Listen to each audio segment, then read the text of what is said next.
All right, all right, all right. Welcome to another Friday live stream from Texas Card House. This is our second go at the 2-5 No Limit stream. TCH Live here in Dallas, Texas, and got a lot of familiar faces for those who play a little bit lower stakes, 1-2 and 2-5, both here at Texas Card House Dallas and TCH Social over in Las Colinas, and these guys are excited. Got some young bucks and some old school folks. I'm really excited about it. We'll go around the table real quick. We got Brian Devaney in the 1 seat. We got Benny in the 2. My man Carl in the 3. Hayden, who played last week, is in the 4. K-Dog, which you can find some cool YouTube videos from K-Dog. He's in the 5. We got Monish in the 6 seat. Got my man Doug, first time on the stream, in the 7 seat. Pierce, one of our young crushers, over here in the 8 seat. And our very own, our villain, in the 9 seat. This is a 2-5 no limit stream. 2K max buy-in. Looks like everybody is bought in for at least 1,000. About half the table buying in for that full 2K. Carl going with an oddball number, 1.53K. Maybe a lucky number for Carl, but we're gonna have fun tonight. Let these players get after it in the chat. I'm probably gonna be solo for a little while, so let's have fun in the chat. Y'all let me know where you're watching from, who you're rooting for. It looks like we've already got the knit game going too, so we're going to start off, I believe, with a PLO flip. And then we will get after our no limit hold'em, Texas style. I'll stay safe out there. It is already wet and nasty. We were able to pull this off because it's not going to freeze till after midnight, but it will be wet, so y'all still be safe out there on the roads and enjoy your time at home the next couple days, as it no doubt is going to be just nasty.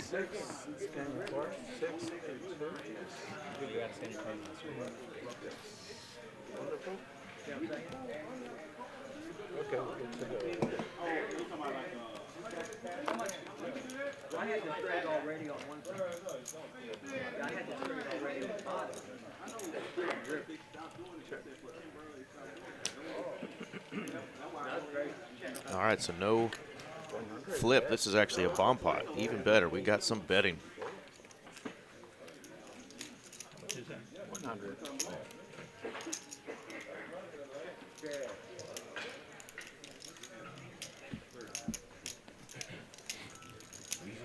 Doug's got that top board wrapped up with that 8-5 full house. And nobody else had enough on the bottom to continue, so great start for our man Doug.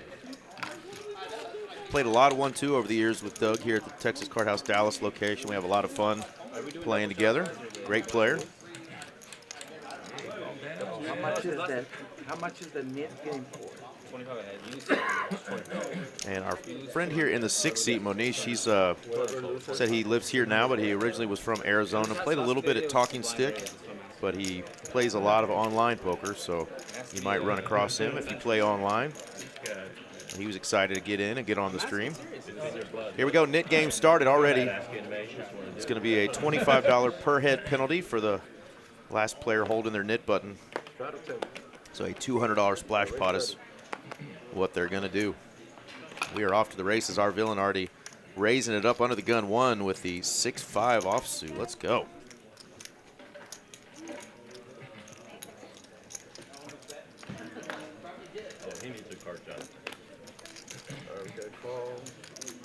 Just one caller. It is our man Pierce. Played a lot of 1-2 and 2-5, mostly with Pierce over at TCH Social. A lot of fun. And what kind of flop would you like to start your stream if you've got 6-5 offsuit? How about the nuts? Pierce going to take a sip of Red Bull and see if he's any good. And he's going to go ahead and put in a raise, and that is a beautiful thing for our villain.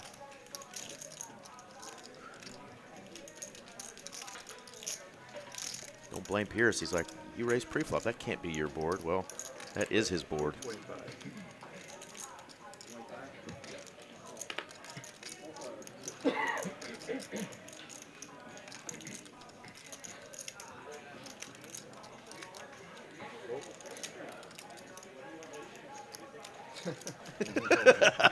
Look at the reaction from Pierce. Like, really? First hand, 6-5, open it up, and just flop the joint. Wait, do we need to show for the nip button? Or? Yeah, that's Yeah, how you get rid of it. If you don't show, There's a question for Benny. remind somebody to show. You do have to show.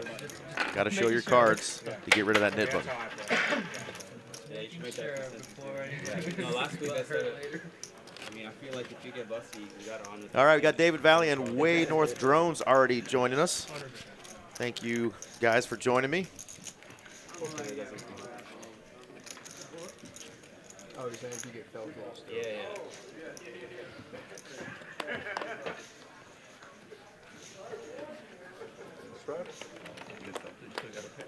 Mentioned our man Felipe there doing the dealing. He'll be in the box for the first probably hour and a half or so tonight. If you play in the room at all, you know Felipe, and he's a fan favorite and, of course, employee favorite as well. We love our Felipe. Man of many hats.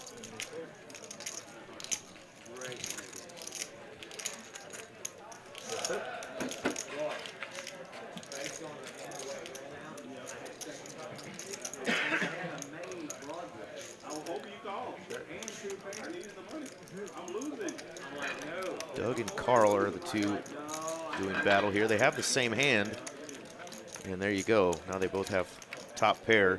Pay no attention to that board over there. That is not a 10 of spades. That is a jack of spades, or clubs. Can't tell right now. It's the jack of clubs.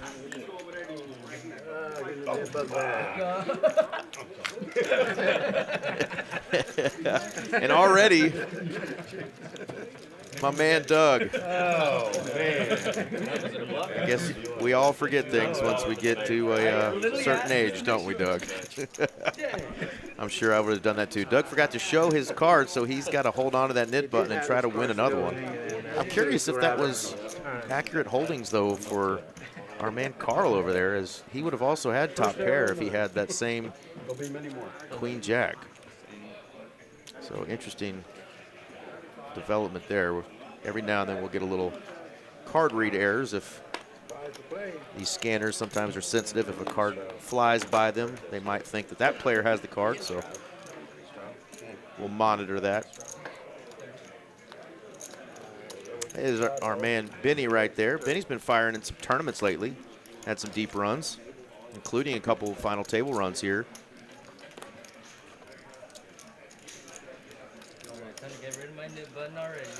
Nope. Brian is not going to let him get away with that. A couple suited canooters. I don't know, man. Timed out. That's going to be Benny's opening range, of course, right? Two big face cards.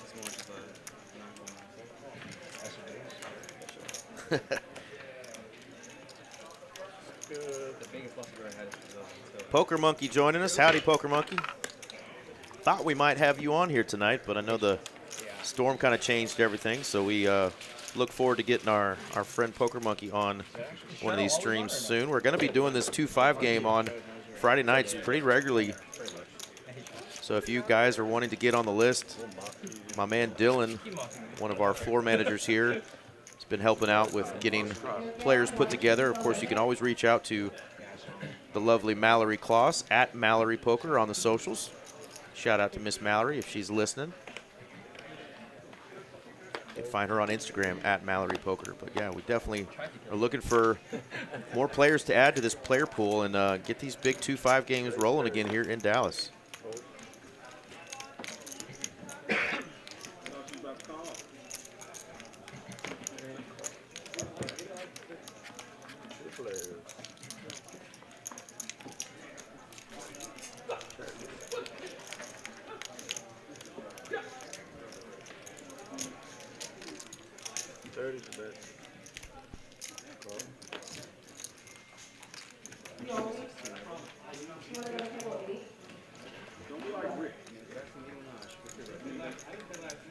We're just going to pair threes. That's a pretty good card for Brian's holding.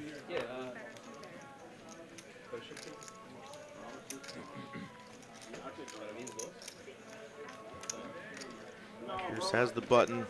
Does have a big ace, but it's not the spade.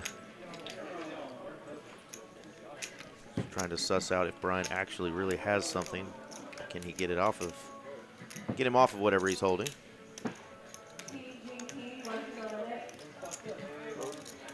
All right, Pierce with a little extra camera time, showing off those guns, but he does let it go. Had to give him a little shit there. Pierce did hit a really nice tournament score, I believe last year, won the mini main at Choctaw. And I mentioned I played a lot of cash games with him and really didn't know he was firing at many tournaments, and turned around and saw my man Pierce thinking a nice one at Choctaw in the mini main. Problem is, I made that mistake before. Should have learned.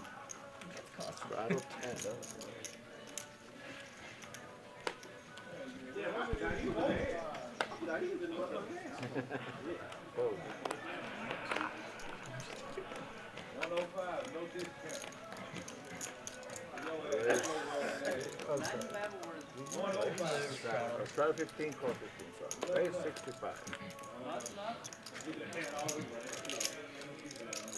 Check. Graphics getting caught up here. Here we go. It was just Doug in there, and he does remember to show his hand this time.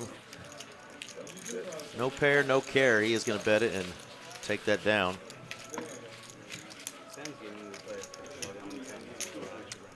And speaking of tournaments, of course, everybody knows that we normally have our even bigger one every month, and we did start it, and then Mother Nature had other plans, so we went ahead and stopped the flights yesterday. Had flights Monday, Tuesday, and Wednesday, and then we stopped the flights that were going to happen Thursday, Friday, Saturday.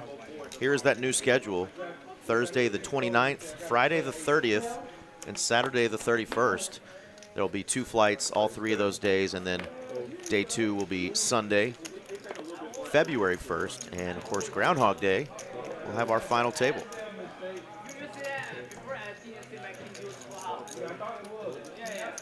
So even bigger one's still going on. We just had to move it back. Safety first. Weather's okay. Of course, it's nasty right now, but it's not frozen. Tomorrow, that's a different story.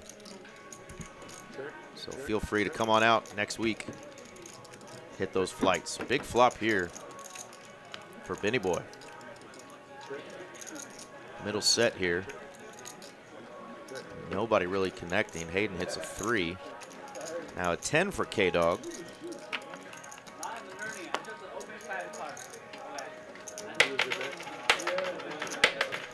Wow, K-Dog doesn't even want to call there with his top pair on that river for a small price.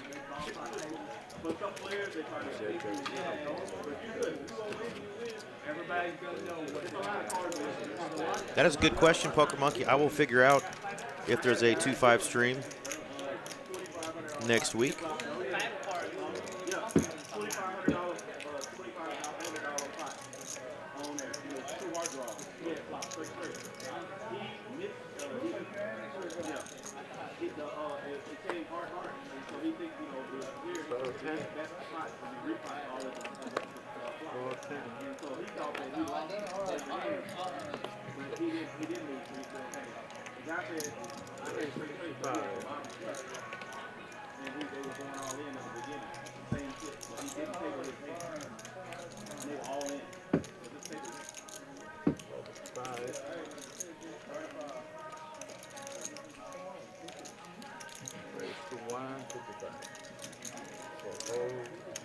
Carl going to put in a 3-bet with that beautiful Queen 10 suited, trying to get rid of his knit button.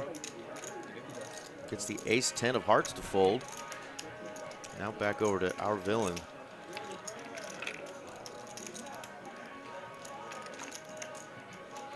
And he's going to come in with a 4-bet with Jack 10. 4-bet big, too, to 500. And that's going to be hard for either of these players to continue. Our villain doesn't have his knit button, so they're like, he's probably not getting out of line. And Carl? 16. Carl does want to know how much he started with, though, before he goes to battle here. Out of position with Queen 10, though. That is just tough.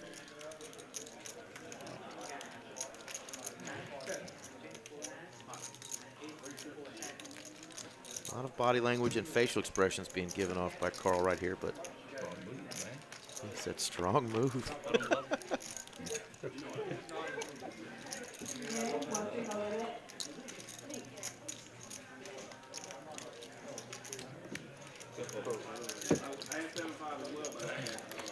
I can beat that. He says good fold and shows him the jack. That's why we love him. That's our villain right there. Big old 4-bet with the Jack-10 offsuit. Don't try this at home, folks. You're not going to see this in your little casino 1-2 game.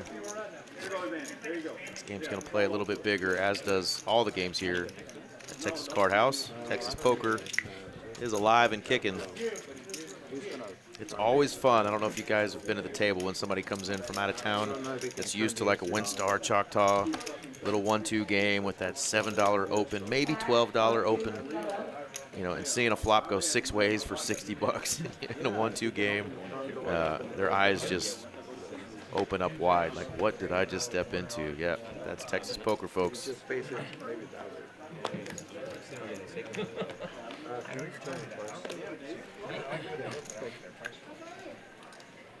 What depends what you get. If you get like a grand steak, those are like 3K plus.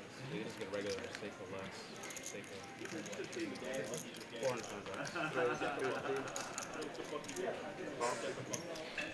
bucks. Love it. Already seeing some 3-bets and, of course, 4-bets with kind of mediocre holdings, but players really using their position and image already. But here we go. 4 ways for 50 bucks.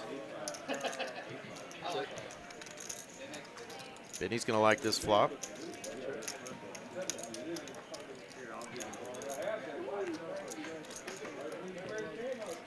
Couple players landing bottom pair.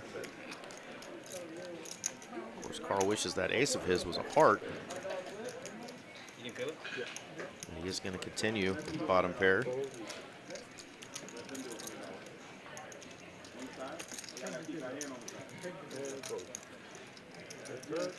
All right, heads up.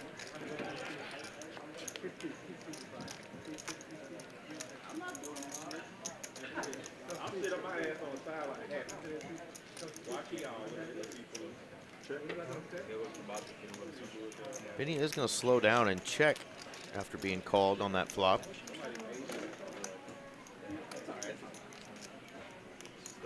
A lot of Queen X of Hearts holdings that could have continued and now landed a really strong hand, so he didn't want to really just give away money, maybe trying to see a river for free. But Carl is going to bet 250.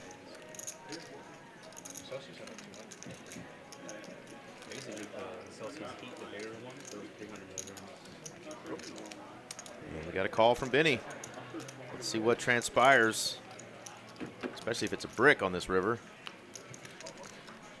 There you go, board pairs 7s.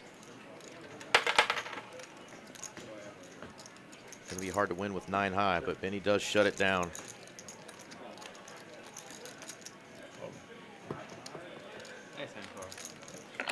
And Carl goes all in. All in for 1,800. I like it.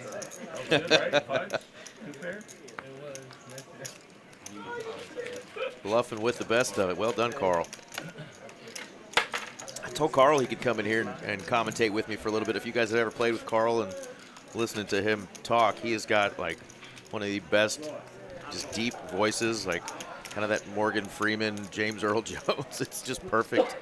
And he's like, man, I got a little bit of a sinus infection. I can barely talk at all. But Carl is a true gentleman and a lot of fun to play with. Definitely a staple in our room. You also can't have that whole Nobody saw it. Evil Me joining us. What's going on?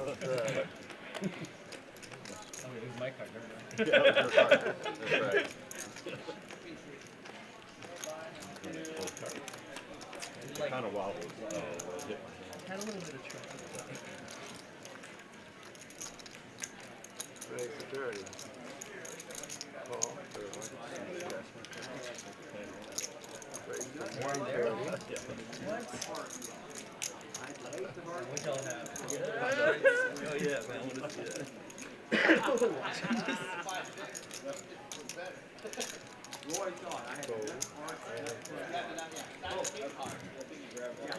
Monish going to take that down, get rid of his knit button with those pocket nines.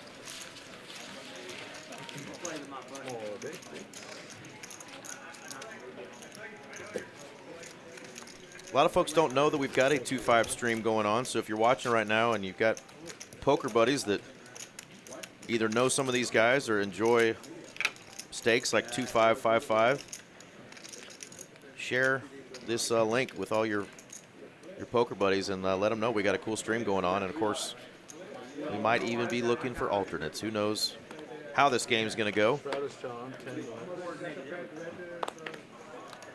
This is Texas Card House in Dallas. But you can also subscribe to the TCH Live channel and pick up some of those streams from Austin, Houston, and of course, shout out to our friends in the Rio Grande Valley.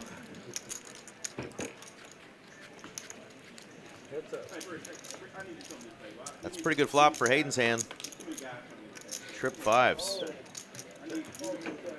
Check, check. Playing a little sneaky. And now Pierce landing an 8.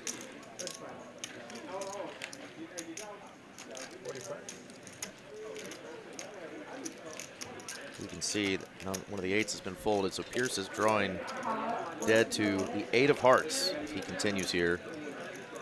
Too good of a hand to fold just yet after landing that 8. Needs an 8.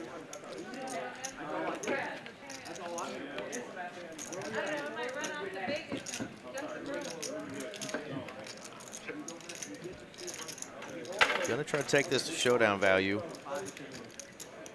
Hayden shouldn't be too scared of backdoor diamonds or straights here. He is gonna put out a little something.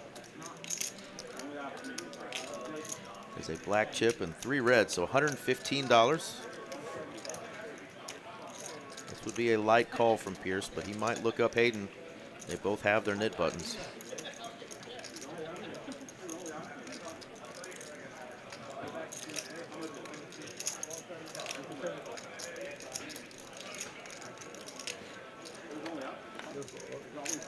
Let's go. Nice hand there for Hayden. You can kind of laugh and a little smile there, being like, yeah, I had it the whole way, brother.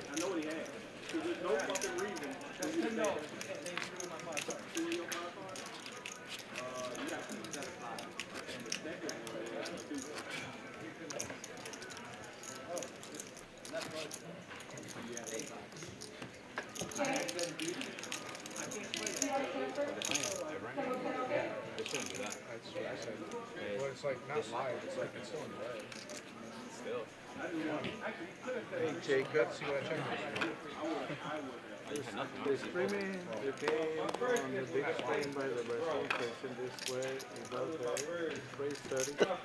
Felipe asking, we've got a television directly across from this table, all the way in the back of the room. It's huge. It's like a 100-and-something inch screen, and they are streaming this game on that. So the YouTube stream is up, but of course it's on a 15-minute delay. So Felipe, I think, is just making sure that it's okay. It will get the attention of the players that can face it. They're going to get that information about what their opponents had 15 minutes before the others. But Felipe just wants to make sure that that's cool with everybody. Well, that's gonna get crashed. Hopefully it doesn't this week.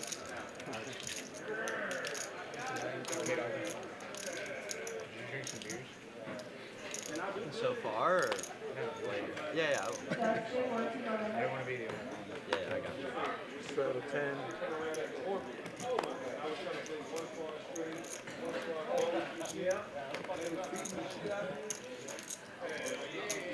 Race 35.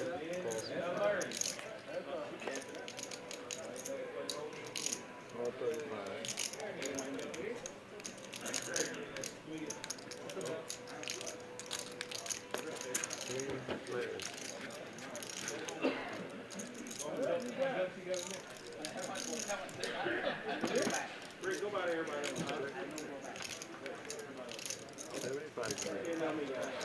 Kings for Doug. He does still have the best hand on this paired board here, 5-4-5.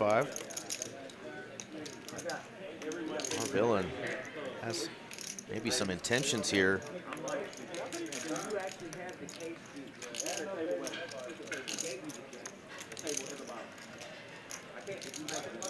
Ryan's got that gutter to the wheel.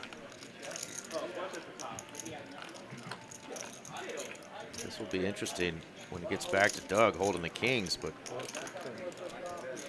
yeah, look at the face there. Like, he's like, really, guys? You guys both have better than kings and fives here? I don't think so. So he is going to make the call. Reevaluate on these turns. And there you go, equity for our villain. Started building this pot, now he gets a flush draw. Doug was 66% of the equity, but we'll see what happens here.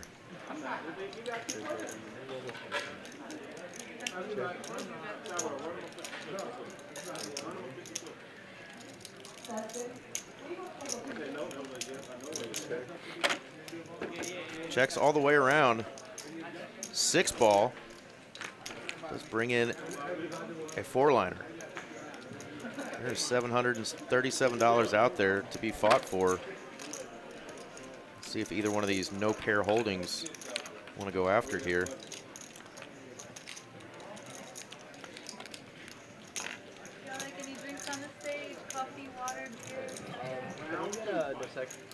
You want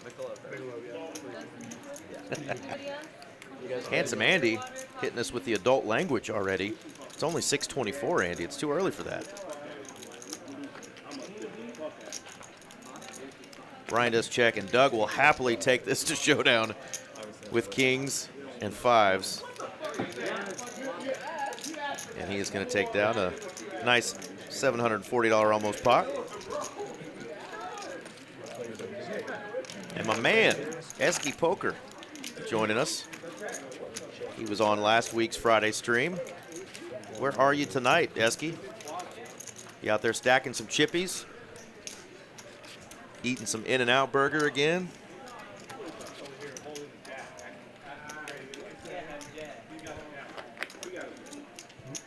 Handsome Andy, though, reminding folks to like and subscribe the channel. His words, he says, ya bums. We appreciate it. And yeah, I'm rocking solo for the time being. Hopefully we get these players chatting it up a little bit on the table. We always like to hear a little back and forth, maybe a little trash talking. I know my man Pierce has got it in him. Jeff Picola saying hi. What's going on, Jeff? Well, what is everybody's weekend plans now that we know our roads are going to be a disaster?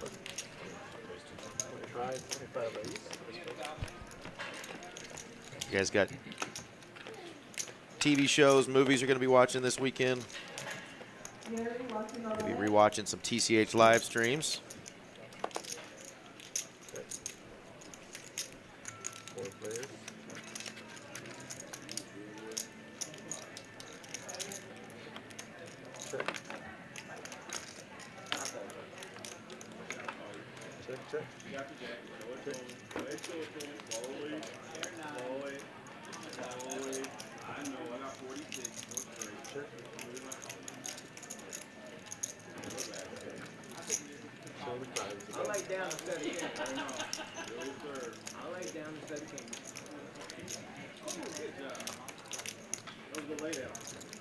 Carl wanted this pot, takes it down. 10 high, well done.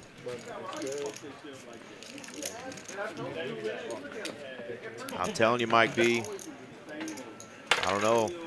Do I trust him? Do I trust the kid?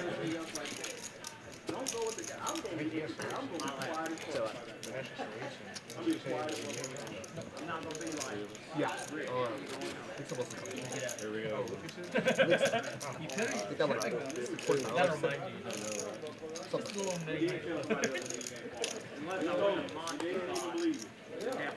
And they called it just like they didn't believe it. And they was on the same fucking board. Raise 15. It's always checked off.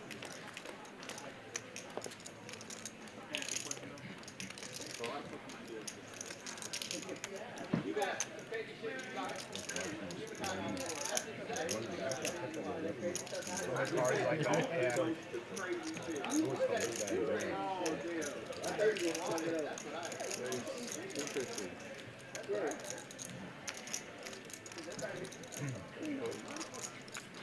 That was good though. I like that. I couldn't believe he did. I couldn't believe he did. I used to grab it.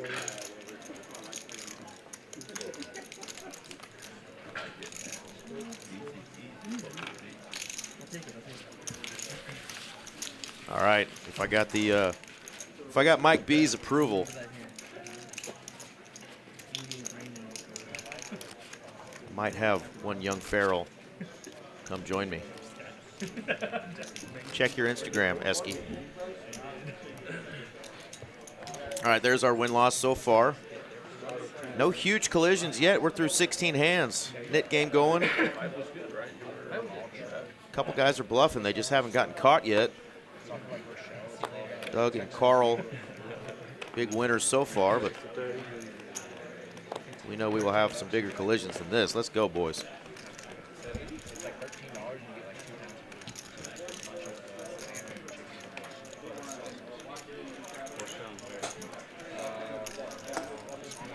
I don't know about y'all, but I'm hoping we actually get snow and not ice. If so, I plan on letting my dog run around in it, have a good time. Yeah, we are definitely prepared to stay off the road the next 2 days, watch some football.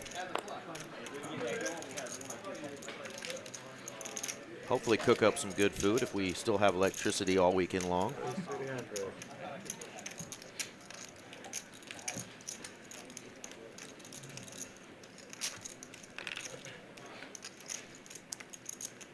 Another 4-bet with a suited connector. Let's go. K-Dog with that 7-6, or as the kids say, take Devin, take Devin. Suited variety. Carl with those pocket 8s.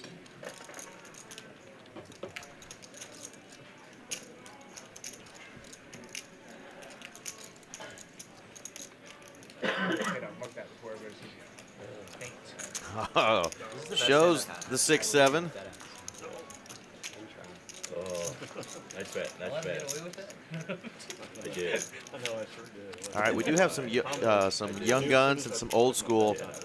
I've already heard some phrases on the table that I think us old school folks just haven't picked up yet. I've heard dead ass. I've heard low key. Man, I'm gonna have to get hip with all these cool words these young bucks are saying, because man, I gotta sound cool. Did not see it. Simon Britton joining us in the chat. That's another young tournament crusher. What's going on, Simon? I know a lot of people's tournament plans were kind of screwed up a little bit by Mother Nature, but you can see we stopped the tournament on Wednesday the 21st. We were going to have the flights Thursday through Saturday. We've moved those to this coming Thursday through Saturday. So we are going to have our even bigger one. Still going to have 6 more flights. Still going to have our double bag bonus, triple bag bonus. 10% going to the money and 40-minute levels on day 2. Let's make this a big one. Of course, the even bigger one is what it's called, the Mas Grande. What else am I missing, Mike B? What are some of the other cool terms? Sus, bussin', Riz. What am I missing? Help Unk out. Got Unk in the booth. About to be joined by my man, Esky, whenever he gets on that Vespa of his. Wear your helmet, Esky. Bad weather out there. I want you to wreck that Vespa. He's like, please, please.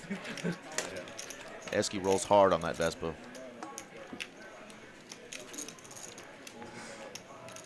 DFS Brat, the Brat Poker. He's going to play next week on this stream. Let's go. Here we got Brian with the 5 Triz, the Mumbler. He's trying to get rid of that knit button, so he is going to bet and take it down. And was that our last knit button? We've got Pierce over here still holding his, and yes, Pierce, my man. Every day is shoulder day for Pierce. Kid's getting swole up over there, but he is going to have to pay that nit game penalty. Oh, nice splash for that. Oh, okay. Still, but he had a chance to win. Okay, got it. Yellow flip is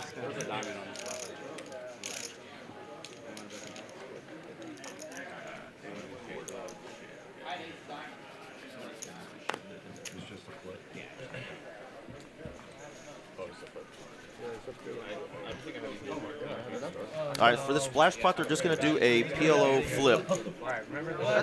You guys aren't seeing crazy things here. They're turning over their cards because it's just a flip. They're going to run out one board.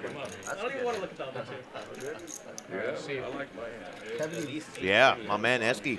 Oh, sixes. Hey, Oh, six. well, I'm dead. I'm literally dead. Gotten to know the young man well enough.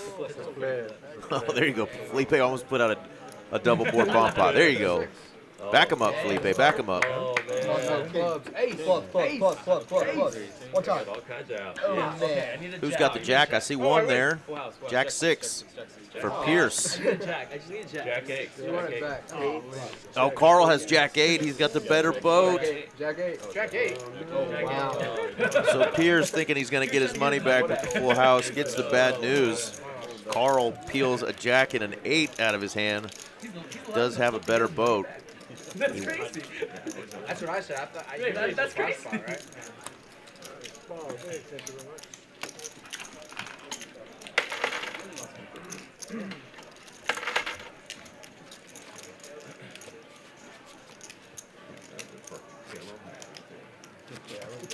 Yeah.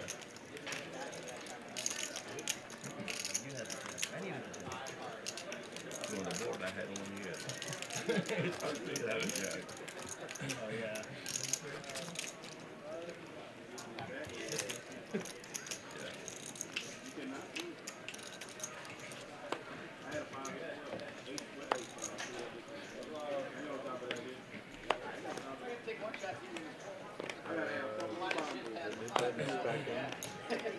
Wait, it doesn't keep going. They gave it up, just go right back into it.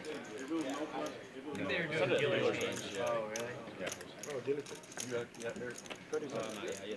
Do you guys want to do it just continuously? Yeah. I'm down with that. I'm big. Practice that right now. Or to play 7 deuce today. That's it. I took it. Raise and take from our man Doug there.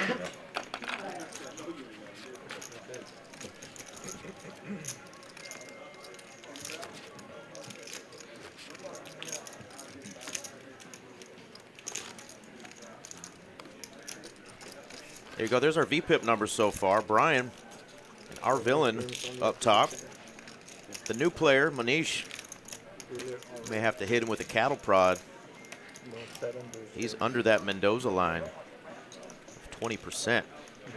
Got a bat above 200. But it is early. We're only through 20 hands. I'm sure Manish will get after it here shortly. He's an online player, mostly, he said, so we know he's got to be action. Raise, 75. 20.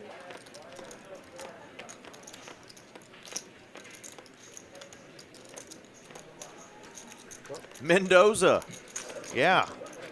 Mendoza's actually a good thing these days, right? What a story that was for that young man.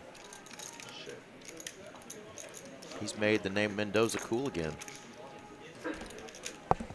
60 is the best.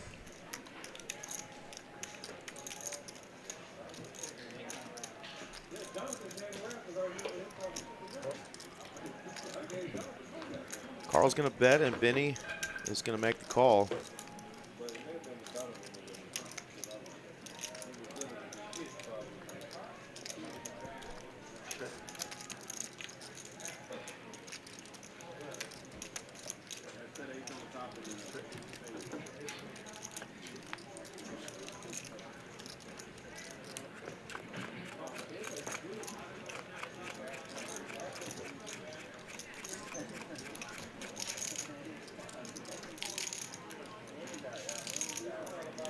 Carl does get the check mark. This goes to showdown. Pair of sixes.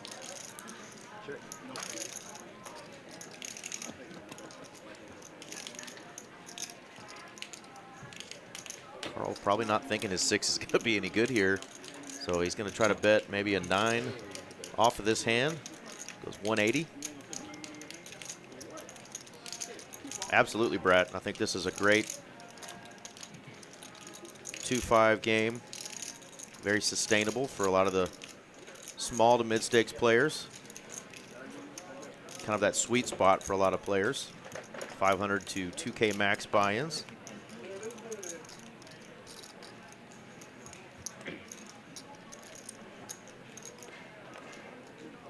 Unless that is a card read error, then he does have Jack 10 off. No pair. What are you thinking about right now? All right, somebody call the clock on Benny. You think we got here with no pair? Yeah. Very likely.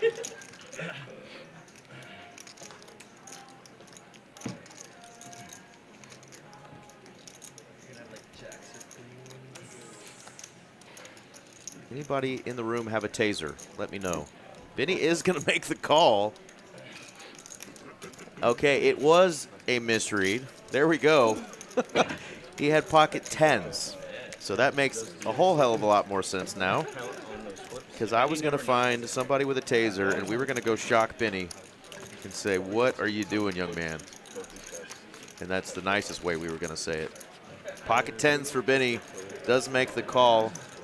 Catches Carl putting in a bluff there with a 6. Benny is going to take that one down.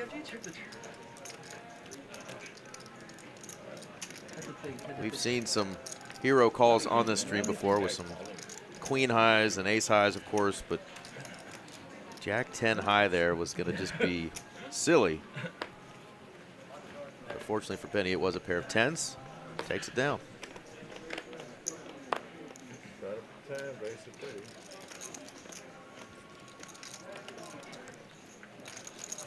I believed you, Carl. Right, you would have laid it down with that hand, right? I believe No, I he would had have a snapped pair. you. I would have snapped you. You would have called and expected to lose. I was expecting to lose like 50% of the time there. Or don't be some tickets for, you know, Everything back from that one hand. I don't know. Oh, no. Doesn't have to be like this. There's other people at this table. Right.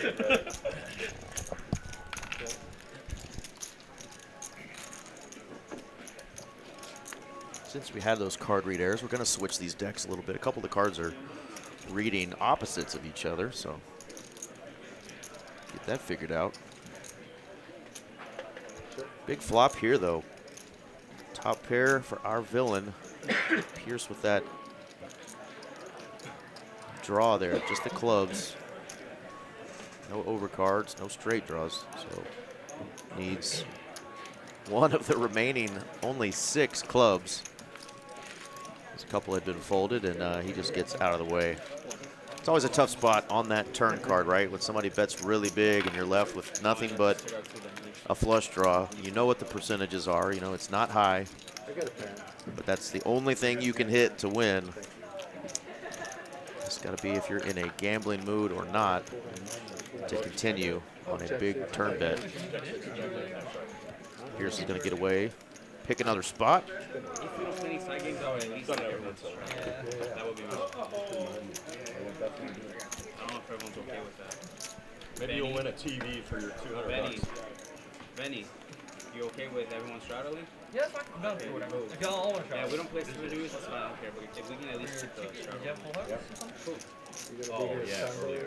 Players are going to put on an auto straddle, so now we're playing a 2-5 game with a auto $10 straddle. That ought to make for some juicier action, some bigger pots. I'll share it with you guys. what is it? I ain't greedy. I'll I'll sell something. You get mad at my word. On the flip. Jack 6 versus Jack 8. Raise to 45.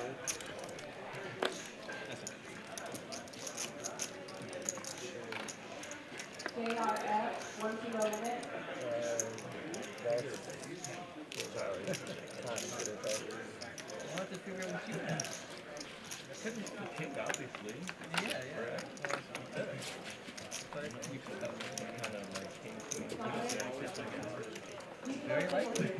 50-50. Or you could have 10-6. Brian, we're all scrambling to do. Oh yeah, yeah, for sure. You were doing it on 500. I got 500. We're not doing the blind raise though, right? No, no double straddle. No double straddle. I don't.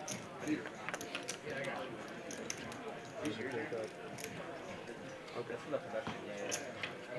You need chips? I was just going to grab that rack. Yeah, they're gonna straddle. He's done They'll be already. doing the straddle. Jake Barrett joining us, It's Galoo. giving Galoo K-Dog a coming in. shout. I think it's Galoo that's coming in. Mandatory straddle. I think it's Mehdi. Yeah, it's Mehdi. No, Maddie's coming. bring Maddie here. It's 10 on the straddle. Raise to 30. All right, K-Dog coming in for 30. Monish got pocket nines for the second time. He's going to 3-bet. So you are Liam. Yeah, I am. This hand basically. She's gone. Strengthening numbers, guys. This is He's last been- Let's crack them. Yes. Oh man. Hey, I like it. Oh, Oh Piggy. no. Let's go. Let's get it. Come on. Manish was substituting for the player who was going to be here late, so player's giving him a little bit of hell here. Nothing. When he raised. The tickets are already got He's got an overpair, but guess what? He has been outflopped by our man Brian. I never win. That is 225. 225. Brian wastes no time. Going straight after this, 225. A lot of flush draws would do that. Manish is going to make the call, so it needs a 9 or a deuce. That gives him more outs. How about a 5 or a 10 now? 8-12 out there. I gotta see this guy before you. He's so tilted. His face is Manish only has 726 left. look at it.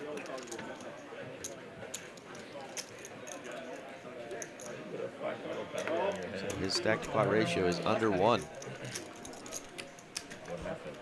And Brian is going to snap him off if he goes all in. 300. Hey, you sold an 84% equity and That's 300. Got about 400 behind. Well, yeah, after you see your hand. It was a choker fold that moment. All in from Brian. There we go. First all in big action hand of the night. Monish, who is only substituting for a player. Does he get a chance to do a hit and run? You need a spade? Something. I need something. That's not me. They run it twice. I already had it on the flop. I had 2 pairs. 6-7. I'm gonna get it. Nice. Good. Four double pairs on that bottom one, so Manish does get the chop. Doesn't get felted. We do have our friend Mehdi, Mr. Galoo, will be joining us.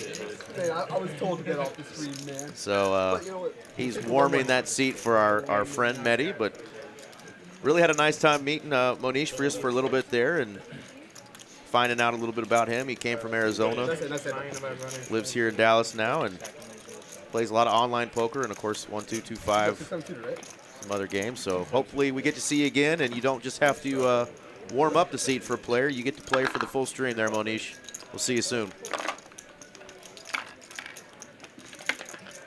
One of my favorite names in the chat, Confianca Probabilistica. That's how Gringo butches some sort of name there in the chat. But he says, good evening to all poker enthusiasts. Good evening to you, Confianca.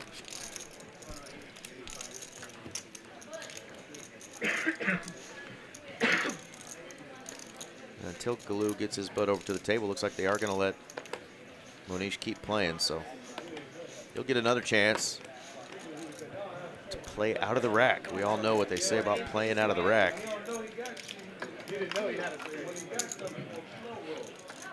Raise 35. All right, that's going to do it for Monish.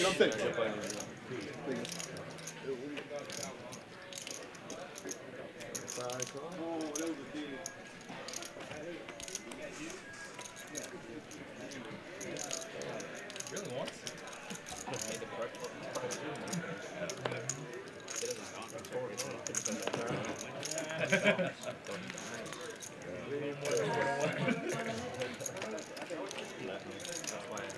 Sure. He raised behind or he called? 75 is the bet.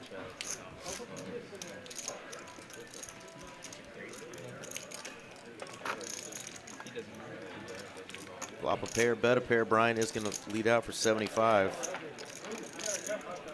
Back to our villain.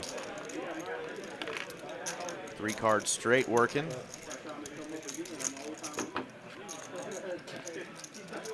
Not going to like that card.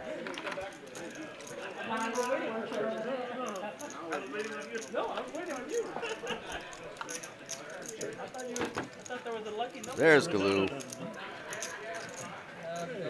And big river card for our man Brian. Backdoor diamonds do come in. Shouldn't be too worried about those. Small pot, 265 out there. Gonna be tough for Eric to do anything to get Brian off of this hand. Checks it over to him, and Brian is gonna go 225. Take the player's card.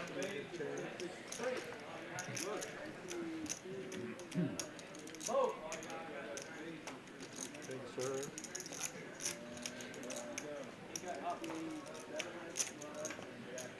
Luck.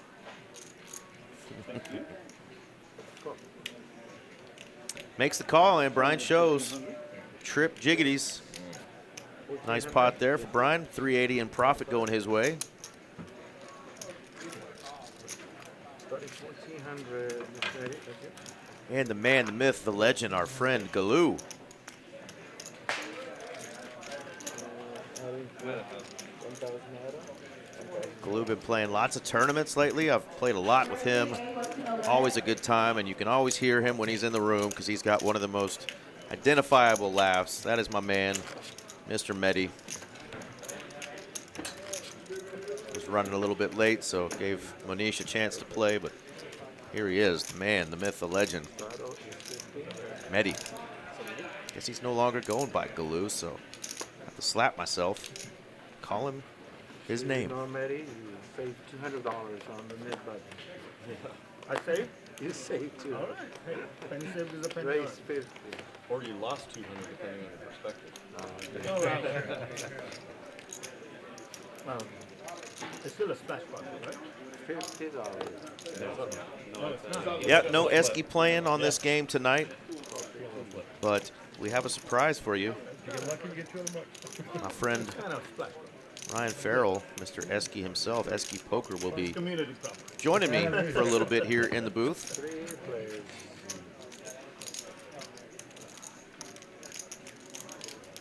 Friend of Esky is a friend of mine.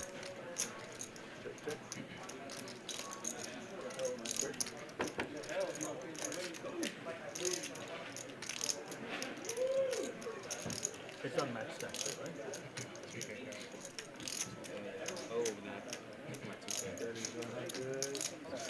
K-Dog, gonna go ahead and bet this with the king high. Thinks maybe these players have completely whiffed, but our villain actually letting that go, surprised.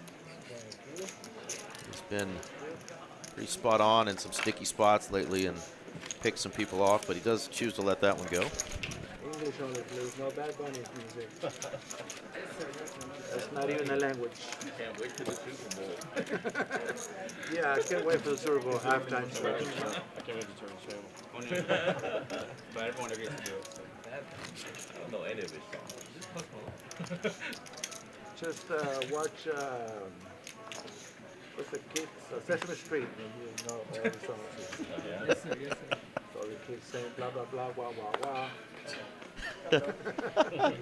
Felipe teaching the players at the table the lyrics to Bad Bunny songs. Says, just watch Sesame Street. The lyrics are wah, wah, wah, blah, blah, blah. Felipe spent some time in South Florida himself. What is that a call? 20? I'll be watching that halftime show probably just to see the dancers. I don't know any of Bad Bunny's songs, but I know a lot of beautiful women who love his music, so find me glued to the TV. Super Bowl Sunday at halftime. Horrible flop for the Jiggities, unless you're facing an 8-6. One pair backdoor heart, so Hayden does come along. Sticky, sticky.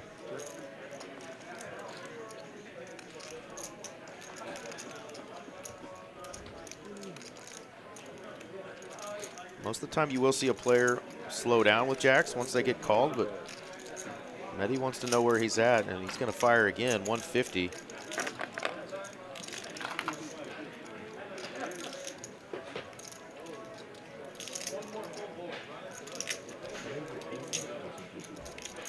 Hayden does let it go.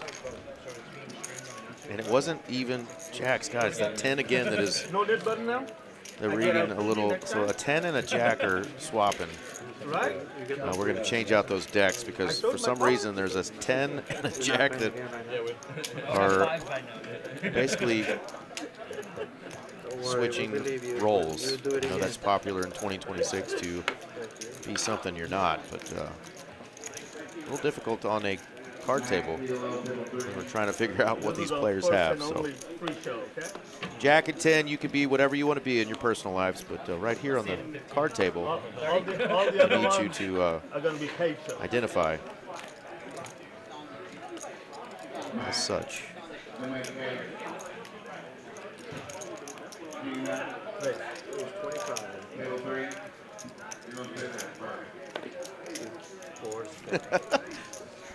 Yeah, Poker Monkey, I don't know if he's going to be wearing a dress or not, but I'm just going to watch for the backup dancers. I'm a sucker for Latinas, what can I say? Raise to 85.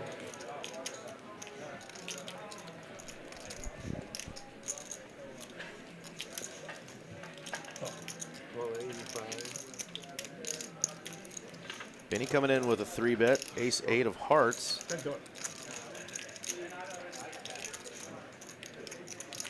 And We got 3 players and a charge. a little less than Texas heads up, just 3 ways in this $272 pre-flop pot. And he is going to smash that ace. Bet and should take it down. Blue. Does Bad Bunny have like a hit song, folks, that I need to listen to that is actually well-known, really good?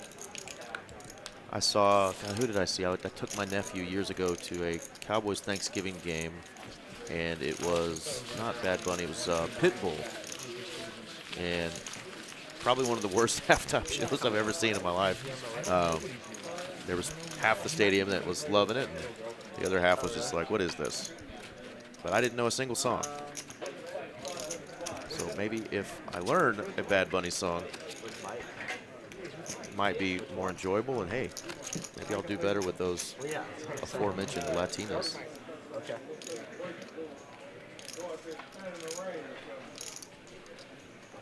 Oh my goodness, David letting us know in the chat that the mass holes up there in Massachusetts have a -20 wind chill tomorrow, and they're expecting 2 feet of snow. See what? See 2? I'm no weatherman, but y'all can expect more than a couple inches tonight. Other Mike can't play. Jake Barrett says Bad Bunny is horrendous. Fair enough, fair enough. Maybe I'll just put it on mute and watch the dancers. Dude, he told me this also. Yeah, but he wouldn't give me the. 85. Nobody watched those old Britney Spears videos because she sung like an angel.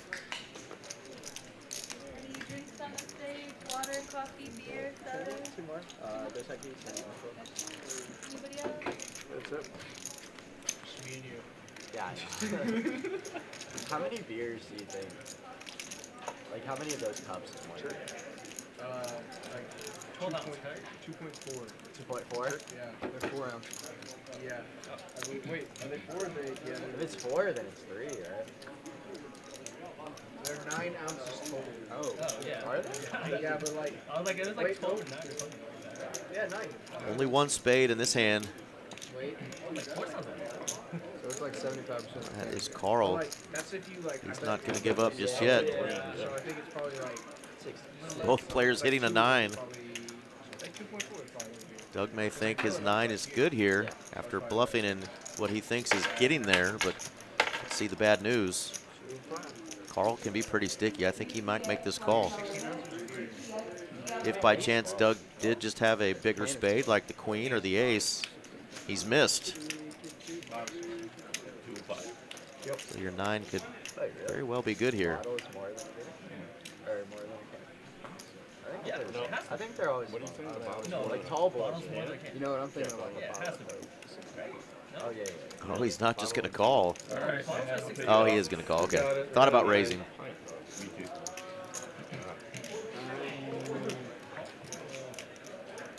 9 is going to be good for our man Carl.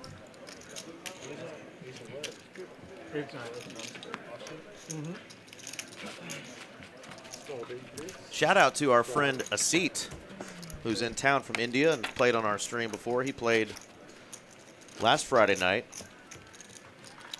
Myself and RJ Dupree got to go have dinner with our friend Asit. He took us to Fleming's there in Plano, and we had steaks and talked a little poker, talked a little shit, had a good time, man. It was good stuff. Good poker brotherhood. You're gonna find out by 11 a.m. They closed last year. We've got such a great community of folks that play poker here in Texas. Not even maybe. When I came over here, it was 48. We're frenemies when we're on the table, but off the table, We'll get there. it's all love. We'll make a call back tomorrow morning. Yeah, it'll be snowing tomorrow morning around like 7. Yeah, it won't be ice. I think it's just 150. Willing to bet you won't find a better poker community in the United States than you will right here in the great state of Texas. And of course, my experience, a little biased, but is right here in the DFW area. And I have met some amazing people in just the last really 5 years of playing and being employed at TCH for a little over 3 years. Great community here. If you're interested, come on and visit Texas. Splash around with us. Promise you'll have fun. Pretty good flop for our villain. K-Dog is going to represent that ace. Got some backdoor opportunities.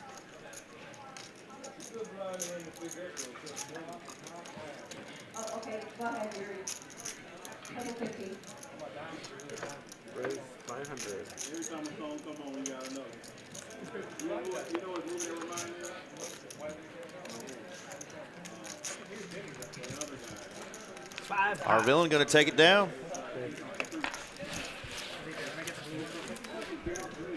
That one wasn't me. That one wasn't me. That's why I wrote it.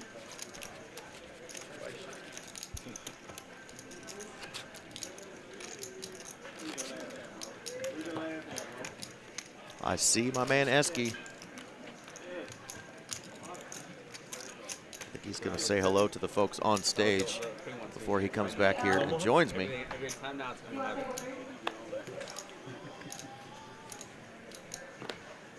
Come on.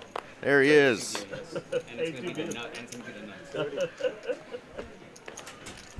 All right, we're going to get my man Esky set up here.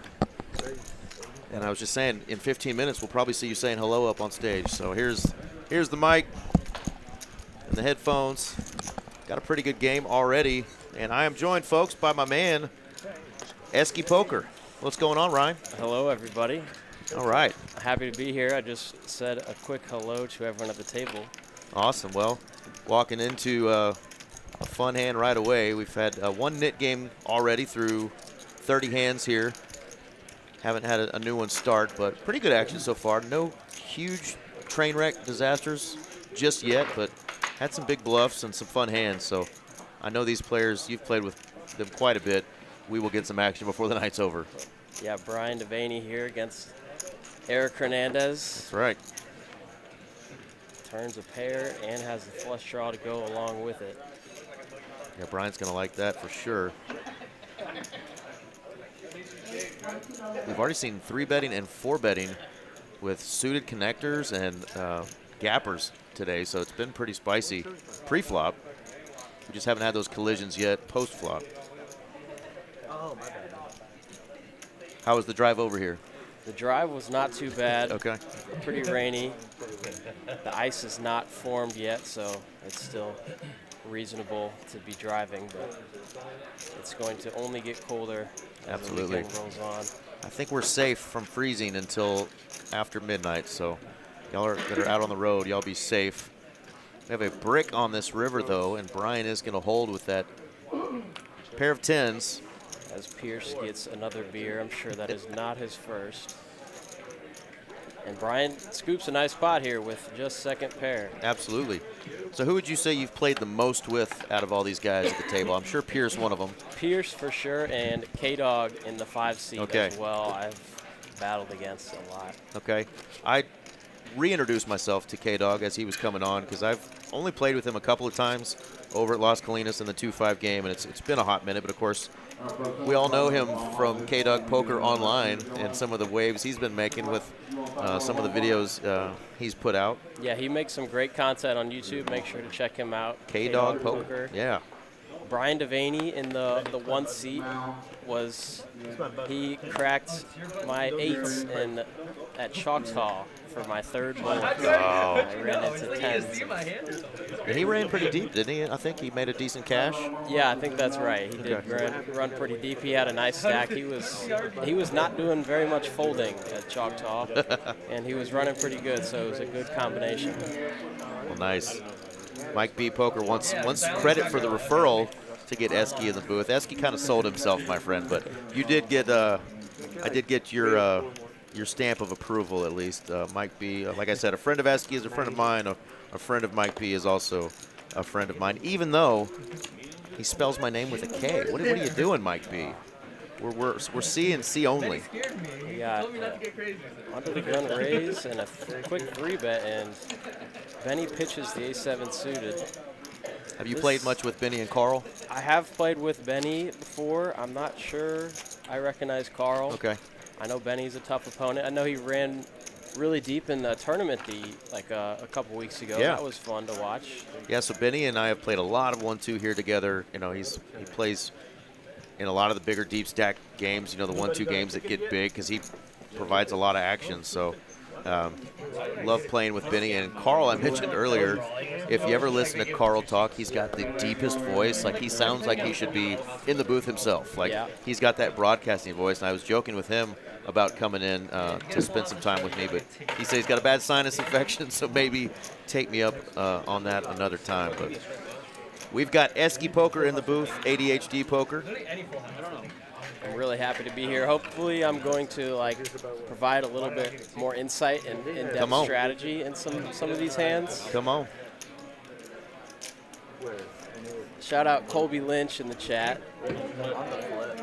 That's my Dutch son. Nice. A raise from Doug to 90 with that 7-5 offsuit. He's getting in there. Absolutely. Position, right? Position's key. I don't know if I would pick the 7-5 offsuit to raise it, but he's getting called by worse, so you never know. You know, I bet if we ask Doug, he's going to tell us that was a really good year for him, 1975. How old were you in 75, Esky? My mom would say I'm a star in the sky. There you go. Shout out to Esky's mom. What's her name? Sharon. Sharon. She's an angel. She is an angel, and she's raising a good one, too. There we go. A lot of connection on this flop. Brian flops bottom 2. Hayden's got some backdoor stuff and a pair. Doug's going to keep the aggression up and flop middle pair. See how Brian wants to play this. I would like a check raise to clear out some equity. Especially 2 hearts on the board, some straight possibilities out there too. He's going for it. What size? 225. It's pretty small. I was gonna say, is that big enough? I think it's big enough to get the job done that he wants to accomplish, but it's a bit small. Interesting turn card. Doug picks up straight draw. Both players holding black cards. Neither one gonna love all that red out there. 425 into 817. We have the battle of the graybeards going on. Doug, this is a hand you probably just want to fold. It looks good, but with the 2 flush draws being out there, your outs aren't very clean. Yep. You're not gonna really be able to get value if you hit your gutter ball on the river. I like that fold there. It was a nice spot by Brian. Well played. Well played. So, Esky, I know we've had you on the stream a few times, and I've gotten to play with you over the last probably year or so. Tell me about your intro into poker, how you got into it. Was it family? Was it college buddies? And obviously you made your way to Texas, and how's it going for you? Yeah, I started playing poker when I was very, very young. My grandpa taught me. I have an old picture of me playing on his living room table with a couple dollars, and I got 2 cards in my hand. We're playing Hold'em, but I really started playing with my buddies during COVID. Okay. Like a lot of people my age when we were trapped inside the house. Right. Not much else to do. Might as well play some cards. Absolutely. And then I went, so COVID, I was a senior in high school, then went to Mizzou and joined a fraternity, and we all would play very often. We probably had a game at 2 the or 3 fraternity times house? a week at Sigma Nu fraternity at Mizzou. And then when I was a sophomore, I traveled down here to Texas Card House because I saw some videos online, and I was like, I think I'm better than these people. I think I could win some money. Let's go. And about 1 month, I won $10,000 playing. And you're Just like, the okay. 1-2 out here, and I was like, you know what, I kind of like this. I played yeah. a lot, and it was probably pretty unhealthy, but I was really trying to make some money. And then fast forward a couple years, I finished schooling up at University of Missouri and moved down here promptly after several months ago, and have been playing ever since and moving up stakes, and it's been good. I've got the opportunity to play on this live stream a couple times. Absolutely. And looking forward to seeing you more. Yeah, it's been very fun on here. Played last Tuesday. On the bigger game, right? The bigger game, yeah. We had a lot of fun. We had a couple interesting characters. Frankie C was on, and I actually brought one of his brownies back because I bought a box. They're very, very good. With the TCH discount, right? The all-in brownie. Yeah, Frankie C and his 10% off. lovely lady, Kitty. If you plug in code TCH at checkout at allinbrownie.com. Heck yeah. I got my protein drink, and now I got a protein brownie that, thankfully, the package has his face on it, not the actual brownie, right? Yeah. We don't want to be chewing on Frankie's face, but did you get an opportunity to chew on some of his chips that night? Yeah, we battled in it. He was running pretty good at the start, for sure. He ran up a nice stack, and it was very swingy for everyone. We played a couple interesting pots, and you'll have to follow my Instagram because they're in the process of being edited and will be posted within the next couple of weeks. Myself against Frankie. Mendy picks up the King 5 suited, raise it up. This is good. Doug with a top 3-bet. How much have you played with Mehdi? Because he is a lot of fun. Mehdi, I have. Okay, he's a lot of fun at the table. I have played a lot against him. Yes, he plays very often here. He's a tough opponent. Absolutely. Well, we got a big 3-bet here. Some really great holdings here. Mehdi chooses that King 5 that's getting pretty popular in the low jack, but Doug wakes up with that Ace Queen in the hijack and goes 5x. That's a big 3-bet. Brian's going to come in with a cold call. Don't recommend it, but this time he's got plenty of equity. Let's see what Mehdi wants to do. I think being suited and being deep and on stream, you might want to flick in a call here and see if you can flop something nice. And the King 5 is not going to flop well very often, but when it does, you can have the nuts quite often if you get those spades. So here we go. 3 ways to a flop. Whole lot of dust. Whole lot of nada, right? 1 diamond. Checks through.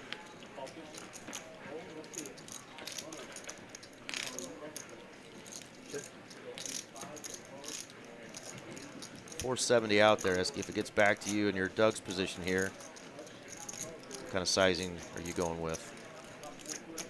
Probably around 2/3. There's no flush draw, so you don't need to go anything too crazy. Charge a couple of the straight draws, get value from lower pairs. Maybe about 300 here. 400, right? He goes 400. It's pretty chunky, but I like it. Uh-oh, we got it. We got a brother in the chat. Andrew's in the chat. What's up, man? Shout out to Andrew Farrell. Is there a Colin Farrell as well? There is a Colin Farrell, yes. And your middle name is Will, so you're Will Farrell. How about that? That's correct. I heard you talking about that last time on stream. 2 complete opposite celebrities, Colin and Will Farrell. Doug is going to get that done with that $400 bet and take down a nice pot. So how many siblings does my man Esky have? I have 3 brothers. 3 bros. So we Good got stuff. 4 boys. Your poor mother, huh? My poor mother. 3 My little dad- 3 little hellions. My dad's got a whole group of fishermen and hunters Hell yeah. to help him out wherever he needs. Well, that he's quite proud of. if Papa Farrell and the boys are listening, since I brought Esky into the booth, I think maybe I'm going to need to find my way out there in the hunting fields. Yeah. Yeah. Take me out to kill something. We'll eat it though, folks. You know, we're only going to eat what we kill. I got some venison thawing out right now. I'm Hell gonna yeah. make a big batch of chili Absolutely. for Good stuff. this upcoming winter storm. I've taken customers in my sales gigs before on hunting trips, but I've never actually done the hunting. So I would love to harvest one myself one of these days. There's a Farrell. There's my dad in There's chat. Pops. All right. He's talking about the old picture that I was just speaking about of me with 0 front teeth and holding a couple cards. Oh, yeah, no doubt there is the picture. I would have never recognized you. Chunky cheeks. There's a couple dollars laying on the table. Yeah, cards back in the day with Gramps. I love it. Well, here's your Texas Here we go. Hold'em Here's an heads up, interesting right? pot. 4 ways to a flop. Texas heads up style. All spades. Top pair for Doug, and Brian has the only flush draw. It's a decent one, but you're never going to feel too in love with it if it does hit. Yeah, this might be a hand that you might want to check back. It's quite fortunate that no one else has a spade, but with the jack of spades and being 4 ways, you don't really want to start building a pot here. But it works out now. Aggression is very important in poker. Mehdi has an easy fold. He's just getting some camera time. He's doing Mehdi things, you know. Let's see if he decides to do anything else besides fold. I'm going to buy him a little tank. And it's going to sit in front of him because he likes to tank. Oh, wow. Oh, wow. He's sticking around. He's a non-believer, But- and he's right this time.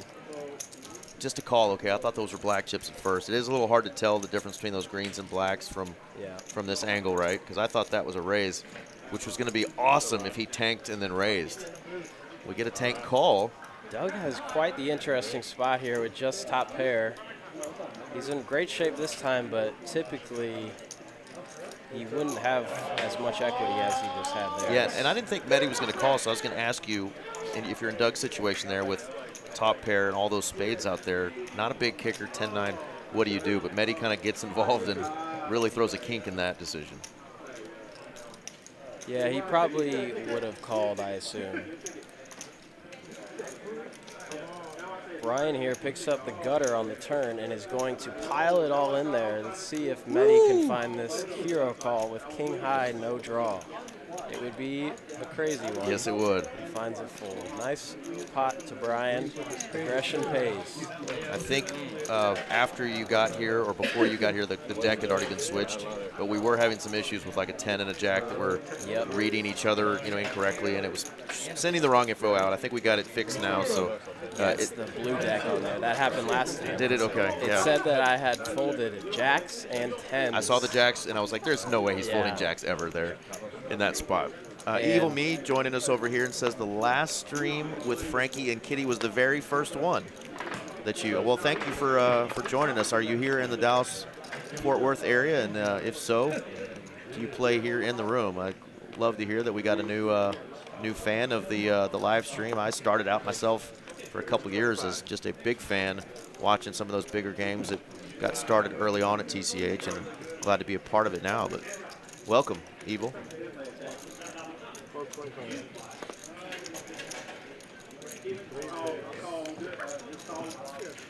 And we've got our man Atink.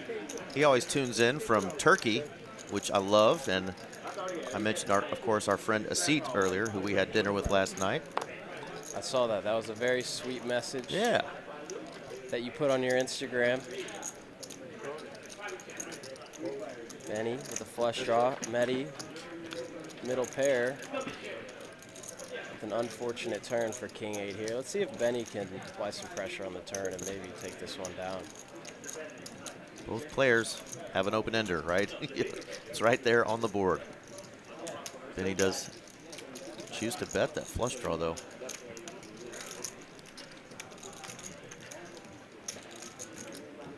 Do you like the way that a lot of the streams do it, where it shows what cards have been folded?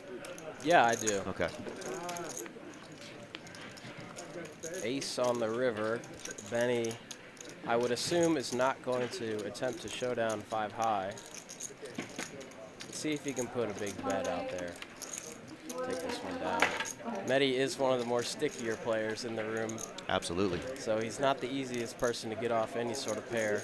I'm sure Benny has some history with him. Here's a bet, folks. About half pot. Looks like value sizing. Medi is going to let it go. Nice hand to Benny. Well, I got a pretty nice size bluff through against Medi in a tournament here recently, and the look he gave me. Did you show him? Oh, yeah.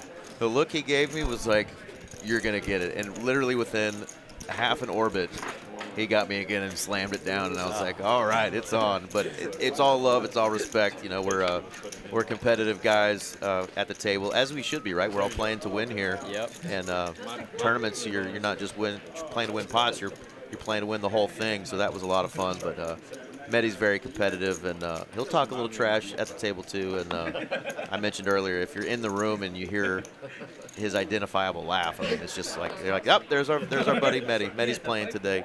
He's a lot of fun. Speaking of playing to win, we got the chip counts and how much everyone is profit or down in the bottom. We had Brian up there up top. It'll show up again probably after this hand. We'll get back to that.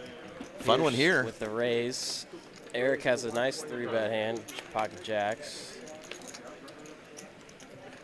Benny has to fold 5s. Carl with an interesting spot with ace-queen.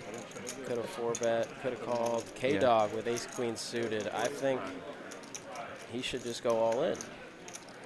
There's, what, 302 out there? Is that right? Or feeling 125. Yeah. Yeah, and he does. is all in. Good luck, K-Dog. Playing for a big pot here. Our villain is not folding this one.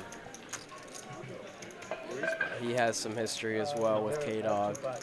Knows, and if you watch any of the K-Dog poker vlogs, you realize how capable he is of finding some less than premium hands in this spot here. Right. He is all in. And now Carl's like, oh, hell. This is the problem with cold calling the 3-bet, because K-Dog realizes that you can't have a very good hand there, or else you would have just re-raised yourself. So he's going to put a lot of pressure in. And we know Eric goes one time, so our villain. King high flop. Jacks are holding. Doesn't want to hit one. King raised it. And Eric, our villain, takes it down. That's a nice hand. Absolutely. Big hand there. And like you said, curious to see what happens in that hand if Carl comes in for that 3-bet in position on the button. But K-Dog is going to go down to the felt there, and he's going to go up to the cage and reload. Big hand for our villain, who is now in second place on our leaderboard here. He's up just under $700. Brian up just under 2,000. He's at 1.7K, so through 38 hands, that's our first big collision there, that ace-queen suited versus the jacks. Jacks hold. K-Dog is the biggest loser at this point. Heading to the easiest spot to get chips in the room, the cage. The cage. You get them way faster than you can the ATM, right? You got the cash already on you. Get your chips and get your butt right back to the table and try to spin up a stack. K-Dog is a fighter. He's not afraid to rebuy, keep his head on straight. I He did could see run it up at any time. I did see him playing on one of his videos he put out, and I mean, he just ran into like a couple of just back-to-back monsters. It was at one of our buddies' home games, and he had put out the content, and he just ran into just a couple of huge hands, and it was like, you know, he was honest with it. I like the content creators that put out more than just their big wins, right? Like, show both sides of the game that, you know, this is a swingy game. There's a ton of variance. It is not an easy way to make a living. It can be very frustrating at times, and you can be the best player in the world, but you can have many sessions in a row where you're just getting really your ass handed to you. Is the only way to say it. Yeah, and he did have a couple of those hands and put it out there for the world to see, so I respect that. Yeah, K-Dog makes some great vlogs on YouTube. Make sure to check him out. He is not afraid to post anything and everything under the sun regarding any controversy. I heard he's real popular in Europe. I don't think so. No? Oh. Maybe I heard wrong. I was thinking he was real popular in parts of Europe, but maybe not. But he's popular here. A lot of fun to play with. Medi getting some screen time here. Hello, Medi. There we go. Carl with the raise, 9-7 suited.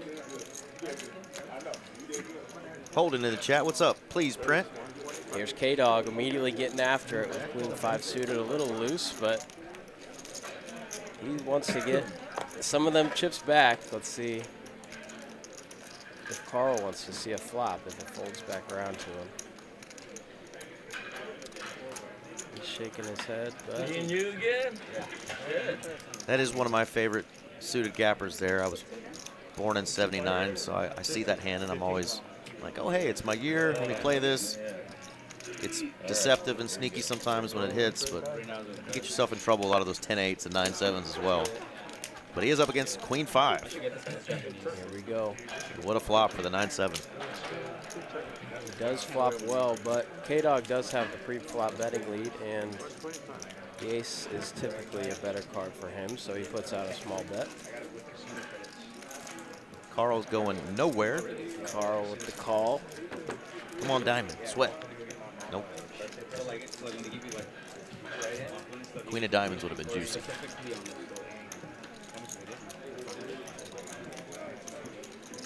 Looks like Carl is thinking about leading here. This card, the middle card pairing is a bit better for him because K-Dog might not bet very many of them on the flop. And it goes check, check, and Queen High will be good if they go to showdown. I would like to see Carl put out a little bet here.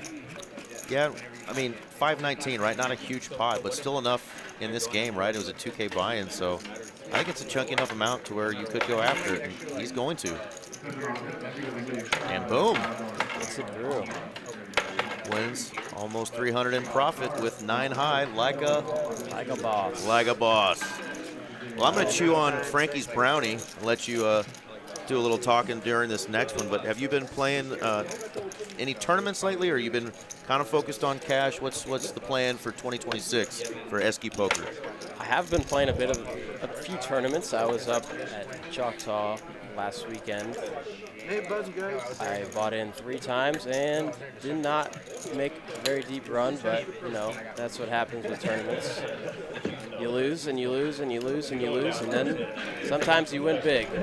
When you do bink one, you bink a big one like our friend Pierce here and some of our other folks like the Castro boys. The Castro boys, as well as Mike B, who's in the chat. He's had a lot of recent success. In a short period of time. That's insane, right?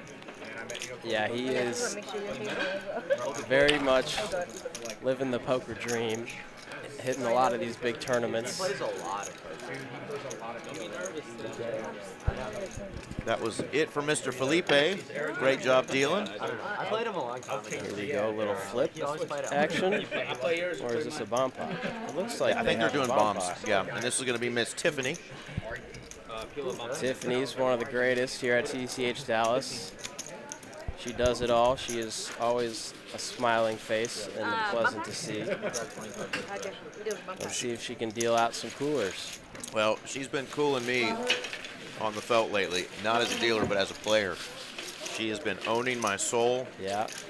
I've run into some really just brutal beats against her. And she actually looks at me and she says, "Oh, I'm sorry." I'm like, "Tiffany, it's poker, you know. Yeah. Don't be sorry." But she is a sweetheart.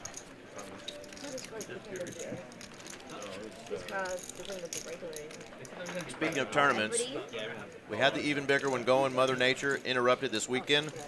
There is the flights that are remaining. We're going to move it to next week, Thursday, Friday, and Saturday. So still 6 opportunities to get in the even bigger one and bag some chips for day 2. It is still going to be a juicy tournament. I promise you. Y'all come on out next week and fire in those Thursday, Friday, or Saturday flights. 2357. Looks like we got a PLO double board bomb pot, I assume. There we go. Sometimes when there's multiple cards, you got to rescan them a few times just to make sure. So we'll get the graphics caught up for you. Here we go. Thank you. Brian's getting a shout out in chat. Bobby from Round Rock. Watching from Taiwan. Hell yeah. Got it ready. Welcome, Robert. Doug's got middle set. Who's got that 4-5? Anybody? It's going to be hard to with Doug having both 4s. There's another 4. It's a flush draw for K-Dog. Yeah. Looks like they also started another knit game They for did. after this bomb pot. Bottom 2 pair. I see for Carl. That he is thinking. He's going to put out a bet with 6-3. He's got top 2 pair on that bottom board. And, of course, straight Some draws. backdoors. Yeah.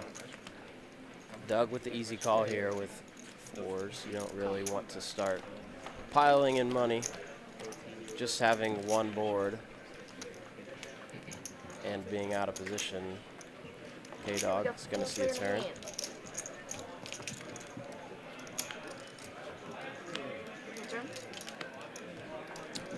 Meddy's going to like that turn on that top board now. He's got queen high clubs to go with. Does he have 3 pair now? You hate 3 pair in PLO. Nobody has a straight though on that bottom board. K-Dog has got his hat backwards now. He means business. He's probably several beers deep, a couple buy-ins down, and he is ready to fight. To be fair, I think it's just a couple of beers and 1 buy-in down, but I appreciate the shade against one of your buddies. Tom, you want to table 5? Choo choo. Maddie is all in. Probably 40, Oh, in ring. something like that. No, 140. I think it's 1 for 5, 15 He's total. got a bunch of equity. Yeah, Doug can't fold now for that extra 100 and whatever. And a Here we go. And a call. 2 big river cards coming up. Still a side pot possible for Doug and K-Dog. Reverse.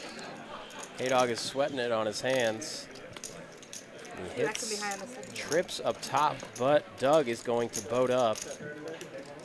And he's going to bet it. Great card for Doug. Bet. Eddie wishes those boards were flopped or flipped. He would have got there with the flush.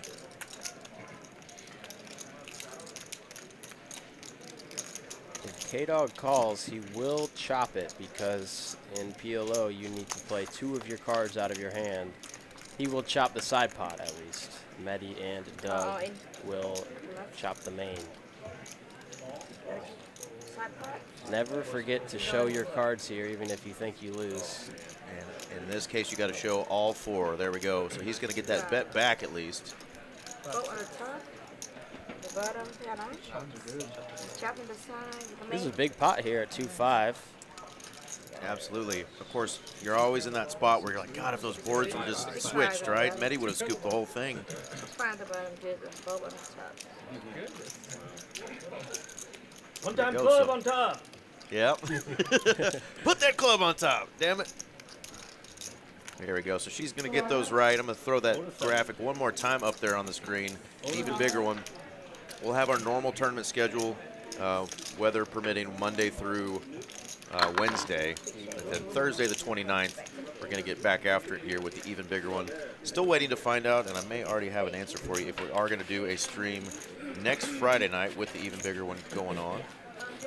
Yeah, don't have any answer to that yet, but we will see. I think we can probably pull that off, even if there's a tournament going on in the room, because oftentimes our cash players aren't always interested in playing in tournaments, and there's a lot of flights, so I don't see why we couldn't have a Friday night one next week as well. So if you're looking to get on that list, shout out to Mallory Poker on Instagram, or try to run into Dylan, our floor boss and dealer here. He's putting together these lineups. I don't have his socials, or I would throw him out there. I don't know if you have the ghost himself. Benny comes in with the raise here. He's good. Looks like K-Dog has acquired a new stack of chips. Yeah. Oh, you got add on? You got Add on 1,000. Okay, Add see if on I add on 1,000. 1,000. He gets Jack 10. Jacob, Harry? Playable one here. The cutoff. Gonna call. Go.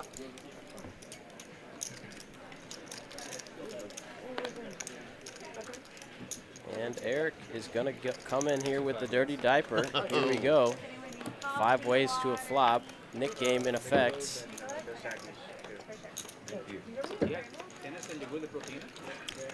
Go ahead, Jake. Hit us. See what Tiffany can peel out for us. There's 2 Oh. deuces and a 7. This is gonna be interesting. Our villain flops trips, and Medi flops top pair. Nonchalant trips, right? You're over there talking to the waitress. Act like you don't care. Gets checked all the way around to the button, and now Medi builds the pot for you. Okay, who's the action on again? Oh, yeah, me? I got trips. He built the pot all right. He comes out swinging for full pot, size bet. Eric is just going to lay the trap here with trips, trying to let anyone else in, but no one else bites. Turn card will slow Medi down, I assume.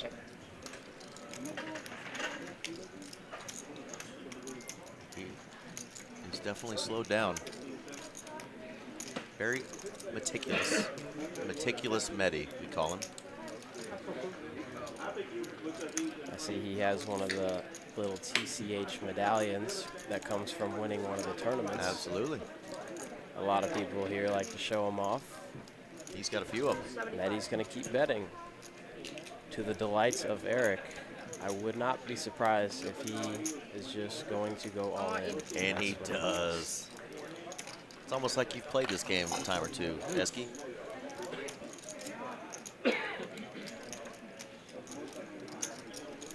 That's right, Bingington. It is Ryan in the booth with me. Very happy to be here. It's my first time ever commentating. Is it really? Yes, Heck yeah. sir.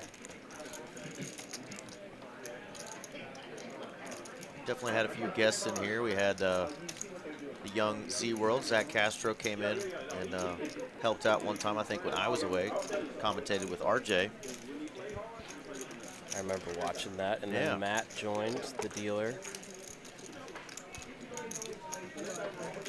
Medi here is still in the tank with his 2 pair 7s and deuces with the ace kicker. All right. And after you bet so big on the flop and Eric calls next act, and then check raises all in on the turn, I think you just have to fold the 7 here. As much as it might stink because there's so much money in the middle, it's very unlikely that you are any good here. And he's going to find the fold. That's a good fold. He does, and while he's finding a fold, I'm trying to find a card protector in the shape of a military tank to give to Mehdi. How great would that be if he's in the middle of taking? I could walk out and bring him one. What's going on, Alan? What's up, donkeys? That is our, what is his name? Derby D, the Derby Desperado, Mr. Allen. I haven't figured it out yet, so YouTube and Google has switched everybody's names back to whatever their original like email or sign-in was. That's interesting. So it took away everybody's kind of slang names or the names that we used to call everybody by, and so now Allen used to be the Derby D, and maybe Benchington had a different name, I'm not sure. But some of them are working, like Poker Monkeys is working, so I think you have to reset. Yeah, I know, Alan. I don't know what the deal is. I definitely don't want to call you Alan F82M59. That's annoying. Let us know in the chat if you've dealt with that on the YouTubes. How to get your name back after they swapped everybody. A lot of people had to like sign back in because they knocked them out, so who knows. Let us know, though. 3-way flop here. Mehdi raised the ace-4 and flops top pair and is going to rip. Doug with second pair. Heads up to a turn. Heads up. 4-ball. Big card from Mehdi. Got the 2-piece now. He's going to set the trap, and it's going to work. Doug is 125. not afraid to put any money in the pot, and Mehdi could potentially just call here with top and bottom pair. It's one of the better hands to trap, but he's going to go all in here with the Nick game being in effect and a bunch of draws on the board. This is also a good play here. And it's going to put Doug in an uncomfortable spot, even though he just has an 8. He folds it, and Mehdi almost looks like he forgot to show. He did remember. So Doug actually, first time on our stream, he did forget earlier, but fortunately he survived that net game. Pierce lost the first one, and Doug was like, "Oh damn it!" You can tell somebody does it almost every stream. You know, you forget. You just caught up in the moment, and you forget to show your cards. You don't remind him. I like the jam there for Mehdi though, because he's working on that original stack. He's only down to $500. So try to get called there by an ace that doesn't have 2 pair, and see if you can hold. But yeah, we saw that it was Doug only having an 8. There's our V pips.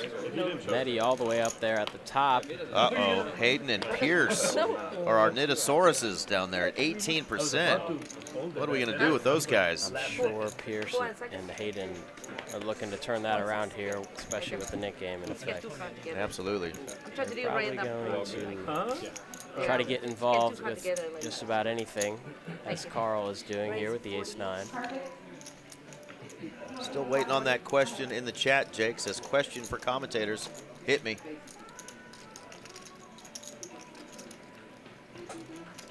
And Alan, there you go. There is the way to change your name back if it's screwy in the chat. Looks like Mehdi is cutting out a 3-bet and a big one at that. He is not playing around this Friday here in Dallas. He wants to play big pots. And it's going to put the ace-10 and the ace-9 in quite the uncomfortable position. They probably just have to fold. Yeah. Carl is asking why so much. That would be my question as well. No, order ace. Some good talking back and forth with K-Dog in the middle, and that's free information for him, but he is still going to fold. Show for your non-existent button. You can use it for the next time. Can I? Do I get to? Oh, he can use it. They want to see the hand so bad, they're telling him he can use it for the next one. They want to know what the hell he's making that 3-bet with so big there. He does not oblige. Be that. All right, there's those leaderboards. Our man K-Dog is down 2.5K. I'm down with that. You can show you how to learn a 3 or 4 bet. Pierce lost a decent hand earlier, and he's kind of just been card dead ever since that one. So we'll, I'm sure, see him get involved. Our big winners so far are Brian and our villain. I'll buy a credit for $50. I think last Friday's 2-5 game, I think our villain and a seat were the big winners. What, 5 or 6K a piece, I think, something like that. So that's what our villain was saying. Yeah, so pretty good wins and a 2K buy-in, more than doubling their stacks. Yeah, it's very good. Tripling in some cases. I think Eric was on that single bullet, so just ran pure. Was he over in the 1 seat? Yeah, he was. Yeah. He is not afraid to play big Yeah. pots. I love playing with him because when I play with a player like our villain, I always feel like I need to get up for the challenge because I know we're going to play some pots. Yep. And he's going to definitely put me to the test and try to get me off a hand. So really fun to play with him. Brian with the 3 bets. A bit of a small sizing out of position, just 3x, but Pierce here with not much of a hand. All I know is I made Probably 16, no, could just 70 hit the plus muck, 200. but How much is the cost of with this? 18% VPIP, he probably wants to get those numbers up, and he might stick around now. He's won enough because you know you're going to lose it, right? Yeah. Brian shows and gets rid of his nip button. There you go. Free Panda in the chat. That's our man Johnny Rodriguez, one of my favorite dealers. And he has been in here in the booth with me before as well. How you doing, Mr. Johnny? You can check him out on TikTok. He's got some cool content. He's going to be putting out some more poker content, but little poker kind of life mixture. That is my man Johnny Rodriguez, and he is under Bluff Anonymous. No, what is it? Johnny, help me out here, man. I'm old. Do we want to do a round of free blinds? Bluffaholics? Yeah, Bluffaholics Anonymous. There we go. I found it in my head without looking it up. Esky can vouch that I tried to get the phone out, but it didn't. Yeah, he can attest. We got Medi asking everyone if they want to do a round of 25 straddles. This 2-5 game Juicy. could play 5x the stakes as advertised, which is a common occurrence here in Texas. To any poker game you play plays much 20 bigger. and then 30. Oh, you want He is really saying Like a 10, 20, 30? yeah. Jackie Robinson. Around, at least. It's not a straddle. Doug's like, we'll talk about this later, man. You're up. Just fold, and we'll talk about this in a minute. Bluffaholics Anonymous. There he is. Free Panda. What's up, buddy? Shout out to your lovely wife and your adorable young son, Luca. And speaking of shouting out young sons, how about our man Harvey Castro with the new Bambino? Yeah, Do you know what we named? What he named the young kiddo? He just had a daughter 2 weeks ago, and her name is Parker. Parker Elizabeth Castro. Parker Elizabeth Castro. Awesome. And I know Z-World, Zach, is a proud unk. Good stuff. And the Queen 3 finds a 3 bet Let's here. go. Aggression wins, and he gets rid of his nip button. In the under the gun spot. Love it. He was in the straddle there and had a Straddle, good right. opportunity. Is anyone against? I always There's a forget lot when of we dead add these straddles, you're now technically under the gun. One But round or just Medi does put the 20 on. And if it works, then we can continue. One round of double straddle, the player's like, oh, okay. Hey, and by the way, guys, if you get in on this stream, more often than not, you will have a third blind. There will be an auto straddle. Players love straddling on these stream games. So if the stream is something you want to do, know that you probably will be facing that. But most other things are negotiable and not mandatory. So, don't ever feel like you're bullied or forced to do something if you come on the stream. But, it's a gentleman's game, and we want to make everybody comfortable. These guys have agreed to do a one round of a third blind or a additional straddle. It's a double straddle. the live stream you can. Okay, blind. Making the game a little bit juicier. Making the game much bigger. These stacks are going to be getting in. Gotta check it. Doug here with They only do the $20 fly rate.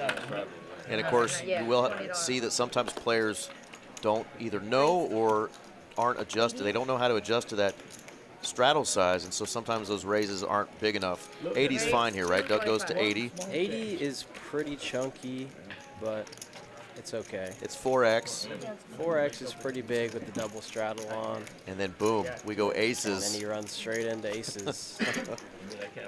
And you got that side glance from Doug looking over at our villain. Nettie here is gonna stick his neck out, get in there. And a call. The Not 10-9 off, recommended. not recommended. Especially when you only have 693 left. You really need to smash this board. Oh! Everyone's got a piece of this one. Just gross. What a spot for our villain. Oh, easy. Wow. 79% equity for our villain. And Doug doesn't love it, but he might be priced in here to call with the queen high flush draw and 2 overs. Because Medi's hand kind of looks like pocket 9s or ace 7 suited. Oh, he's all in. He's all in, and Eric. The is- first double straddle hand, Eski. Eric has a very easy call here with aces with the diamond. Yeah, I mean, you never love calling 2 jams in your face, but you just have too much hand. But he's going to turn around and get the power cup from Delia. Dalila. Dalila. Yeah, it is Dalila. It took me about 3 years to learn that. Dalila. But she'll answer to anything because she's amazing, and I mean, I have the ace of diamonds. Eric is just putting it in his head. and Doug hates hearing that. Doug's like, please don't call. Please Yeah. don't call. Doug is drawing very He thin does with make the these call. diamonds. That's a call. Oh my goodness, This folks. is a very big pot. $5,565 are in the middle right now. Our villain has a hammer lock on this one, just about. Woo! Barring an 8 coming out. Main 6. Yeah, an 8 would be absolutely disgusting, but Running pairs for either player. 665 is the main. Ace is looking to hold here. Medi praying for no diamond. And there's a side pot And between. we'll get this. Yeah, there's a side pot. No more action? I have a pair. I have aces with ace of diamonds. Oh, wow. You got one, right? Yeah, but I only go one. Everyone's surprised Side, that I guess, but I our mean, villain was tanking with aces with the ace of diamonds. Queen. Got more interesting. Oh my God! No! That is a bad beat. Oh, that is disgusting. Doug can only shake his head and say, well, I got there. Eric here in the aces. booth just flew back 3 feet and threw his hands up in the air. That was quite the runner from having 2% equity on the flop. That is just disgusting. There's no justice in poker, but Doug says, thank you. New favorite dealer alert. Just a naughty, naughty run out, and Doug is going to leap all the way up to the top of the leaderboard. He's now up 3.6K. And our man, our villain, is going to go from that second pole position to now being stuck $1,000. What a game we play, Eski. Tiffany deserves quite the tip for that one. Yeah, Never she forget does. to tip your dealers, especially Amen. when you go runner. 14, 15. And if you're a dealer, never say nothing funner than a runner after somebody loses a hand. We've had that happen here. And Might not let's get just tipped say, from that person. let's just say that player lost his, you know what. I'm adding 2,000. Goodness gracious, yeah, Doug's stack of chips, but guess what? There's even more, and here it comes. What? This is the best feeling in poker as you're stacking a pot, and it looks Getting like more. a whole nother pot. Whole nother pot is coming your way. Okay, yeah, thank you. And he gives her a nice green $25 bird. chip. 6 at Attaboy. 2,000. Medi is adding 2,000. What a freaking hand. 9 at a 900. I thought we might see a king on the river. I did not think we were going running queens. Doug, the ladies' man, getting 2 ladies to save him from disaster. I forgot. I went. You need chips. You got a 900. Very ambitious all in on that flop too, right? I mean, you got the queen of diamonds, like you're just, It was relatively ambitious, but having 2 overs and the queen of diamonds was not the worst all in. He just really, it was quite unfortunate for him to run into it against Eric being so deep stacked. right. Big. I mean, the hands you can obviously put Eric on when he's that pre-flop aggressor, made a big. Obviously, it's 4x is what Doug made it, and then Eric went large with his 4-bet, and it just got juicy real quick there. Actually, it was just a 3-bet because it was a double straddle, so Doug raised the straddle from Medi, and then Eric came in with that big 3-bet. 60 right to 60. So a lot of those hands you could give him credit for were kings. Kings, aces, ace, king. And I guess you just got to pray that he doesn't have a diamond when he ships it on you when you've got just the queen. Oof. So the 20 straddle is still on. Pierce raises under the gun. This is just an open and not a 3-bet. Go. 60. Carl here with the potential to pump this one up. Oh, Hayden, this is a great spot. He is definitely going to be raising this one roughly to about 400. Raise. 405 is the price. You were off by $5. You got to get out of the booth. 405 is the bet. Pierce folds, queen. All the queens are dead. Great fold there from our villain, obviously. King, queen, offsuit. Benny has a potential hand that he might want to get in there because his hand, suited connector, plays well against the perceived range of Hayden having the big cards. And Carl has a hand that does not really want to continue here, especially in this specific spot, because he can just be dominated very much, as this example shows. But he's going to see a flop. Here we go. $1,000 in the middle. King, queen often gets overplayed. Let's see if he can survive disaster here.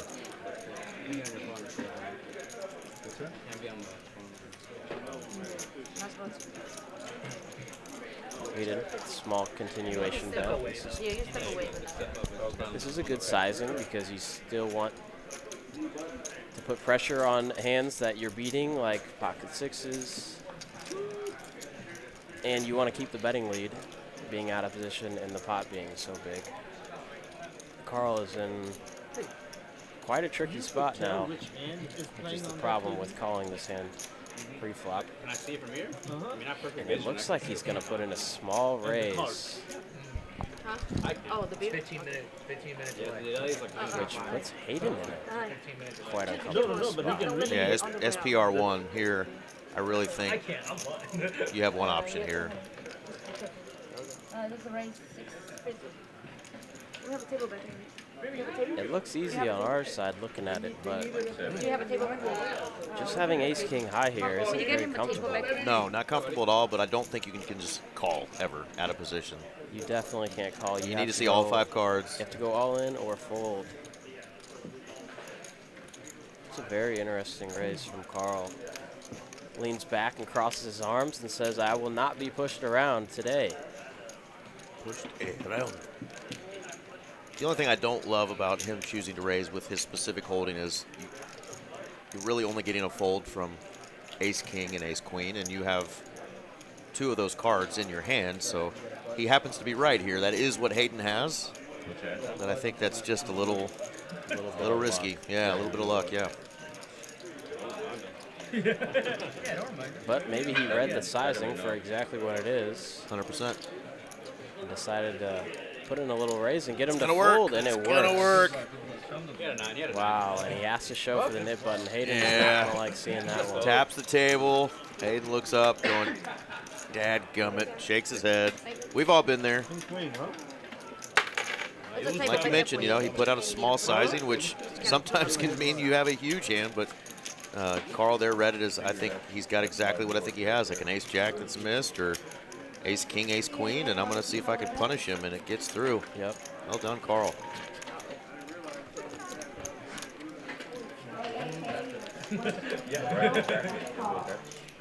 Thank you guys again for joining us. TCH Live. I'm Eric Van Loosen, joined by my friend Ryan Farrell, Mr. Esky Poker. Check him out on the socials at Esky, E-S-K-Y, Poker. Putting out some cool content. One of our young poker players that's doing this thing and doing it well. And we're having a blast in here. I was going to be solo for a while, and he said, "Hey, man, I'll join you." I said, "Hey, man, come on." Very happy to be here.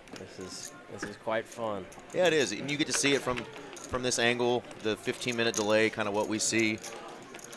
Get to look at some of these positions where the players are playing, and of course, you know, it's just a little bit different, obviously, when you're on this side of things. But get into these guys' minds and see what they're thinking as you know each flop, turn, and river happens. It's pretty cool. I've had a blast doing it for a few years. Yep.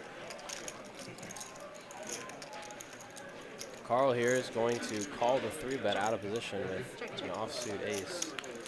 And there's what I mentioned, right? We can see that there was only one live ace. The ace of diamonds and spades have been folded. Our software can pick that up. He does pick up a lot of equity, though, on that turn card. This is a good turn to start betting. Just having ace high out of position with the nut flush draw.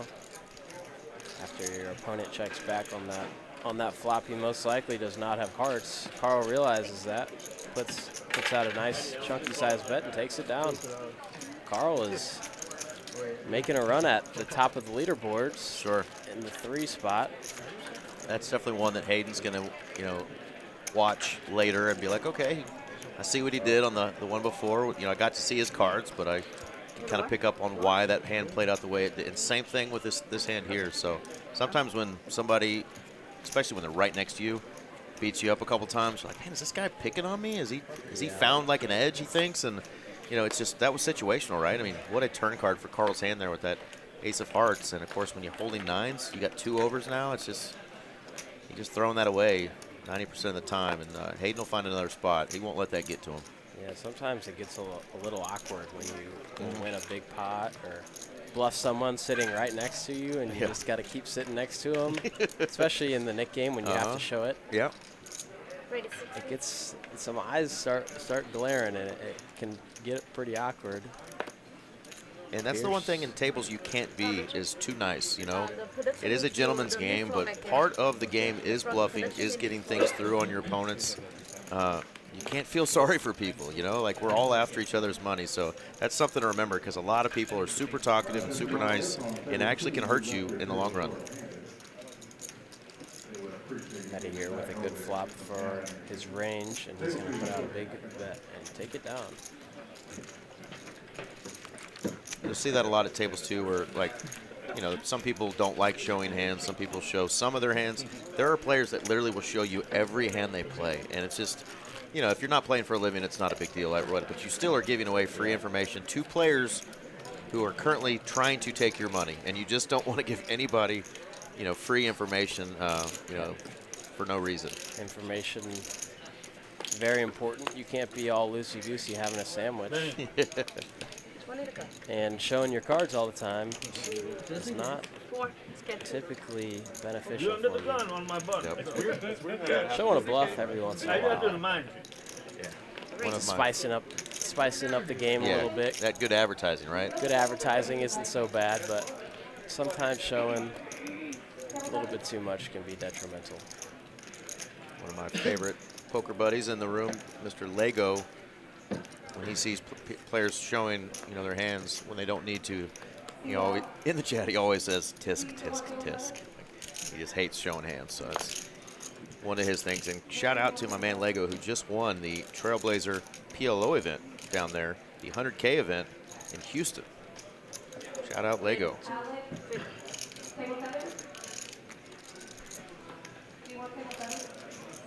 Brian here with the 3 bets. These graphics are a bit off because the $20 straddle is counting towards a raise in the graphics. So Brian here with a good 3 bet, Queen 10 suited. I like it.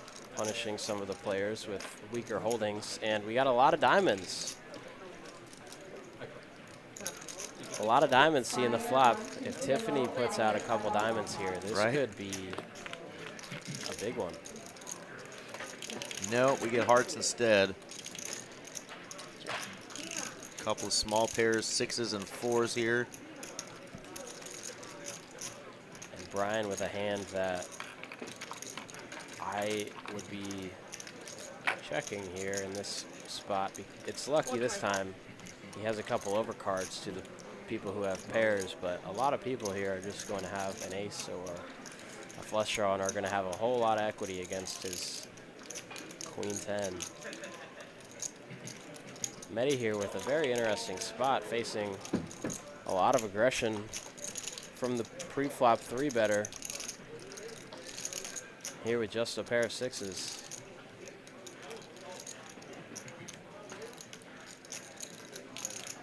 And if you don't know somebody, sometimes you're thinking, is he really bluffing 3 of us? You know, is he really trying to? But he is, again, the pre-flop raiser, 3-better. Big ace out there. That's definitely in his wheelhouse. Either that he has one or that he's not scared of it.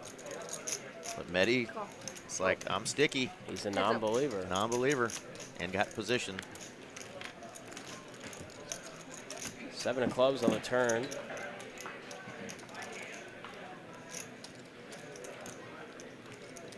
And Brian here. This is quite an ugly spot here with queen 10 of diamonds. He's probably thinking right now, how am I in this position? He is all in. Oh, my goodness. And, I mean, Mehdi's giving him the stare down. this is a hero call of all hero calls. If you can call an all-in with 3rd pair, no draw, you have to put your opponent on complete air. This is not recommended from Mr. Brian Devaney in the 1 seat. But he's going for it. He's got heart. Wish he had 2 hearts, but he's going with the queen 10 of diamonds. The old YOLO. Get it in there for the stream. Street poker at its finest, and Mehdi might stick it in here. Oh my God, if he does, this is nasty. Folding is boring here in Texas. No one does much of it. Another shout out to Robert Madrigal, who grew up with Brian. Your boy is all in with absolute air, putting in that big boy bluff. Will he get it through? He is going against one of the stickiest players at the table. Free Panda thinks he's going to call. But Oh, he folds. Wow. Breathe. Big sigh of a relief from Brian. Oh, he's not man. going to show it. He's not going to do the Not going advertising. to show. Not going to show. What a sick. You know, often you want to, when you do your big bluffs, you want to have some sort of backdoor equity, something that could potentially, 2 overs, something. That was absolute air. That was classic street poker action there from Brian Devaney. He is a veteran here on the Well done. felt. Yeah, and he's been on this table before in the cash streams, and of course we've seen him a handful of times in the tournament streets. So love it. He's a gentleman in the room, and just like I said, the poker culture and community here at DFW, we're all competitive, but it really is a close-knit group, and we're all trying to win, but we're all here because we enjoy this game. So it's a great place. I know you're relatively new to Texas yourself. Everybody that comes here from outside of Texas has a great time, so I know you feel the same. Yes, of course. Handsome Andy in chat asking how his boys Benny and Pierce are doing.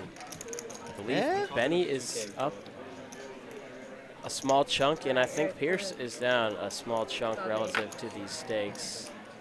Pierce has got 3 or 4 beers stacked back there, looking at the waitress to try to find his next one. He put the all-black hoodie on. He's covering up those big guns. I was noticing earlier he's looking pretty swole today. I think every day is shoulder day. He's got those broad shoulders. But yeah, those guys are doing okay so far. We've got a shout-out to our man Eski. Yalla Habibi, watching from the UK. So we got a friend watching from across the pond, and he says, actually, I'm a huge fan of Eski Poker's Instagram content.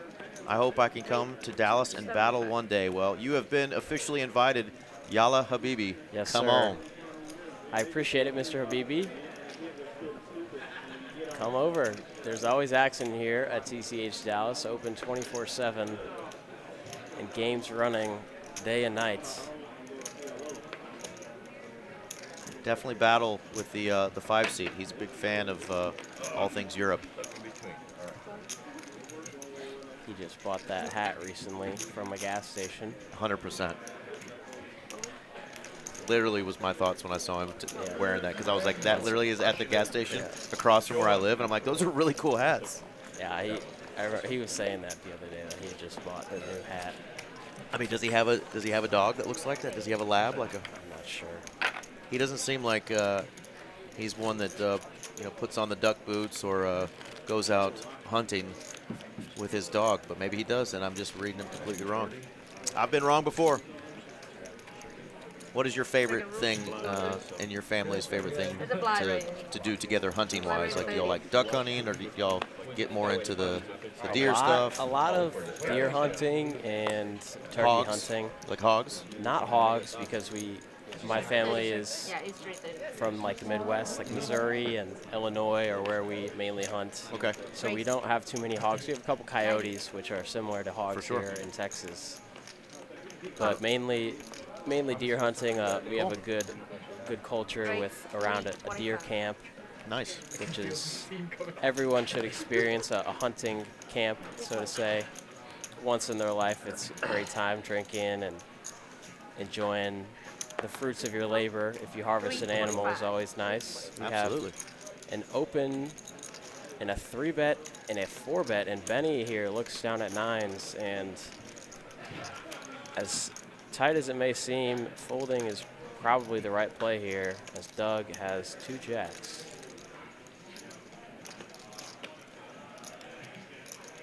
You love having those 9s. You love going to battle with 9s, but a raise, a 3-bet, and a 4-bet, those 9s shrivel up like they would in this 10-degree weather.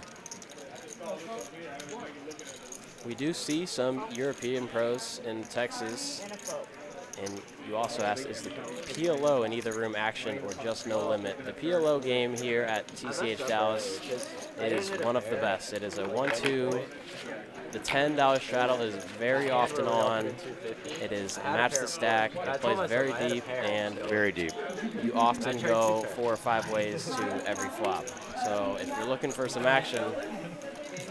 And it's a game where, like I said, it's a 1-2 bring in for 5 game, right? There will be a straddle on. You can buy in for short. There are players that buy in for the absolute minimum, and they have 6 bullets. They will be all in within 2 orbits 6 times, and they either go broke or they triple up. The other caveat to that is there's those players who play deeper, and their goal is to stack that guy 6 times.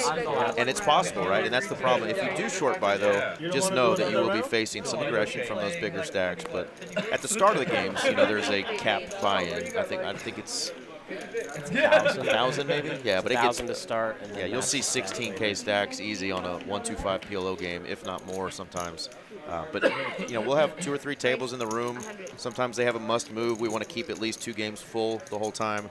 But yeah, both locations have really good PLO games. 1-2-5 mostly is what spreads here in Dallas. Over at the Las Colinas social location, it's a little different. Yeah, they play 5-10 and bigger, right? 5-10 and much bigger sometimes. 1,100. Pierce here with the 3-bet, actually, because it's a straddle and just a 3-bet. Benny here with pocket 5s, and Hayden is going to wake up with ace-king if he gets back to his seat, but he does not. This is my first hand. Pierce is happy. He wins his first hand of the stream and gets to show it. There you go, to get rid Pierce. of his nip button. He's been frustrated because his cards have not just been bad. I mean, they've been the unplayable kind. Your 9-deuce offsuits, stuff like that you just can't play. But and I guess were we gabbing too much when Doug took down that hand with the jacks there? Did we see the result of that 4-bet? Doug took that pre-flop, right? Yeah. Apologize, Doug, for not giving you your shout out there for appropriately 4-betting your jacks. I was going to say, too, that in the 1-2 streets, you'll often see players just calling 3-bets, sometimes just calling raise because the game is not nearly as deep as this. Yeah. So if you're in the 4-bet to 5-bet range, with your jacks, you're getting it all in because your stack just isn't going to allow you to do that. So this is a much deeper game, and he was able to get a 4-bet through there with his jacks, and well done, because you don't want to just be flatting with jacks. He's got a pile of chips here. We have a blind raise of 20 and a blind raise from Medi to 35. Doug is going to find the raise with ace-jack. Benny here's with a in a pretty interesting spot here. He's had a couple interesting decisions these past few hands, but he just has not had enough of hand to really stick his neck out there and get involved in the hand. Let's see what And I think we're probably going to see a flop here. Yes, we are. Suited king 8. Let's dance. Heads up. check dog. And a check dark. Check in the dog. Bet 75.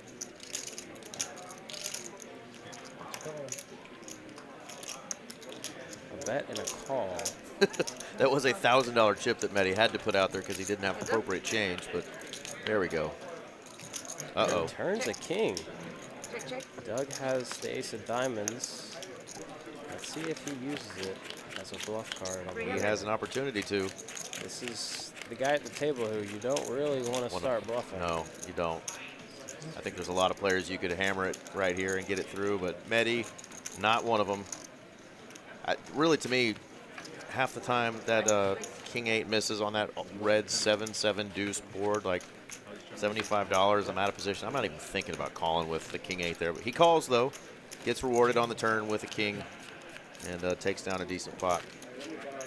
Again, though, it's player specific, right? He's a very sticky player, won't be pushed off of hands, and does have some big bluffs in his repertoire as well. So didn't have to hit his king. He could have been setting something up.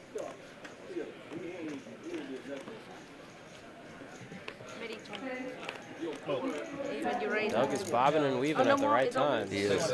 No more. Sorry. We don't dog play anymore. Take that $20 double straddle officially is over. I wouldn't be surprised if a couple of the players here Bring it back. brought it back. Because the first hand was juicy, right? It was a $5,500 pot. Brian here wakes up with a big premium, ace king suited. Gonna put in a chunky raise.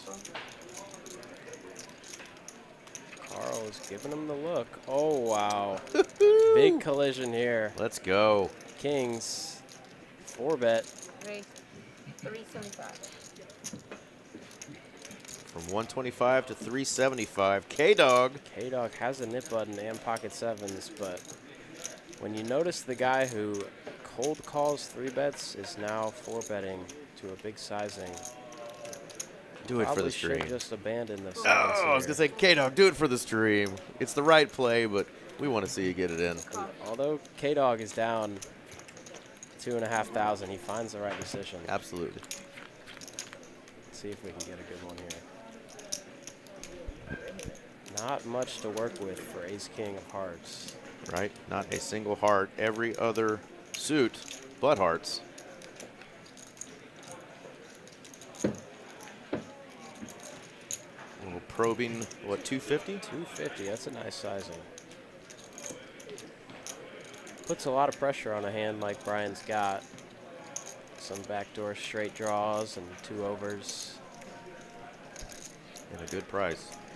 I don't blame him here for sticking around. There you go. 3 of spades in the turn is a very good card for Carl.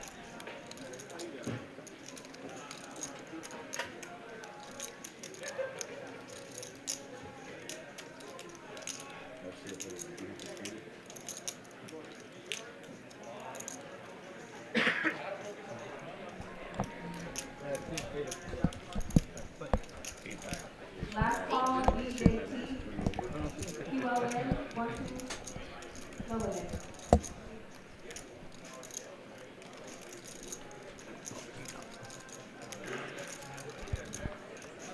I forget if you had diamonds. Carl bets 800. And now Brian probably more disturbed that his beautiful suited ace-king he started the hand with is just really Then it would be a check. not looking good. No pair is all he's holding. Facing a big old chunky $800 bet. He is going to let it go, I think. There we go. Then it would be a check. Throw it. You owe me one. That's only one card. One card. Yeah, you don't. We usually say, this is the don't show this. Well, what the last one? All right, 2 knit buttons left. It is K-Dog and Benny Boy. Our 2-seat and our 5-seat. Esky walked out for a second, so I can't ask him. So in the chat, who's going to lose this knit game? Is it going to be Benny, the knit, or K-Dog, the knit? Whoever loses does have to pay a $200 splash pot penalty.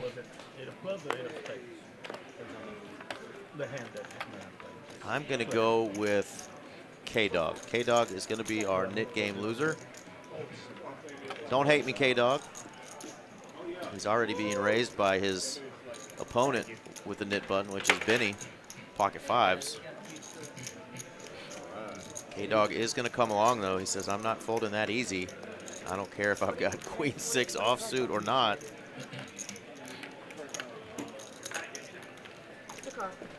And Mehdi is also going to call with the famed 7 deuce.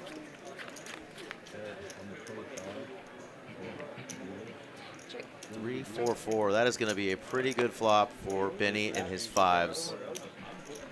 85. But also at the end of the stream, if you want to leave more for them.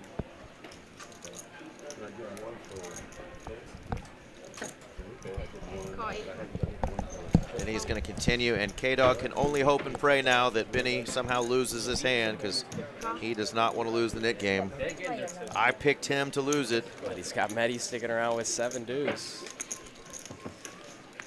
Playing some good defense. Carl picks up hearts and a pair on the turn. Okay, I was going to say, wait a minute, he did have the pair. I was like, why is Carl even in this? But yeah, had the 3.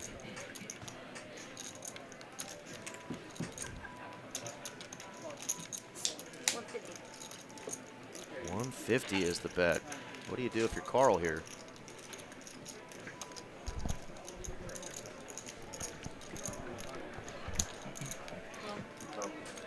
Heads up. And another scare card, right? The ace. Out of position. But, oh. K-Dog is hoping and praying to see a big bet here from Carl. Absolutely.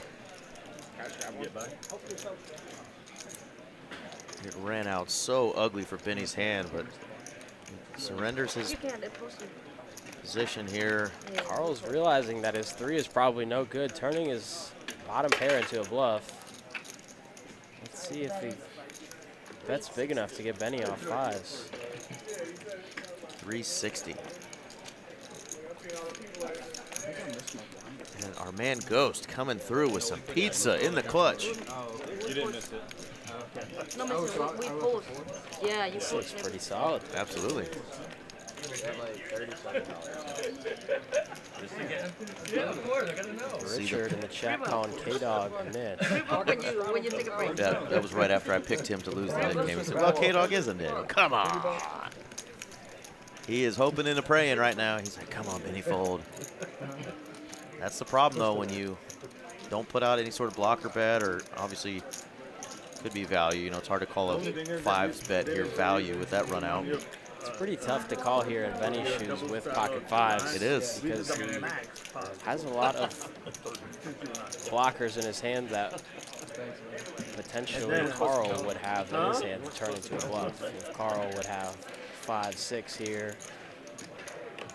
But Benny with the knit button might just want to look his opponent up here.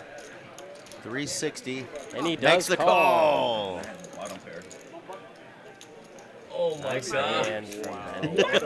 Very nicely played. I was trying to I didn't fucking read. Oh my god. The Gronkowski spike down from Carl there as Benny gets rid of his knit button, takes down a pretty juicy pot, right? 802 in profit, and there's our man K-Dog with the knit button loss. He is going to have to pay that $200 penalty. Pizza going around. We just got some brought to us in the booth, courtesy of Zalat Pizza. Zalat, feel free to sponsor us. Esky and I would gladly take a lifetime supply of Zalat Pizza.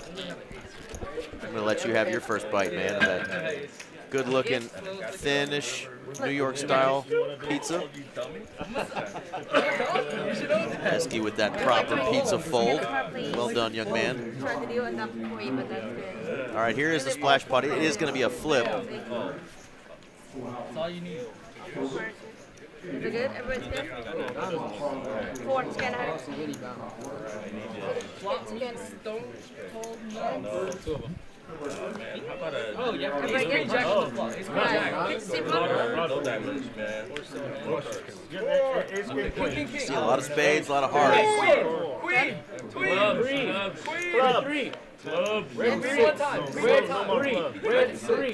Blake queen. Oh. 7, who's got the jack 8? Club. Oh shit, I could have clubs. Get a club. Clubs, Oh, jack Medi 9 had of one clubs club. for Medi. Oh, the club right there. High club. Oh, Medi got Oh, high. Medi with the slow roll. Slow roll. Medi slow rolls the What a table, takes down that What 200 a set. with that jack high flush. Yeah, instead of 9. All right, there is our winners and losers so far. Doug and Brian, old school folks, they're up 2.4 and 3.5K. Carl, respect your elders, boys. These guys, they can play with these young guns, is what it looks like. Oh, Jack High Club, yes. What a set. I had to tell Doug and Brian both that I was cheating a little bit, that I really am a part of the Gray Beard gang, but that I got hit by one of those Instagram advertisements with some new beard coloring stuff, and I went back to my natural color for a little bit, and shout out to our man R. Villain, told me last week that I look 10 years younger, so we're going to rock it for a little while, but we are an official member of the Gray Beard gang. Just not ready to be Santa Claus just yet.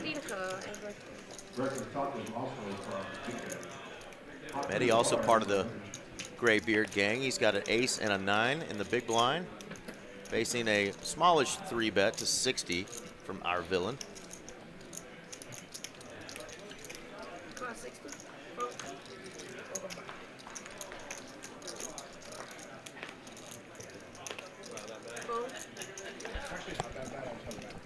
Pierce looks a bit frustrated that he can't get in there, but he would have been dominated. Makes a good disciplined fold. Our villain flops top 2 pair and has the pre-flop aggressor is going to keep betting, and he has a sticky opponent. Let's see if he wants to do anything here with ace 9. He's going to see a turn card. It is the Ocho. That's going to lock things up for our villain if we go to showdown. I'd like to see a big chunky bet. 225 or 250. 175, just a little bit less.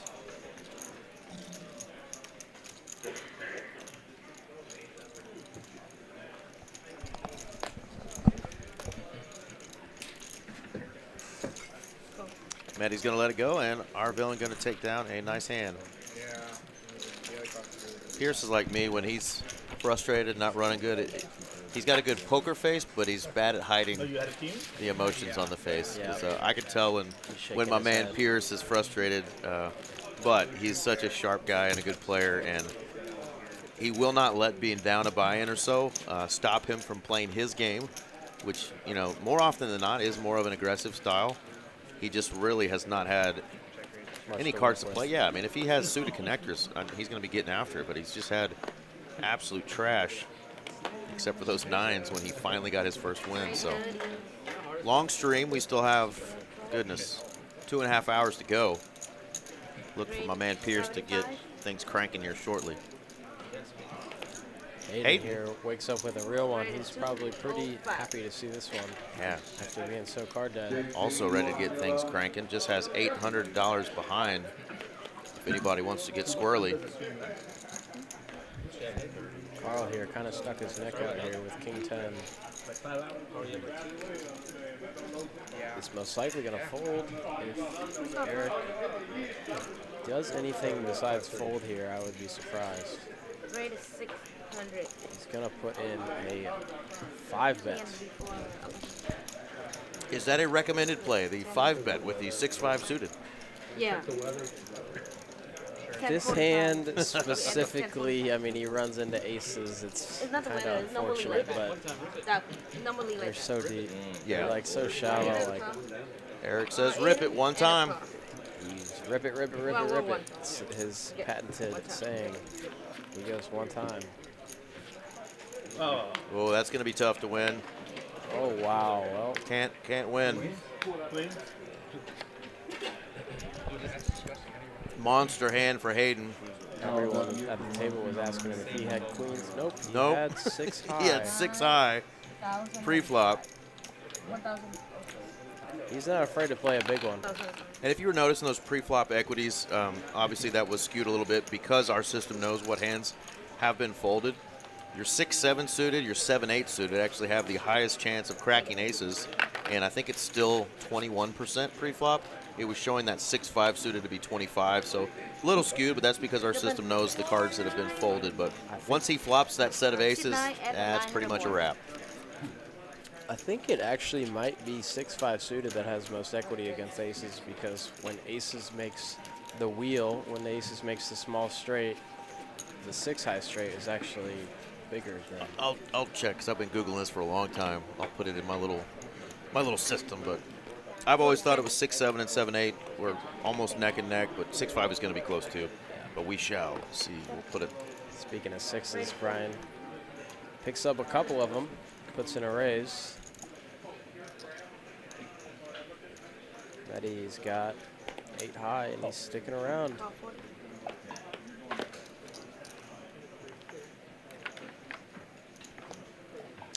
Eric seeing a flop with 9-3. Couple of trash holdings here. 3 players.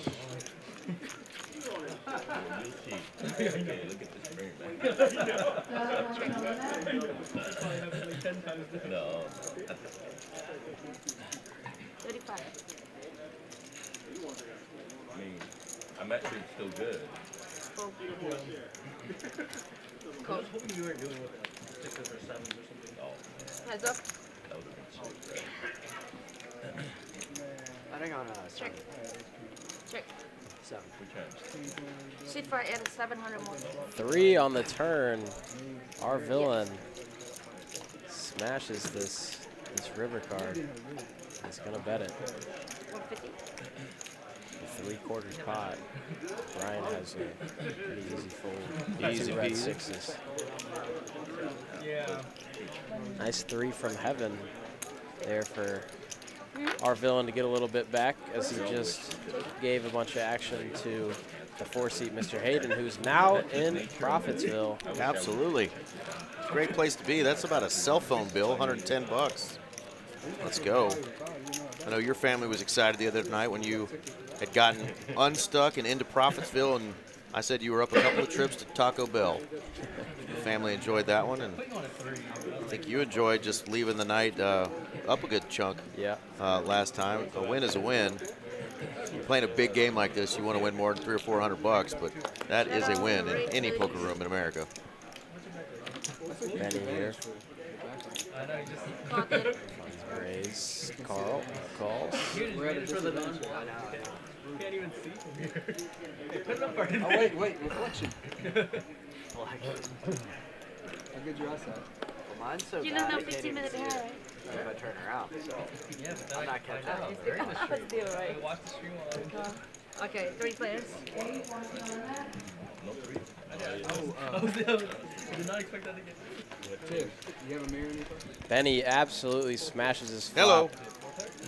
Yeah, 3. He has a hammerlock and the nuts on this flop here. Praying somebody's got an ace. 55. Oh, Yeah, it's up right now. Oh.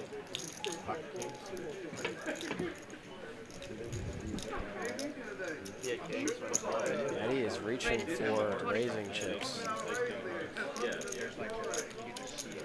And this is a spot, typically, Benny, you might think about putting more chips in the pot here, but if he's been watching and been picking up on what Medi's been doing,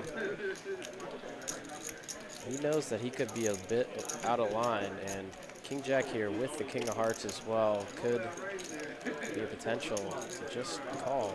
But he's all in, and he's going to shut down the bluff of Nettie. Obviously, it's much easier being in the booth, seeing that he has nothing. Yeah, Jack 7, right? He's like, definitely don't blame him for trying to get all the money in before any action-killing turn card. Yeah, and if Meddy's got some sort of 2-pair, he knows he's getting snap called there.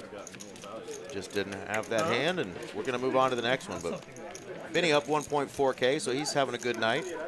Oh, you had the nuts? 5 out of 9 players in the profit. We could have chop. A king on the turn. Chop, chop. Something like a flush draw, pair flush draw, something like that. Just a gutter. Rate 30. If you've got 6s or 7s or something, you're going to fall. True. Why would it jam the game? You never know. Looks like Mr. David in chat just gambled all his points and won. Congratulations, David. Yeah, evidently in the chat, Streamlabs used to be very generous and give away a lot of points. They really don't give away many. I think I've fluctuated between like 0 and 100 over the last couple years, but there's people like him who have, you know, 720,000 or 700 million, some of our early chat pros. The 6s aren't going to come. No, they are not. Pierce with a well-timed 3-bet squeeze there with a good hand on the button. Everybody's down. Sounds good. Yeah. I'm good. Yeah. Nick game. Anybody not want to do And he's encouraging everyone to He is. get the Nick game back on. He wants to see some more action from the other players, so that can help him get more involved. Love it. Watch Poker Monkey's total when he gambles all here. I think he's got a gazillion. $25 strata. Yeah. What? I don't even know what number that is. Max. 5 million? 5 5.5 million points. So you can only gamble 10,000 of them? And guess what you get for winning? Just more points. Nice game. Clout, street cred. It would be cool if Streamlabs could come up with something to do some giveaways, but it's still fun when you're watching to try to roll something and literally not risk anything. Our villain going to start off this Nick game with pocket 3s and the button. And a chunky size raise. I like this. This big raise. Just try to take it down and get rid of his nit button. 255. Then he picks up a real hand. Carl's getting TV time.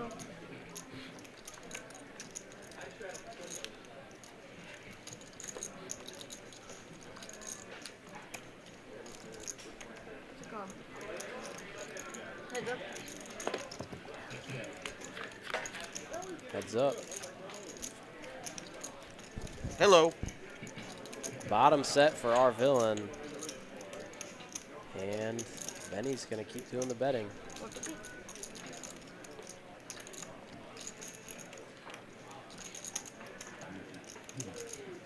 Nothing to be afraid of here. Nice clean card for Mr. Eric, our villain, Hernandez in the 9 seat. Let's see if Benny's giving him a look like, yeah. You gonna hang on if I keep betting here?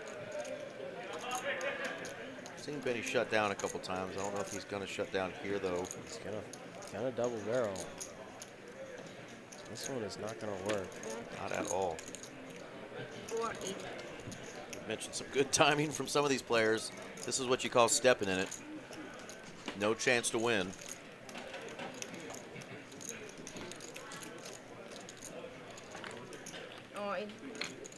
And Eric will shut this one down. He's gonna send it. Hoping Benny had an overpair.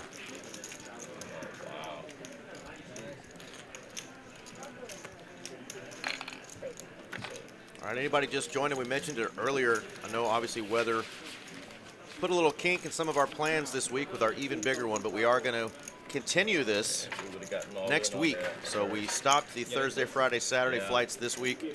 We're going to reset and do those Thursday, Friday, and Saturday flights next week, the 29th, 30th, and 31st.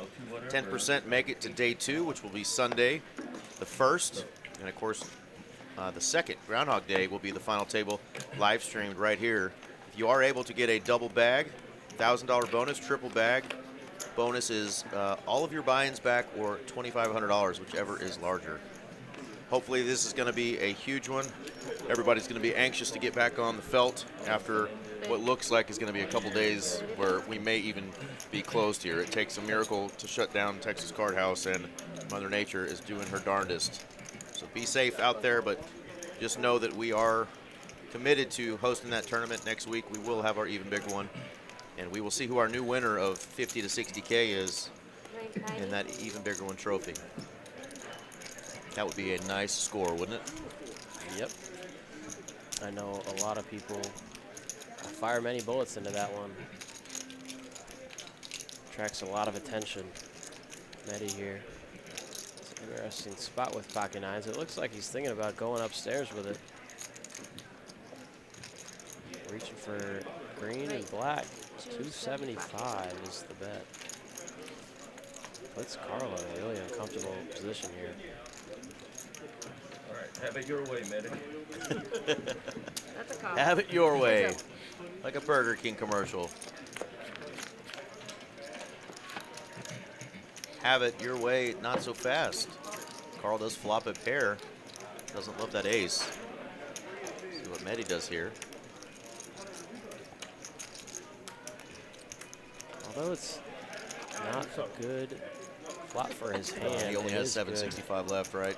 For his Seven. perceived range with a lot of ace-king type of hands. So he's going to put all of it in. And put Carl in a really uncomfortable position here with just second pair, a couple backdoor draws. I think he's going to find the call. Us men can be stubborn sometimes. He's got a pair, some backdoor hearts, backdoor straight draws.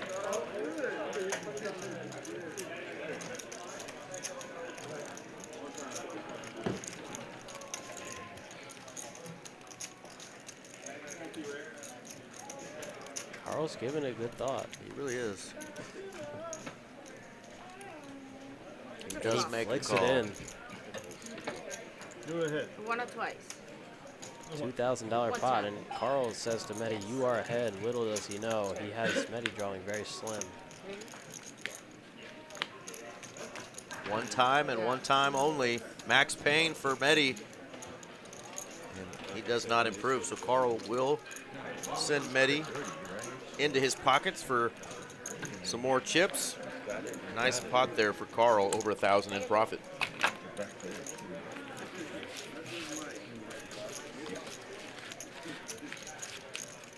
And our man Medi surpassing K-Dog now. Bottom of the barrel there. Chip, please. Barrel. Yes, 2,000 behind. 6. Yeah, thank you. Speaking of big and big tournaments, there's our man Eric Trexler right there. A couple years ago, he finished, I think, 3rd place I think in it was an event second in the Gladiator at the World Series. for over Second or 300K. third. I remember talking to him about it. He said he took his, he has a wife, I believe, and a couple little ones. He said he took them on a very nice trip. I'm not allowed to. Took some time off of dealing. Evidently, Eric Trexler is a popular name because I just Googled Eric. Last time I allowed it. That's not him. So let me do Eric Trexler poker and see what pulls up, because I pulled up Eric Trexler, the bodybuilder.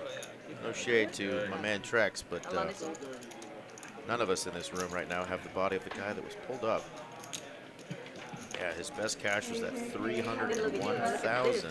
And that was 2020 something or other. I think it was 22.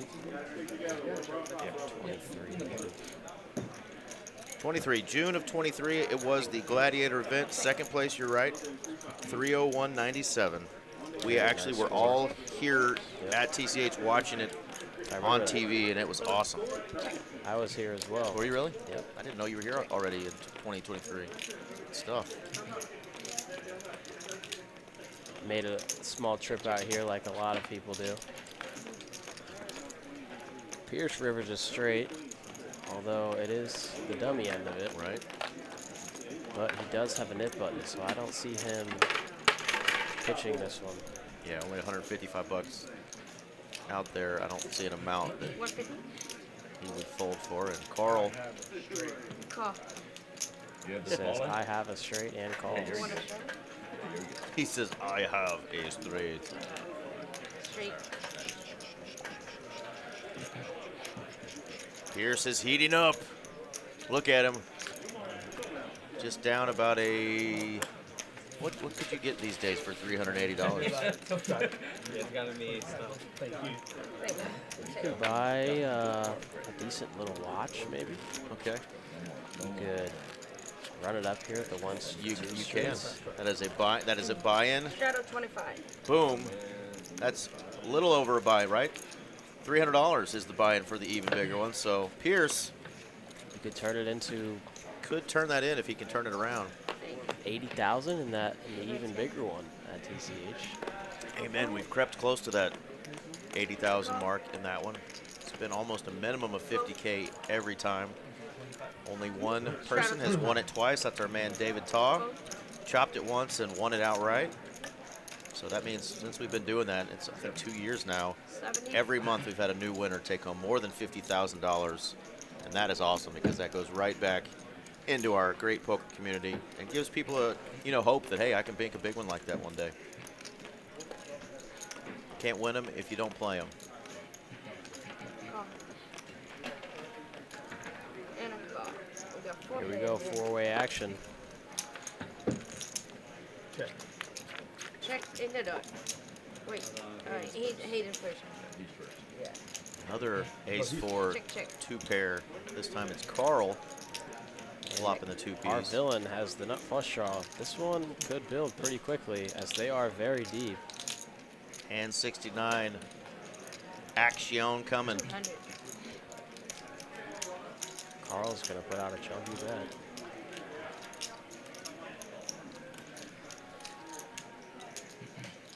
Call. Heads up.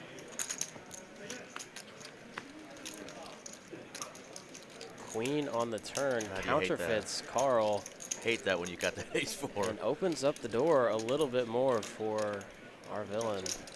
Potentially to bluff if he misses hearts on the river. Not gonna work this time. That is not a good card to bluff.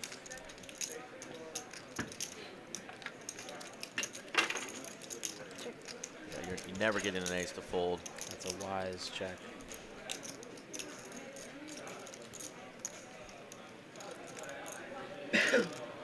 Carl's giving a little bit of Hollywood over there with his full house. And he's gonna take it out. Take it down. We got a little voice recognition. Somebody recognizes Mr. Esky Poker. It says Wyson Legion. Do you know who that is? I'm not sure who Wyson is.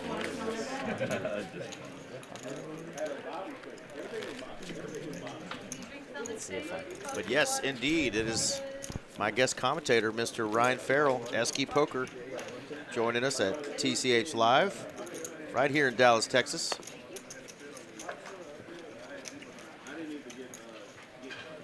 I think he was feeling sorry for me that I was going to have to be all lonesome in the booth and wanted to come in and have a good time.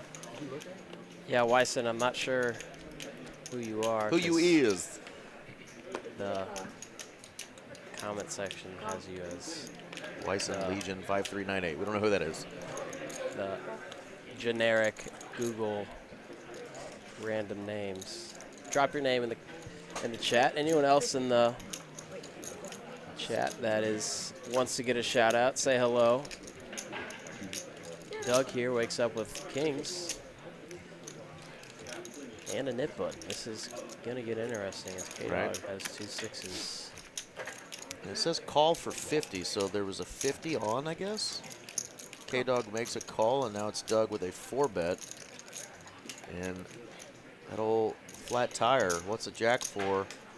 Suited variety makes the call. Also not recommended, but K-Dog might just stuff it in here. yeah, He he does. had the 7s earlier, didn't do it, and music to Doug's ears. 1535. 1535.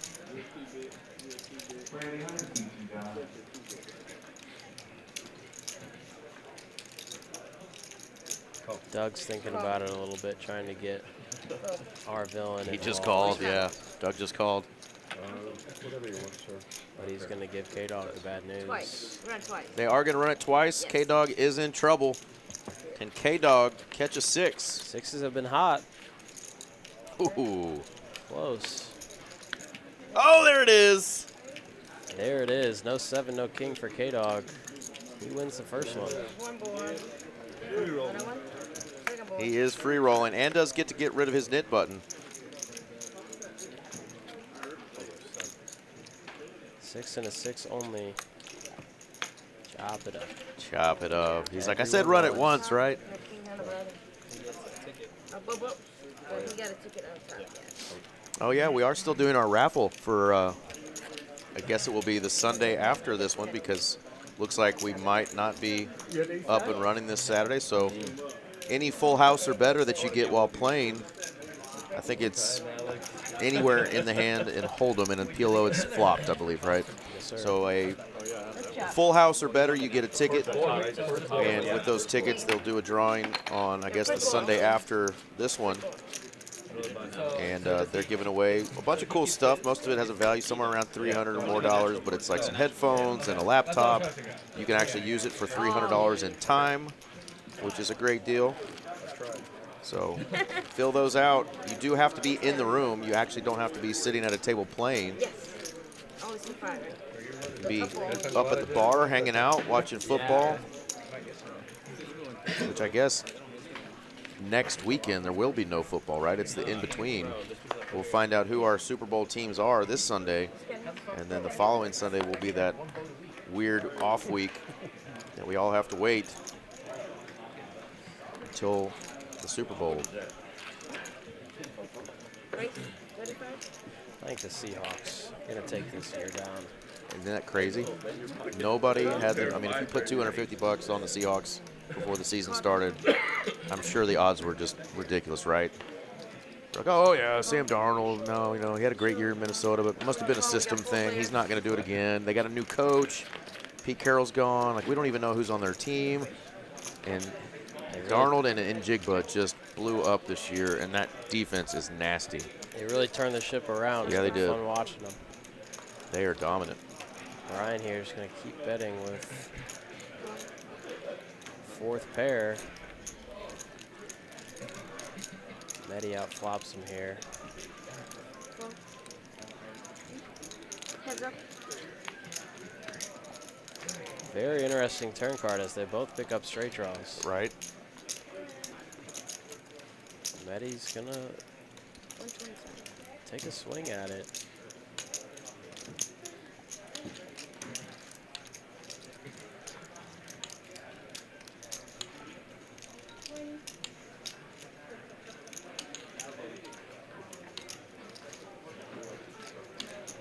Looks like Brian's reaching for more. He is. Ruh-roh. Toughest guy at the table to bluff. He's going to try, though. He's going to keep him honest for at least one more street. Curious to see if this one bricks out, if Brian can put in another barrel and get him to lay this one down. And it does brick. Quick check from Medi. Brian's still got his nip button and very little showdown value, and he's gonna slide out all his black chips and put Medi all in. And he has done this to Medi now twice. Medi's hand has been relegated to third pair now. This is a very believable story that Brian is telling. Raise pre-flop. Continuation bet on the flop. Raise the turn. Now the overbet on the river. Eddie would really have to put on a cape here to be a hero and call this one off. That's right. Not all heroes wear capes, though, and Medi do it. It's Mr. Carson W. Mr. Carson Walker. What's up, man? He plays here pretty often. He's a couple years older than I am. He was telling me the other day about the 2-5 stream that we're commentating right now, and I was like, yeah, you need to get on there, because he's been wanting to play some bigger stakes rather than just 1-2. It's a great lineup tonight. A lot of action. Medi could find a really nice call here if he can flick in a chip and get rid of his nip button.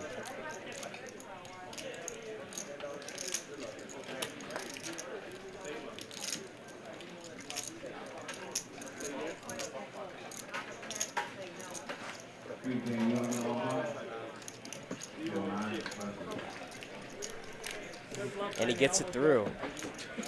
Very nice, nice bluff from Brian Devaney. And I'm telling you, that is written down in the back of Medi's mind. He's like, he's done it to me. He showed that one. I'm after him. Medi will come get him.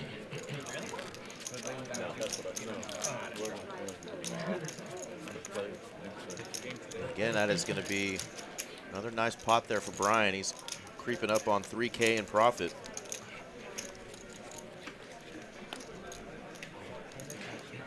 Vinny, our only young gun at the table, who's in the profit zone. All our other young guns tonight are in Stucksville. Brian wakes up with another playable one.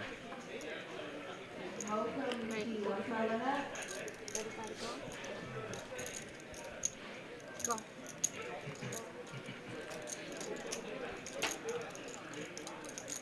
Medi and Brian are going to go right back at it. Absolutely. Go. Queen high flop could see some fireworks.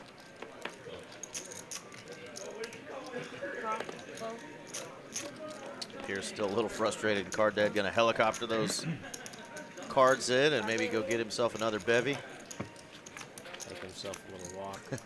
You got to do that sometimes. And I mentioned queen high flop. Here we go. Hello. The two-piece for Medi. Open ender for our villain and top pair for Brian. He's going to keep betting. Yeah, open ender and backdoor spades for our villain. So yeah, this could get juicy.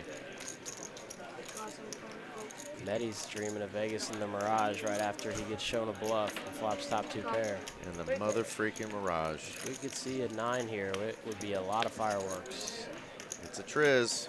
Upgrading Brian's kicker in his mind now to a jack. Queens and threes with a jack kicker.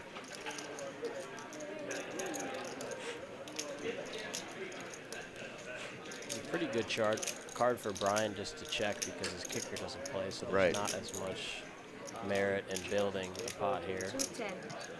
3 ways. But he's going to keep his foot on the gas. And Medi doesn't love this card either, as now he loses to aces and kings, but he is not afraid. Likes it enough. And Brian calls, and he's going to get the bad news. Needs a 3. I don't know. Needs a 3, and there's only one left. The 3 of spades. One time. Working on a really long Queen jack is good, and Medi. I told you he was going to go after the player. Well, it kind of helps when you flop him damn near dead. Queen jack is going to be good, and a full double for Medi. It's probably about 4th round of knockout from Medi against Brian. He gets the better of him in that one. Absolutely, they've had a nice little battle. Medi's still stuck a little bit, but, and of course Brian's still up. So it didn't hurt him and didn't get Medi unstuck, but it was a juicy pot nonetheless. We need to start speaking some more of those into existence. We said queen high flop, it came. Eski's gonna have to make the call on one of these tonight. Couldn't forget it. Channeling our inner Tony Romo as we predict. He's actually not much of a card caller. I know a lot of people like to call for cards. I know Zach Barron. Oh, he's nuts, right? Taco loves to Loves call it. for any random card, whether he needs it or not. Exactly. He'll call for the randoms. Yeah. I just call for the action here. You know, I don't call him when I'm playing for sure, but Zach's hilarious. I love when he's on our streams. Yeah, he's great fun to watch. He had a very big win Tuesday. He did. He is the PLO flip champion of the world. Yeah. I mean, his record compared to most has got to be just. I mean, he's probably in like the 25 to 30% of every PLO flip. You know, he's won probably 25, and that's asinine. That's just crazy. He's not afraid to get in some side action either. Oh, on those, yeah. It's Slick Rick. We're doing $500, $1,000 side action on top of what the Yancy was. Last Tuesday's stream, those are always very fun to watch. We're getting some big pots now, which I always love that if we have kind of a lull with the players aren't talking much. 1 or 2 pots, and you'll get things cranking. So hopefully these guys are going to talk a little bit. We'll let them converse, and we can listen in a little bit more. Benny is the pre-flop aggressor and destroys this flop here. Flopping trips with the best kicker. He's going to build a pot. And he turns Doug dead. Turn Doug completely dead.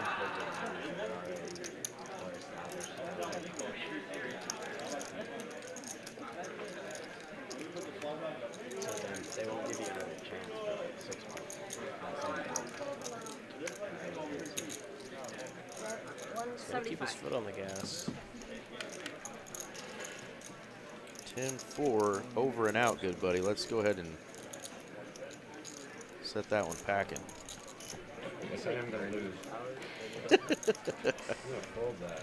Oh my God, I'm gonna fold the 10, Doug says, with a smile. Gets to see the hand anyway, because Benny's getting rid of that knit button. Oh, we got both of them. We got soda, they got a ticket. Ah. All right, perfect. So my man Dylan, aka Ghost, was listening. If you're one of those guys or gals, we love the ladies here too. So if you're a gal and you want to play on this 2-5 live stream that we're putting together on Tuesdays, I've got Dylan's contact information for you. It is Dylan, D-I-L-L-O-N, .N at TexasCardHouse.com. Again, that's Dylan, D-I-L-L-O-N, .N as in Nancy, at TexasCardHouse.com. Tell him you want to play on the 2-5 stream on Fridays, or if you want to play on the bigger stream that's on Tuesday nights, you can let him or Mallory know. She's at Mallory Poker on Instagram. We'd love to have you. We're always looking to increase our player pool. Sometimes guys have things come up and have to cancel, or inclement weather or travel issues, whatever the case may be. So we need alternates, and of course, we have a lot of streams planned for the next several weeks out. We like to stay on top of it, so let us know if you want to play. I think we have what it takes. That's right. Come battle. Battle Mr. Esky Poker. Maybe even yours truly. I might show up on one of these 2-5 ones one of these nights. That would be fun to watch. Get you and RJ talking trash about my play right here in the booth while I'm on the table, getting probably destroyed, but that's okay. It says this is a 5-bet, but it's actually a 4-bet because I believe there was a blind raise to 20 on this hand. K-Dog is in quite the uncomfortable position here. Suited, already got wrecked once with those 6s. That's all around him. I think that ace-jack shrivels. It's just pretty, right? Has a lot of history playing against our villain and knows that he could potentially be out of line here, but he's going to make a good fold. Not recommended. We'll let him get away with it because we invited him on a stream, but passed his cards across the table in between 2 players. 4-bet pot here. Heads up to a flop. He would have flopped the best of it. Results oriented, of course. Eric with the ace of clubs here. I'd like to see a continuation bet. And honestly, yeah, I'd like to see a call here from the 5s. See what your opponent does on the next card. This is quite the bad card for our villain. His range, and he is going to check. I assume we're going to see a check back. No, he's not. He's going to start firing. Bet it while it's good. 600 is the bet. to know if he has his knit button. Folds. Gonna make a good fold. Knows he's going to get to see the card. Oh, he almost didn't show it.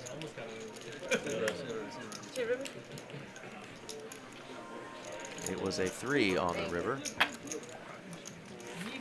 By the way, that's kind of an understood rule, too. I know you believe in it because I know you take care of the dealers, but if you're one of those players that's asking for rabbit cards, a lot of casinos won't do it, a lot of card rooms won't do it. If our dealers do it for you, throw them a buck.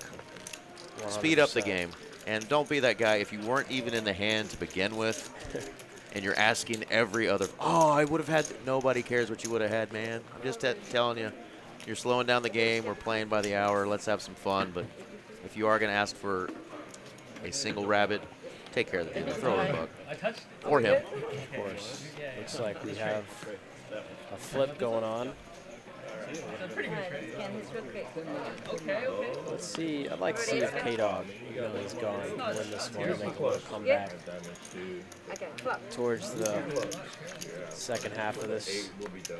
Broadway. Oh, it's me. Jack 6. Oh my god. Oh, who's got the nuts? Seven. Oh, I do. Oh, yeah. Big boat. 8 jack is a boat. Jack 4. Jack 4 ace. Jack's full of 8s or aces, was it? Jack's full of aces. Nice. I'll take this one down. I think it was Doug who scooped that one. He has been on a very hot streak. They both get And he is our big winner tonight, up 4.3K. Doing quite well in this 2-5 game. PLO, you had to flop. Absolutely. Oh, you got flop? And the night is still young. Chips are flying. And if you will, for the folks who weren't tuned in earlier, remind us how Doug got there with that big stack earlier. The hand between he, our villain, and Medi. They played a $5,000 pot, and he had 2% all in on the flop and went runner, nothing funner.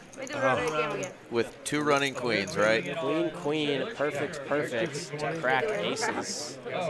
Medi was on a gutter ball and flush draw, bad flush draw. Doug ripped it with the queen of diamonds, which would have just given him a queen high flush draw. Eric was last to act and had pocket aces with the ace of diamonds. And unfortunately for him, he did get cracked. And Doug won a monster pot, over 5,500.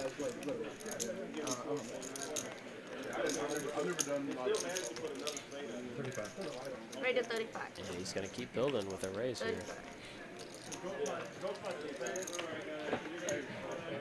We do next one? Bear shakes his head, wants to get in there. 10-5 is not enough. Wait for a little bit. I don't know. We asked and 35, raise it. There's not enough time. What did I start hand? No, we're talking about this. No, we're talking about this. Oh. Yeah, nothing. Are you pay time already? Is it on me? Yeah. Over here. 5 ways to a flop. Doug, the original raiser. 4 player in hand. Oh, 5 players. See if we can get some middling cards for some action here. Get a couple of smaller ones, but just a 9 for Carl. Oh, no, I didn't pay it yet. Oh, you have King ball for Medi. You want time or you just wait? King 9-5. Shout out Dan the dealer from St. Louis. That's his flop. Okay.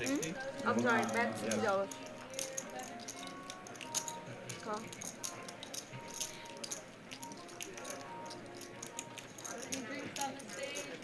I'll take a water one. It's back to Medi with top pair, and he does just call. Got a little bit of kicker issues. He wants one. Oh, we got one. Our man Mitch Lloyd joining us. Howdy, Mitch. I bet we could get Mitch Lloyd on a 2-5 stream. $500 to 2K max buy-in. Mitch Lloyd would splash around a little bit. Did I eat the jack? That's Mitch the dealer. That's Mitch Lloyd. Yeah, TCH's finest, and of course, one of the guys that allowed me to come in and commentate with him when he was still doing this. He's taking some time and spending much more time with his lovely lady, Miss Emily. I ran deep against him in a tag team event tournament. Yeah. that Poker Atlas had, or was it Trailblazer? It was Trailblazer. Yeah, Mitch and I actually talked about having me play with him in that, and our schedules didn't line up, and I know he ended up getting another teammate, and they got fifth. He was with Sam Morris, who is a younger guy like I am. He plays a lot at the other TCH location, TCH Social, and myself and Zach Castro got second, and Mitch and Sam got fourth or fifth, I believe. Awesome. Very fun tournament, tag team. If you haven't played one of those with a buddy, I highly recommend it. Careful on that, honey. Mitch, I actually just put it out there just a little bit ago. Dylan, our floor manager, he's taking part of, or he's part of the stream group now, and he's putting together these 2-5 lineups. So it's D-I-L-L-O-N, Dylan dot, the letter N is in Nancy, so Dylan dot N at TexasCardHouse.com. He's putting together those lineups, but I'm telling you, man, we would love to have some Mitch Lloyd splashing around. We've got a good mix of players tonight. Some young guns and some folks closer to my age. Sam and Mitch finished third, actually, right behind you guys. Yeah. So good stuff, and that's a good story. Small world there. Brian checks back top pair, getting a little sneaky. Top two. Top two pair, yeah, that's right. Now it's time to start building a pot here.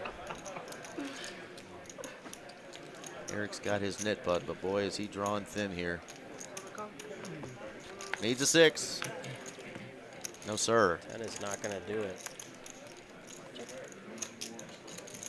Potentially opens the door for check raise bluff if Villain is feeling evil enough, as his name says, but he's going to quickly fold, and Brian's going to get rid of his nip button. If he's feeling villainous. Gets a little eyebrow raise from our Villain, and he was surprised to see the check back on the flop. Yeah. Top two. All right, there's our profit and loss so far. Doug, Carl, and Brian at the top now. Benny's still up a good chunk there, almost $700.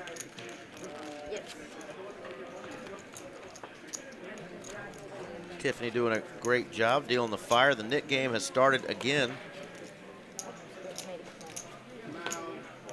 Heck yeah, Mitch played the daily today and chopped that bad boy for a good little chunk, so well done.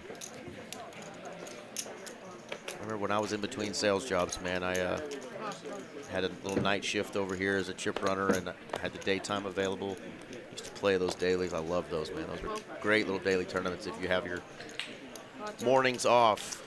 Plenty of action, yeah, too. they're usually done pretty early in the afternoon, and plenty of action. Small buy-in, but you know, you can walk away with a good chunk. Can easily run up a nice stack in one of those and make a pretty deep run if you're thinking about it. For sure. Come on down to TCH. Make some great friends. Daytime poker players are always fun to play with. Mehdi with the 3-bet here under the gun one. Nick Game is doing crazy things to these people. See if he, he forgets to show, and this is he almost retrieved it, but it did touch the muck. So that's something that you can watch for too, right? If the player relinquishes his cards, often the dealers will give them about a second or two to grab those cards. But Mehdi's actually hit the muck, and the whole table said, no, sir. Even though we could clearly see which cards they were, they did hit the muck. Wow. So slap on the hand for Mehdi, and he has to keep that nit button. That was interesting.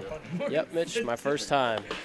I hope I'm doing all right. Yeah, we talked about it, he and I, not too long ago, you know, about doing a little guest spot.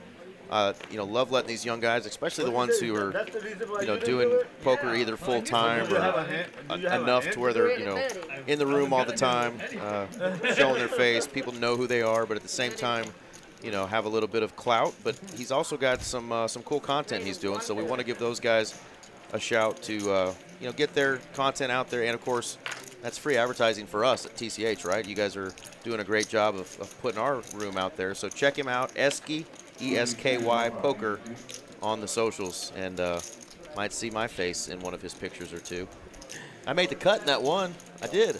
I made the cut in one of your pictures that you put out. You put like a stream of pictures, and I was in like that last one. You know, you kind of hid me in the back, but I felt cool. I made the cut. I remember that one. Yeah, but you will definitely see Esky in the room, and definitely a great young man. If his folks are still listening, man, y'all raised a cool cat. I appreciate the so kind far. words. So far, he's got a long life left to prove himself. Right here we go though. 4-bet, King 9, our villain and Benny. These two are not afraid to play a big one.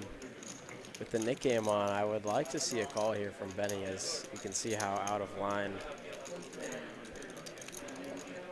our villain is getting. He does have position. They're deep. It is a reasonable size 4-bet, 3x. Oh, he's gonna 5-bet jam. Just 5-bet jam. That's really interesting. Wow, I was not expecting that. I don't know that I would have found that option, but I really don't mind it being offsuit. It doesn't play as well post flop, and you just get to realize all of your equity when you go all in. Absolutely. You still did have position, obviously out of position. Flatting sucks, so you know I understood going for a 5-bet there. Was surprised, like you said, for the full enchilada, right? The jam, but yep. Like you said, would realize all his equity, get to see all 5 cards if he did get snapped there. Nice job by Benny. And he's showing these players that he is not afraid to get that full stack in, right? He's not playing with scared money. This is the type of a game that you just are dying to pick up a hand in when anyone's putting money in with just about any 2 cards. Yep. Yeah. 3 players. Checking the dirt. Clubs would be interesting. Red it is. Open-ender for Doug.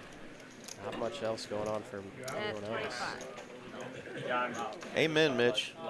It's like that 80s anti-drug commercial. I learned it by watching you. I learned from the best, Bubba. Mitchapalooza. There he is, folks.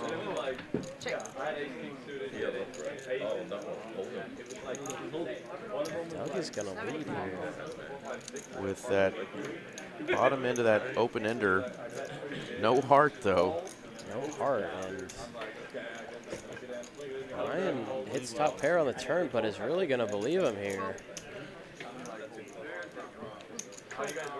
I would not be surprised for Mehdi to take this price and see a river card. It looks like he's going to give him his red chips because he's not too confident in his hand.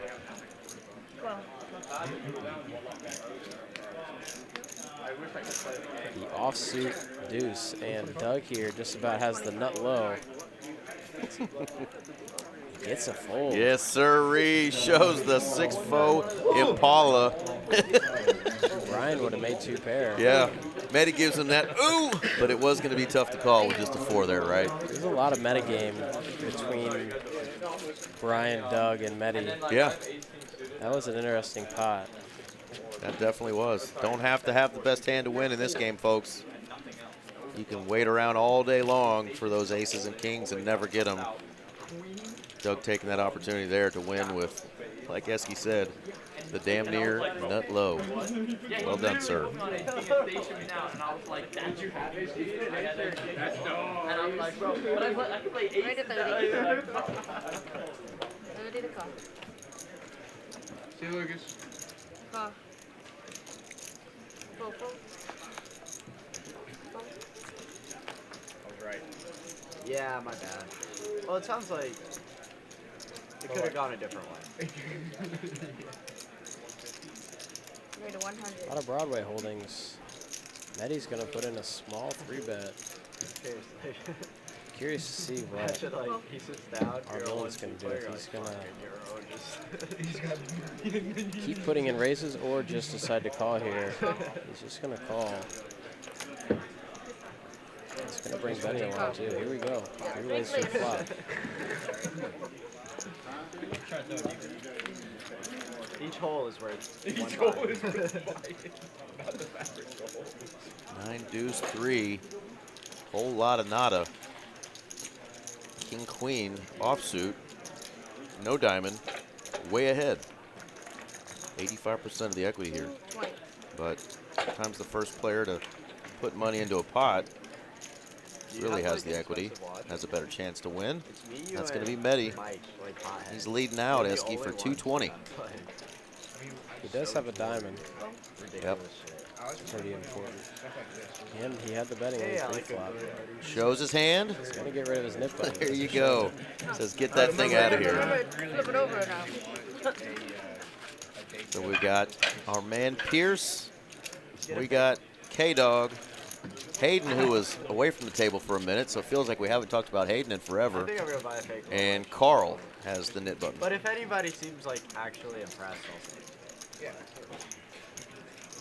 I still do that. Yeah, Mitch, I actually approached Carl just jokingly, but I was dead serious. I mean, is it me or does Carl not have like one of the best voices in the room? Like, he could be a commentator or like somebody that does the voiceover on an Animal Planet show. He's just got that deep voice, and it's kind of like a James Earl Jones. Another player that plays a lot of 2-5 and bigger stakes, you know, Max. Yeah. Asian Max, yeah, he's got that voice too. And I'm like, man, anytime you want to come in and show us up with that awesome voice, feel free. You can, like, shake it and it flips to the left. 160. The ace-jack works. Pierce been quiet, but he will take down $42 and a guarantee that he doesn't end up having to pay another nit penalty. I don't know about you, but if you ever listen to yourself on, like, if you're setting up your own voicemail or if you're leaving somebody a message, like, historically, I've not liked my own voice. Like, I'm like, I don't sound like that. Somehow I ended up doing this. I got into radio, TV, film a little bit in college. I did some theater and some acting and stuff, but I just have never loved hearing my own voice. So people are always like, oh, do you go back and watch the stream? I'm like, no. Like, I will if I want to make some clips from some of the big hands and stuff. I really don't like to listen to my own voice. So when I hear a guy with like that just classic, you know, theater sounding voice, You have to shake it. You gotta it's keep like, it man, I wish I sounded like that. I think your voice sounds great. Well, I appreciate it.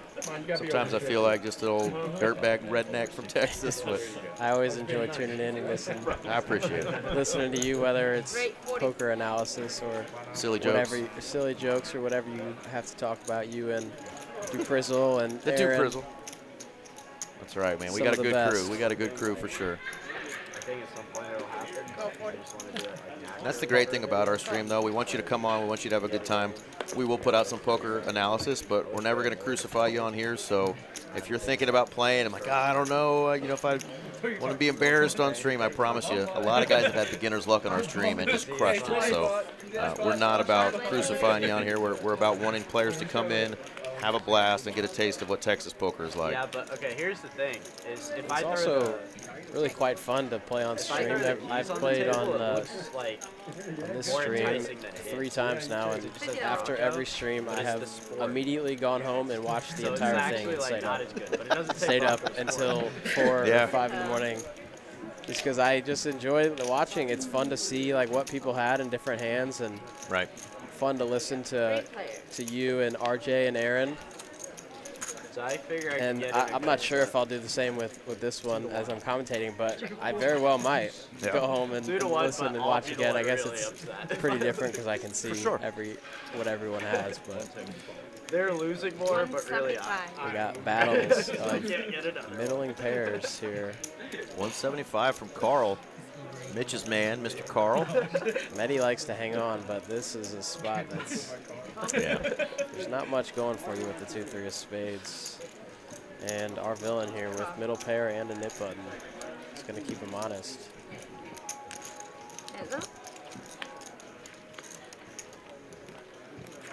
That's going to improve Carl's hand quite a bit.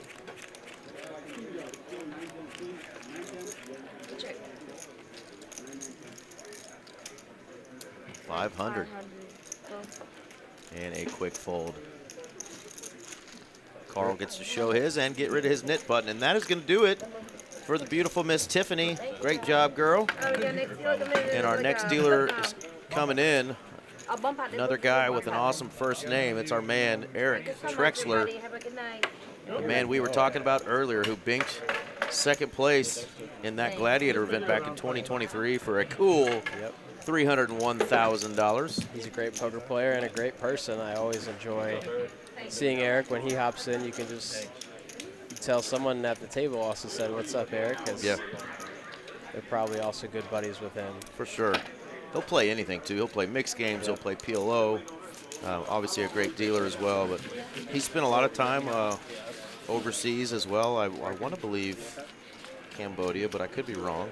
I think you're right. Because it's either Cambodia or Thailand that he's got some family, so he will spend some time over there. And very well-traveled guy. Big-time Seahawks fan. He's from the Pacific Northwest, I think, originally. So he's always reminded me that his favorite Dallas Cowboys quarterback is Tony Romo for that slipped snap from whatever freaking year that was, 2006. Broke our hearts. I swear they put butter on that ball. There was a conspiracy. But bottom line is, you don't need your starting quarterback out there as your holder, right? You're a playoff quarterback. You don't need to be the holder for the field goal, you know? That used to be pretty popular, right? It was. It's usually a backup quarterback or receiver that does it just because they have such good hands. Tony was a great athlete, basketball player, but once he became the starter, I really think they should have taken him out of that role. But people forget in that game, though, one of the biggest plays, not that play, was we called some stupid backwards pass at like the 2-yard line, which Terry Glenn fumbled out of the back of the end zone for a safety, which then gave Seattle the ball, let them score and take the lead. So we really should have never relinquished the lead. We were winning that game, and Tony gets all the blame. You sound pretty butthurt about it. I'm very butthurt, and the guy next door with his stupid Washington puke whatever, and his beautiful lady who's an Eagles fan. Both laughing at me. Looks like we're not doing a flip. We're doing a double board bomb pot here. Double board bomb pot. Ace on both boards. Yeah, I'm a little butthurt. Des caught it too, by the way. Do we see a set of kings? We do. Kings for Brian, and these boards are dry enough, and there's 2 aces out there. I like this bet. Benny with the ace, but just not enough else going on with it. Benny and the ace. Carl with a very pretty hand. Oh my God! Look at Lala in the background with the "Go Hayden" sign on the plate. Yeah. How sweet.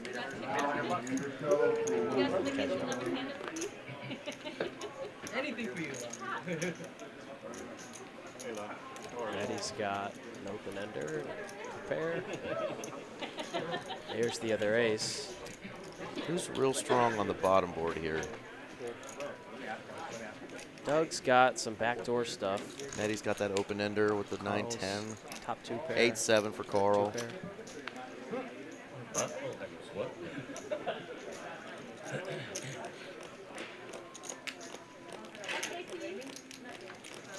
Now an open ender for Carl on the bottom, could hit a 5. Yeah, and Brian should be very confident in his hand, but these bomb pots, you have to be careful inflating the pot when you're out of position and only playing one board. Yeah, you have nothing really but a pair of kings on the other board. He's in a good spot, though, because nobody really has any sort of nutted hand. There's no Jack-10. There is a spade draw, so Doug's clearly not going anywhere with that ace-queen of spades. He's got top pair on both boards and then the spades on the bottom, so here we go. Going to 2 rivers. It is a spade, but on the wrong board. Let's see if we get another one. No. Very clean card for Brian. He still has essentially the nuts, only losing to ace-ace. And he should be betting and trying to get his opponents off of the chop. Absolutely. I mean, look at what Mehdi could be chopping with. Just a 9 on that bottom board, so. You know, on Tuesday, Brian played a very big double board PLO bomb pot against Mike, and he told me hated it. That he was quite upset with how he played it. He was. So he can redeem himself here, and he puts in a half pot bet. I personally think I would have gone a bit larger, but it might get the job done.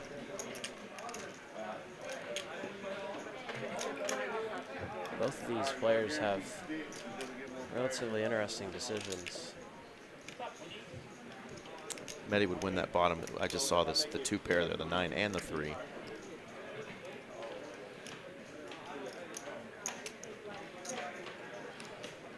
Interesting.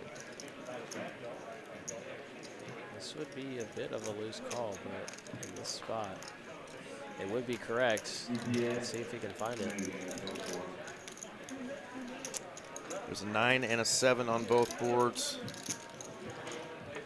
I'm wondering what Doug's going to be thinking here himself. He just has a pair of aces on both boards.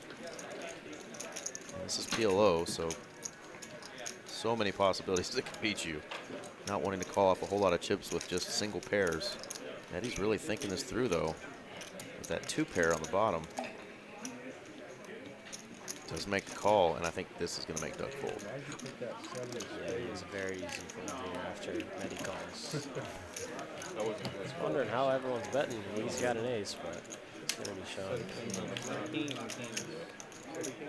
Bad news. Set of kings and kings, but that's no good on the bottom. 9s and 3s for our man, Mr. Medi, chopping up Doug's money. Doug is up a smooth 4K after that one. He's all right with losing just a chunk. Little chunk there, nothing big. There's those V-pips. Pierce creeping up. He was down to like 18%. He's up at 24%. Hayden was gone from the table for an orbit or 2, so he's down at 20%, but at least they are all above that Mendoza line we always talk about, at 200 batting average, which seems like it's becoming harder and harder in Major League Baseball to get, which is crazy to me. I remember as a kid, if I looked at the back of my baseball card and you weren't batting like at least 275 every year, I was like, oh, this guy's trash. Now it's like 275 is like just unreal. Pitchers in the major leagues are very skilled. Absolutely. I don't know if it's the balls that are changing too or what, but something's happening because there's way too many guys that are batting like under 220, 230 now, and it's just like, you mean you're only doing your job 2 out of every 10 times and that's considered good? Like, that's insane. You'd have never seen the field in high school or junior high if you couldn't bat, you know, well over 300. Maybe it has something to do with the pitch clock. They have less time to kind of settle into the batter's box. Not sure. It is definitely something that's the pitcher's being looked at. Skills are always improving. K-Dog raising up the queen 9, trying to get rid of his nip button. He's getting a few customers.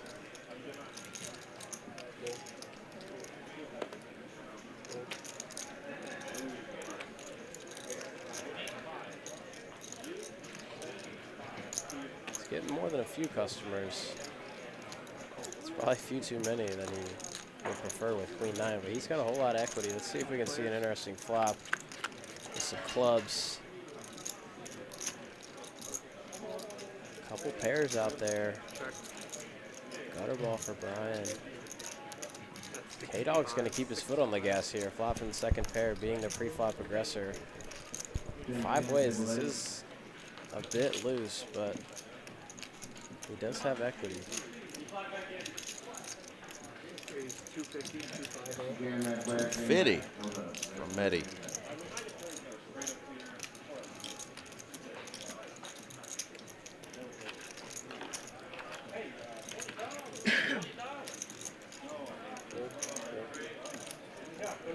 This is the problem with betting second pair on this flop is now what? I mean, you have to, you're calling out a position here. You have to kind of play a guessing game.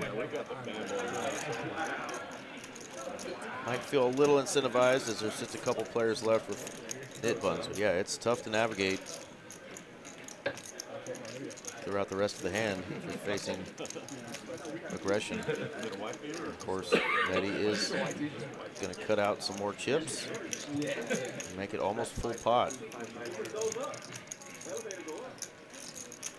550. It's a very chunky bet with ace no kicker. It's working this time, but it's a little dangerous. Uh-oh, putting Esky on the spot. Who do I think the top 3 best regulars in Dallas are? We'll get to that after this hand because I'm going to give Esky a couple seconds to think about the words that are going to come out of his mouth here in a second. Rip City, though, from K-Dog. No fear. Eddie is not going to love this. He's trying to bluff the unbluffable. We will give him some props for that. The all-in is 1,285. So it's only 732 more. That's tough. That's what sucks when your stack starts getting low and you don't add on and match some of these stacks. Man, I don't know if he's going to get a fold here. Bluffing the unbluffable. Can he get it through? K-Dog fans, I know in the chat, are hoping that he does, but Medi's going to make the call. Huh? Normally just Okay, that's fine. One time. maybe a hit. Going one time. You're very likely ahead. Oh, the doomsday. You're very likely ahead, and indeed, he is ahead, and he stays ahead. Trip aces for Medi, and K-Dog, womp, womp, womp, down to the felt again. It's quite unfortunate for K-Dog. Absolutely. Tried to bluff the unbluffable. Medi made the call, and He's gonna pay out. he is just going to pay out the nit game. I think he's going to call it a night. That's a true sign of a wise poker player. Leaving when you know it's not your night. No. Wait, if you win, Oh, we're flipping right now? Does he still have to pay if he... he just paid. It's like No, but K-Dog does he is going to have bow to out pay? of the Like, game. Oh, yeah. Seat open to 29, I believe. He is paying the net. He is paying the nit, but here's the good news, folks. He's got a chance to win his nit button back, so I guess he could try to spin up a $200 stack. Oh, He's yeah, going to that's get cards. interesting. So they're just going to do a flip here. Yeah. I think this is just going to end this net game. But I'm going to deal him in on the flip. So they're just going to keep the cash out in the center because they don't have chips for him. Well, he may just take the cash and go. I don't know if he's actually going to play with 200 even if he wins. But they're playing for 200 and 200 only. This is the flip. He's just going to go ahead and go after busting for the second time. K-Dog seems pretty defeated, but he's a bright young man. Absolutely. Hold his head high. He's got some great content on YouTube. If anyone in chat would like to check him out at K-Dog Poker on YouTube. Absolutely. Not his first losing session. Won't be the last either. Happens to the best of us. But maybe could he get a little consolation prize here? I'm rooting for him. Where's his hand? He's got Queen. Oh, I got a pair. We need some serious backdoors. There it is. 10-8. Queen 10. King Queen? No. King Queen is the nuts. Two players have it. King Queen. Carl and our villain. Made the second nuts. Yep. Where's the deuce? He's going to call tonight, and we will see you next time. K-Dog, great to see you again. And again, love your content you're putting out there. Keep it up, man. You know, it's a crazy thing about streams, content, whatever you're doing. Like, you're always going to have haters. You're always going to have people that don't like it. And just keep doing it. If you're enjoying it, keep doing it, and let the rest just play out. But I've really enjoyed some of his stuff. So I completely agree. keep on grinding, buddy. All right, back to Yalla Habibi. Who does Esky think the top 3 best regulars in Dallas are? Now, this could be a question you could go a couple different ways with, right? The stakes that you currently play in. We obviously know a lot of historical players that play in Dallas that have big names, but however you decide to go with this, make it your own. And here's your answer, Habibi. I've got the privilege to play against some great players here in Dallas. There's a lot of very good ones. The first 2 names that come to my mind are Harvey Castro and Matt Bond. Okay, you only get one more. And then I have not played against Chris Cashman yet, but I hear only the best things out of people's mouths when talking about him and his ability and his mind, as well as Mr. Delivery. People always talk pretty highly of his poker skill. For sure. Well, you heard it here, though. He stopped at 3, kind of went 3A, 3B there, but. And then I'd also include Slick Rick as well. Slick Rick, got to include him. So there you go. He splashes around on stream, but Matt Bond. He's very tough player to play against. We got Matt Bond, we got Harvey Castro, we got Chris Cashman. I played with Cashman for a couple years in the 1-2 streets before he just took off, and he was great back then, and obviously has remained great. We don't get to see him play anymore, you know, not playing the streams, but the reputation is definitely out there, so it definitely fits. We do have a seat open, so hopefully we'll have it filled. Is somebody coming? We probably have a handful of alternates already. Yeah, it sounds like they have someone coming already. It looks like they're looking at their next opponent walk up to the stage. Mentioned again, Dillon, DILLON.N, the letter N as in Nancy, at TexasCardHouse.com. Dillon.N at TexasCardHouse.com. Email him if you'd like to get in on some of these 2-5 streams or even the bigger streams on Tuesdays. He'll try to get you in on that. We're trying to grow this 2-5 game here in Dallas and, of course, this stream. So we were going to need some more players. It's always great action if you think you have what it takes. Come play on stream. Absolutely. Mehdi here would play a lot worse than 2-8s here. He's probably pretty happy to see these two. He would probably play 8-4 maybe. Ace 10 of spades. Pierce finally wakes up with a real one. 4-bet incoming. Absolutely raise. 3-bet to 85. And 4-bet indeed. Is that 225? 225?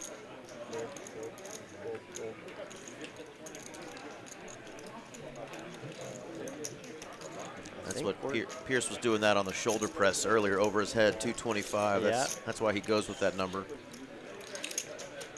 Shoulder press 225. That sounds impressive. Very difficult. I think we're probably going to see some three-way action. I don't see Mehdi sending these 2-8s into the muck.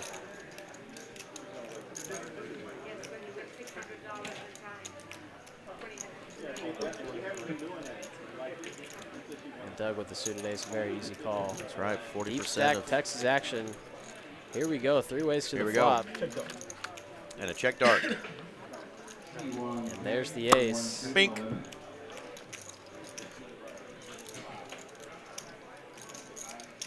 This is Pierce.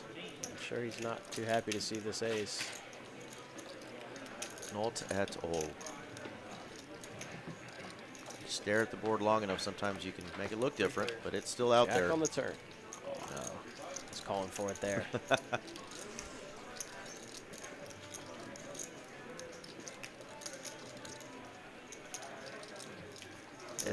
Esky calling for the card for the young gun. I'll call for the card for the man closer to my age. We'll call for the 8 for Mr. Mehdi. But he's going to not even wait. He's going to go ahead and bet it like he's got it.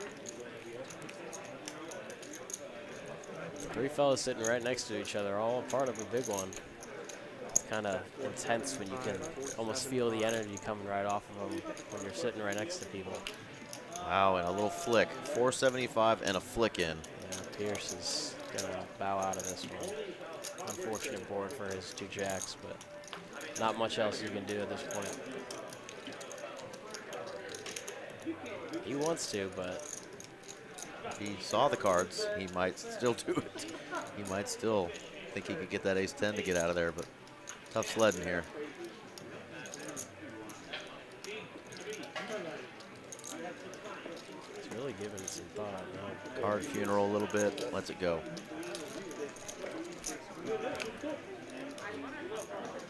Four ball. Not going to be good for Mehdi. Doug is going to potentially win another juicy pot here.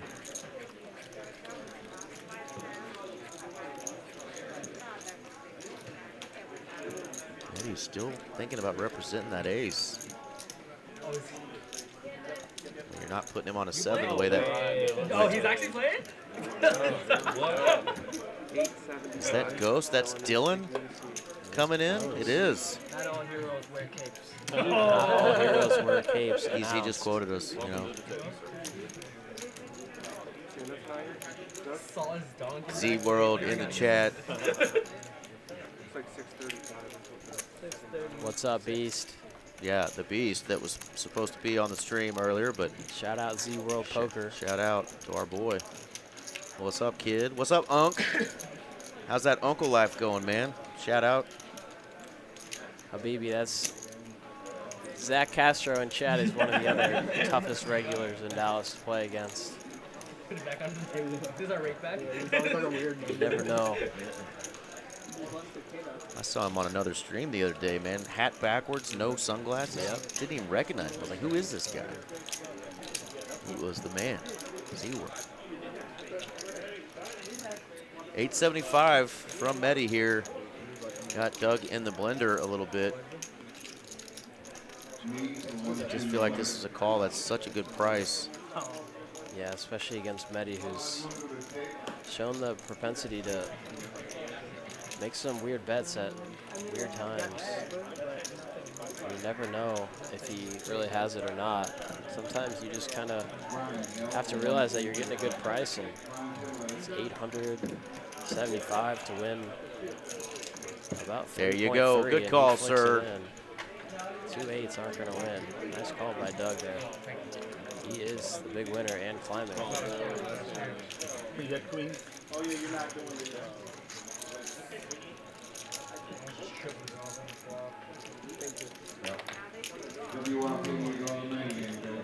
Frustration from our man in the 8 seed. I feel you, man.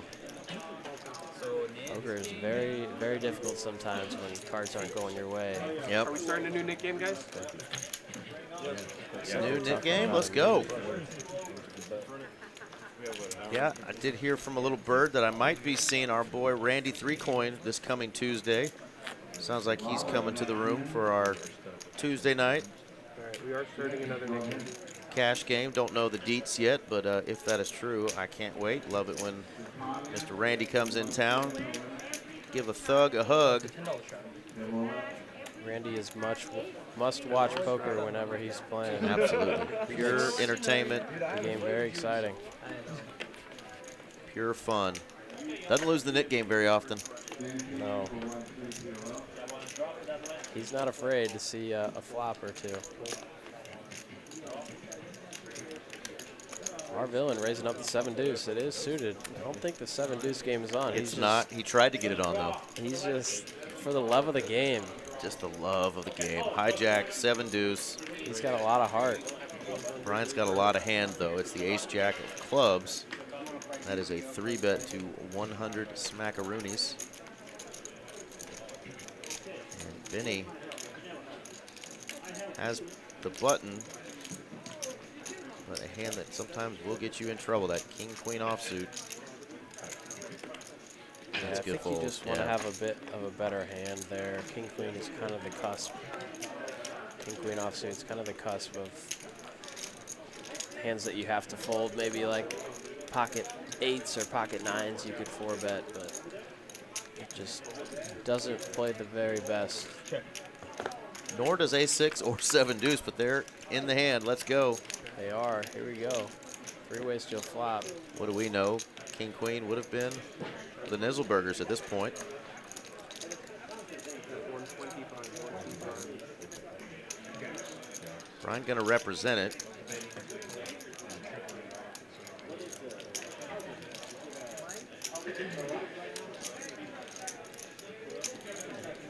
Our villain without the backdoor flush draws is kind of a unfortunate spot, but he is going to keep his opponents honest. He's seen plenty of the shenanigans that have been going on. And Brian's like, I got called twice. No thanks. I'm going to go ahead and check this back. Yeah, not the best turn card. Oh, that's a bad river card as Medi hits the 2 pair. Brian, top pair, big kicker, but Medi has him crushed with that 2-piece. And that's a big bet. I think Brian just kind of has to pay this one off in the Nick game, but he doesn't feel good about it. With a frown, yeah, you can tell. Does not feel good. 2 pairs, takes it down. Medi, he's on a hot streak now. He's heating up. Scoop's a nice pot. Yeah, the 7. Are y'all all right? Y'all engaged with my boy Esky Poker in the chat. I'm gonna go get a refresher on the beverage real quick. You want anything while I'm gone? Thank you, man. I got You got a water. Kid's smart. Plays poker like a boss and drinks water. I'm gonna go have my 7th Coke Zero of the day. Kiwi Special says, listen here, you dummies. Hit that thumbs up button. I could not agree more. Support the stream. Maniac. A6 off. The 20 is on. The 40 is on. The 40 straddle is I on. may be a maniac, but Pierce. I've seen you raise the queen 9. They go 20, 40. He's got a real hand, too, in the I 40 have to deal straddle. with This a isn't a maniac a 3 little bit bet. different. 20 and the 40 are blind. Brian's going to call.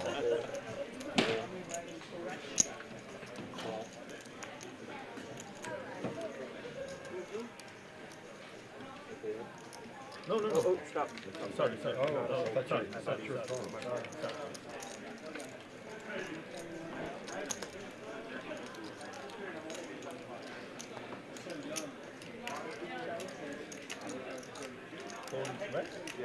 Eddie's going to stick around. I think Pierce is going to have an option whether he wants to raise or just check. Check. Decide? No, I guess he was didn't that give me the option because he would have pumped it up there, I believe. RJ Dupree in the chat, calling me a legend. You are the legend. This is a pretty legendary flop for Mr. Brian Devaney as he flops the nuts. And he bets it. He might have a customer, and Doug, he does. The overcard and some back doors. Yep. And the gutter.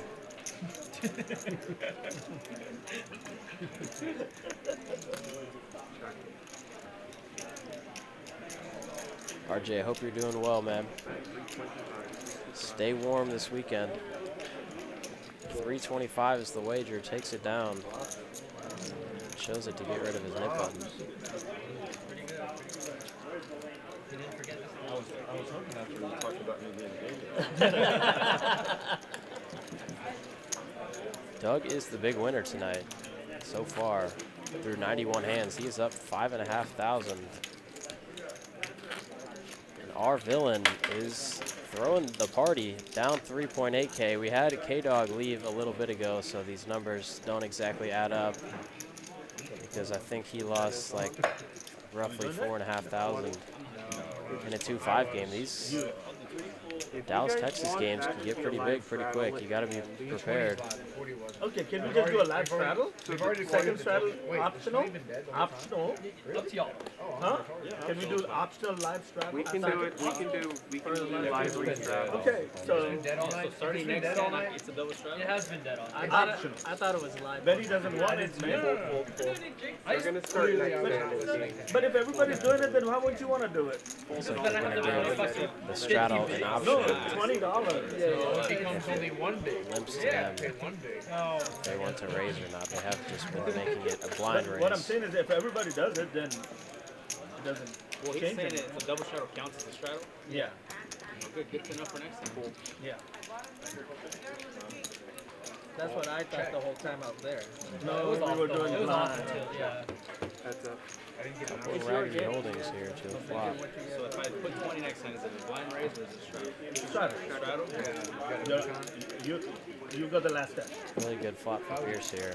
He's pretty happy to bet big. He should just take this one down and get rid of his nip button. 60.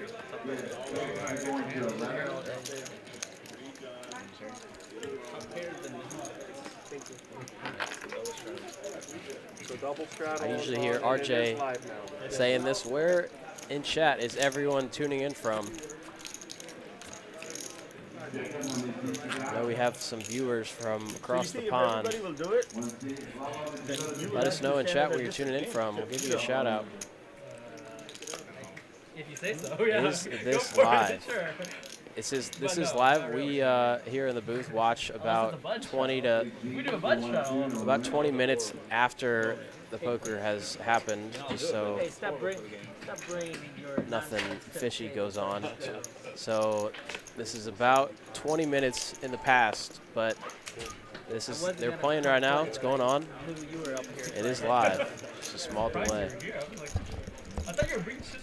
Eric is joining me back in the booth. What? We got RJ Dupree in the chat. The Duprizzle. Duprizzle. RJ Duprizzle. Kiwis joining in from New Zealand.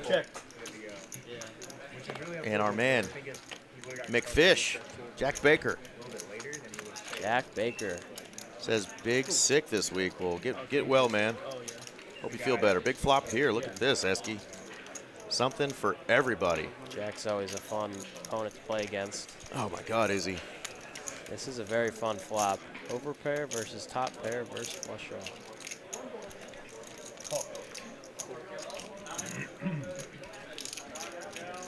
These are the hands that can get really juicy depending on how they play this. And there you go. That is a big old raise from just a pair of jacks. Agent tuning in from Manhattan. What's going on, man? I'm sure it's Come on down. Much colder up north than it is in Texas this weekend. He might be in Manhattan, Kansas. You never know. Shout out, though, Agent. Benny makes the call. Let's see what Medi's going to do. I assume he's just going to call as well.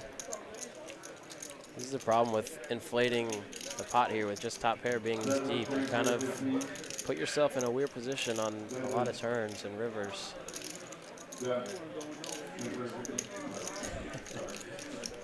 Uh-oh. Losing my job, evidently. Production said they like the kid. They like the kid.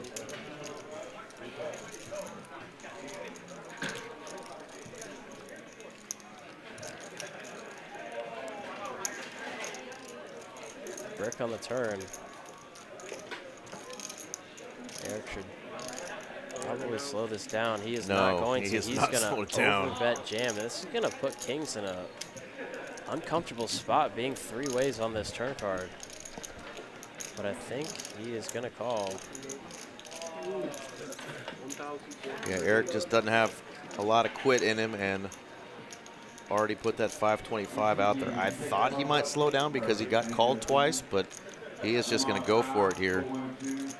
There are plenty of draws that Benny and Medi could have, and Jack 8 could be good here sometimes, but you're a little bit too deep to kind of start finding out where you're at with an all-in, but he does go for it. Yeah, I think you're definitely putting one opponent on a draw, but this is a little risky, but let's see if something crazy happens. He is definitely going to get called here once, 1445, and now Medi just has to call 1445 to possibly win a $6,900 pot, but he does fold. Benny said all in, or if he just called. You're good. The rivets go on to that. I need to get lucky. One time? I want to go. One time, Max Payne. Jack or an 8. No. That's not it. Big double up. Kings hold for this very large pot for Benny. Not quite a double up. Benny had more chips behind, excuse me, but big pot though for Benny. 26.60 in profit. I couldn't tell if he said all in or not, but if he just flatted there, I wouldn't have been surprised had Medi flicked in a call. But you're probably right. He probably did say, yeah, he's got that all-in button in front of him. So he did go ahead and say all-in, which is going to push Medi out with that queen-high diamond draw. And nice hand for Benny Boy. And the three came close to my flush. If you are in the greater Texas area, there's some links in chat if you'd like to play on the various TCH live streams. Yeah, absolutely. The last two links there you can see in the chat. TCH Houston's live stream, TCH Austin's live stream. Of course, that's the newest club, TCH Social in Austin. I guess it's approaching a year now since they've been open, but I have not been down there yet, but I heard it's beautiful. I heard that club is absolutely beautiful, and they've started to have some of the bigger games, the 5-5, 5-10, 5-10, 25 games. So if you're in the Austin area, it's in Austin proper, northwest side of Austin by the aquarium. Go check them out. Whenever you call to it, like yeah, I believe they're also having a World Series of Poker Circuit Yes, they are. series at the Austin, Texas location. Make sure to go try your luck down there. I believe that I'm probably going to make a trip down and see. I think that'll be worth it, yeah. We ought to get a huge crew of us to go down there and just have a good time. Young and old. That'd be a lot of fun. Try our luck at a ring or two. Shout out to Kirk Brown, who helped put that together. He went over and took a job with the WSOP, and he helped get that thing signed, sealed, and delivered. So it is a for sure thing. We will have the WSOP at Texas Card House this year.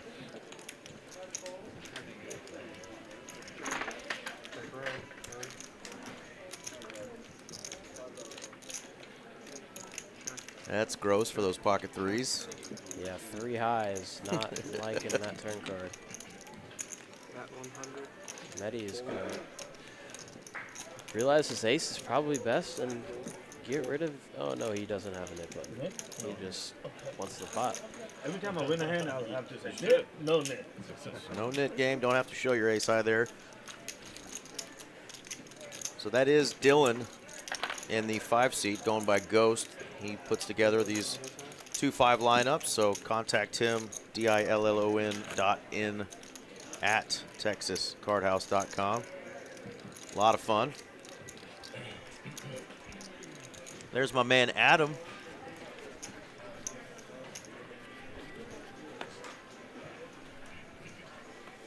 Shout out to Mr. Adam, whose sign-on name is the Fire Guy, but it is one of our awesome dealers. Adam says, I want to go down to Austin. He's always looking for a good time.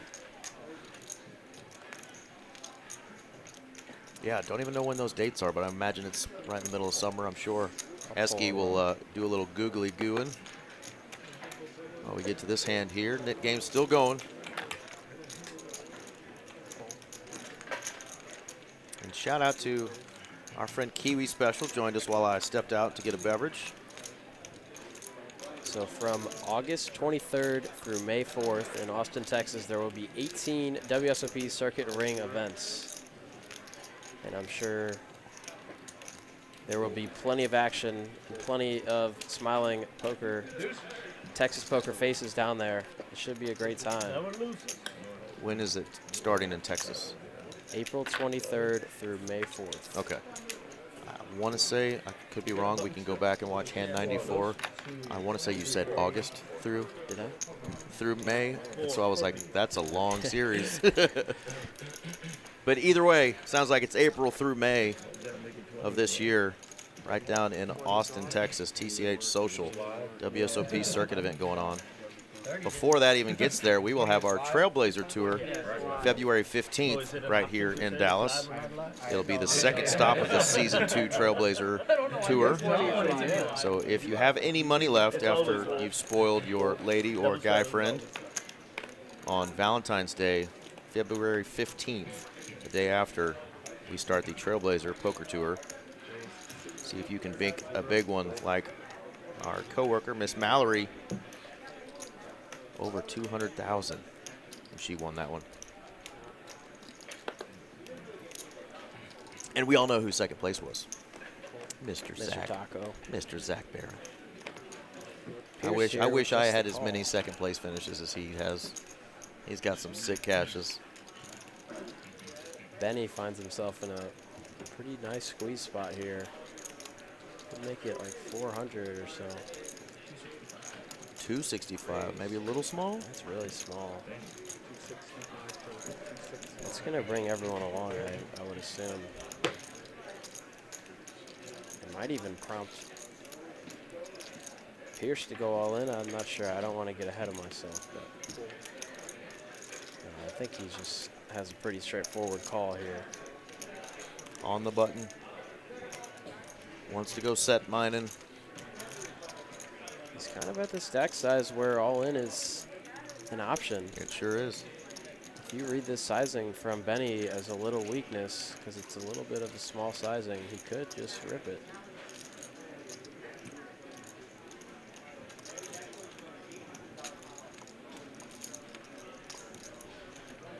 Yes, sir. He He's going to do it.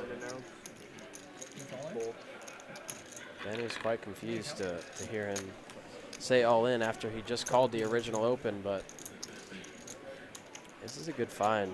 And it puts Benny with ace-jack in a really tough position because it kind of looks like he didn't have much because he just called the open, but No nip button, right? No nip button? yeah, he doesn't have a nip button either. And Benny could pick out a few hands like 9s, 10s, 8s that he could be doing this with. 1750. Didn't really have a good 4-bet sizing he could go with that 1700 left. So Yeah, and being on stream, people do like a few more weird things that they would rather do in public games. So your strong hands just become a bit stronger. nice hand there from Mr. Pierce. Yeah, that was a good all-in. I quite like that one. Benny just said, what, 8s, 9s? Yeah. And He Pierce knows says, yep, it, but- one of those. But it's just hard to call off with ace-jack there. Yep. You would much rather be the person who's all-in rather than the person calling the all-in. Absolutely. All right, how many we got left here? We got Ghost has his nit button. Our man Doug with a mound of chips over there. You had ace-jack? Our 9-seat. Benny, you had Our ace-jack? villain. And it looks like Carl as well. We just can't see it. Everybody's guessing each other's hands? Ace queen you call, right? Ace queen Suited, I probably he call. snaps me in the Yeah, bottom. probably. Probably snap it. I think you're pretty aware of what's Yeah. going on. Yeah. I trap with aces, you know what? Yeah. 80 and out. Our villain trying to get rid of his nip button.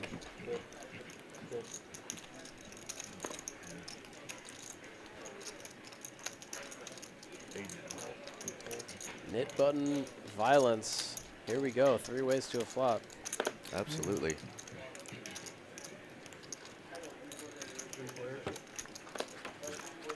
Kiwi in the chat's happy to hear from you. Heck yeah. She's our fave from New Zealand. That's got to be on your lists of places you want to travel one day, right? New Zealand would be awesome. Yeah, absolutely. It's on mine. You've got a lot more years left than I do, so. Go fish the ocean out there. Oh, yeah. A tropical climate. That'd be Yeah, cool. New Zealand's got a little bit of everything, they say. It is like the place to go if you're an outdoorsman. Lots of weird situations. Eric could start trying to get this ace high to showdown. He's going to keep betting. 315. It's actually for value in this instance.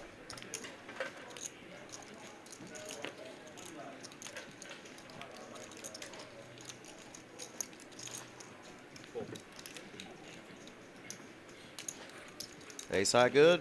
Bluffing with the best. Carl would have been live to the gut shot runner, indeed. Okay, there's his nit button. It's just hiding under that right hand. I was like, where the hell is it? What did our man Ghost buy in for? So he just short bought like 800 or so? Yep. Okay. Well, actually, if he's down 82 bucks, he's got 553. There you go. Do the math. I'm gonna put on the 20. Carry the one. Yep. Yep. He's got the 20 straddle on, though. Yes, he does. I'm putting on the 20. I'm not putting on the 10. Boom.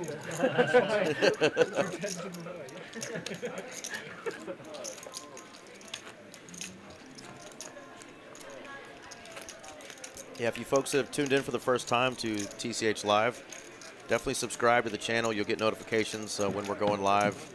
We stream out of our Austin location, Houston, obviously here in Dallas, and then the Rio Grande Valley down there in Edinburgh, Texas, just an hour away from the best beach in Texas, South Padre Island. Good folks down there.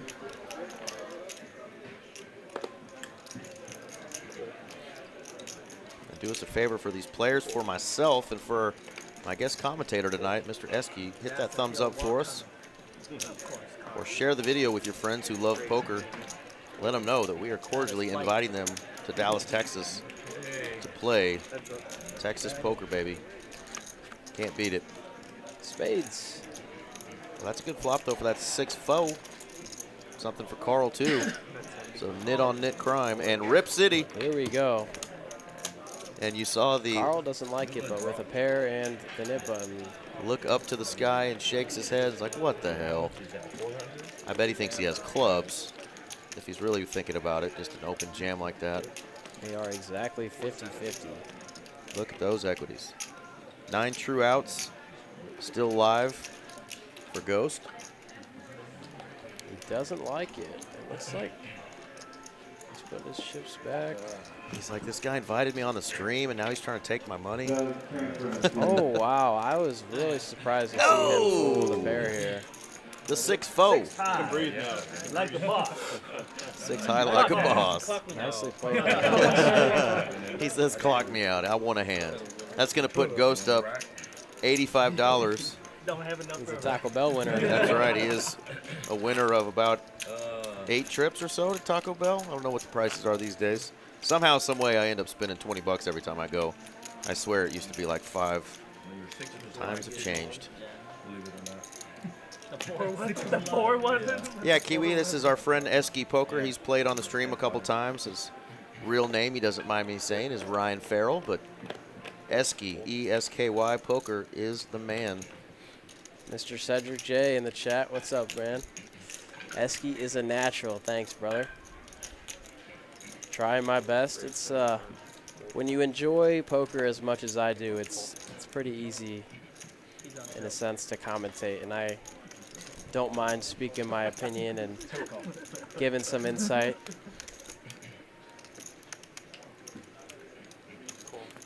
And I've had a blast tonight. Very thankful for Mr. Van Loozen letting me in the booth with him tonight. It's been fun. Absolutely. The name's Van Loozen, but we are a Van Winnen combo tonight, ladies and gentlemen. We're having a blast. There you go. Carl's trying to get rid of his nip button here. Pocket 8s. Queen high flop. Hayden flops the best of it. And I've played a lot with Hayden, and I know he likes to get involved in a lot more pots than he has tonight. So let's see if maybe this is a start of things to come for him. Just calls here.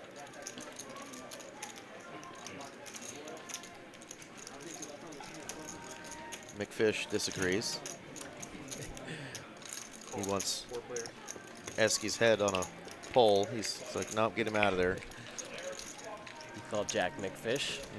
That's his nickname. Yep, that's what he goes by, McFish. I didn't know that.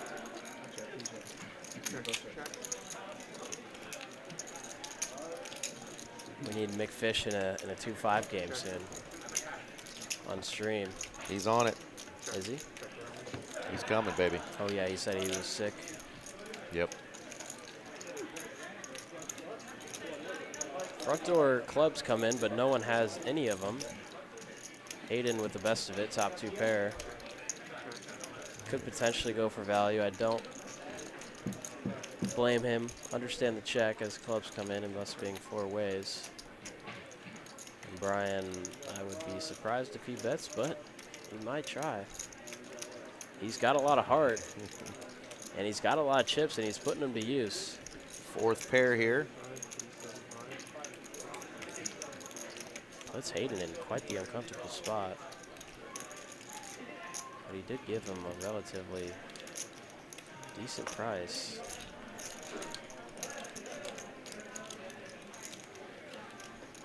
Jack wants to play heads up on stream. I don't think that would make the cuts. I don't know how big y'all's families are, but we definitely would have some viewers. We would have a couple. Hayden makes a call and wins a pretty healthy amount of profit there. $985 profit, $1560 total going Hayden's way. So could be a start of things to come for Hayden. He's up $695, but just really seems like this stream he's just not been super active in a lot of hands. A lot of that is card dependent though. Picks up a nice one, and now he is in the green for $695. He's pretty happy to see that one come his way. Yeah, Adam agrees that this is a great lineup tonight, and he says he's jealous he's not dealing in it or playing in it. I agree. When I saw the lineup, I at first didn't know for sure all of the names, but I saw the faces and realized that that's who those names were, and I agree. Great group of, you know, both young and near my age guys. Looks like we have the 10, the 20, and the 40 straddle going again. Let's go. Maybe Pierce just raised to 60, actually. So I think we had the 20 straddle. Okay, 20 on, and Pierce raised to 60. Just 3X there. Carl is getting in there trying to get rid of his button because Doug is likely to get involved being already priced in. Suited canooters for Medi, and what does our man Doug have? He's got a canooter. He's got a canooter, but not a snooter.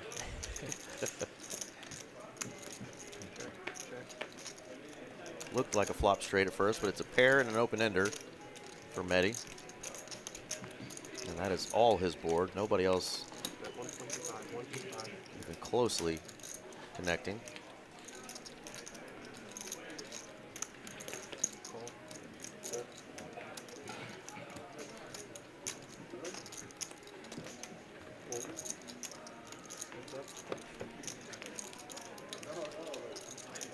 Hello, straight. That's all Medi now. There you go. Once that corrected, it's down to 3%. He's chopping at best. He does hit top pair, does Mr. Carl. And that could be bad news if he thinks Medi is up to something. And Carl's trying to get rid of that knit button. He's now got top pair. But Medi's got the straight. And he goes almost full pot.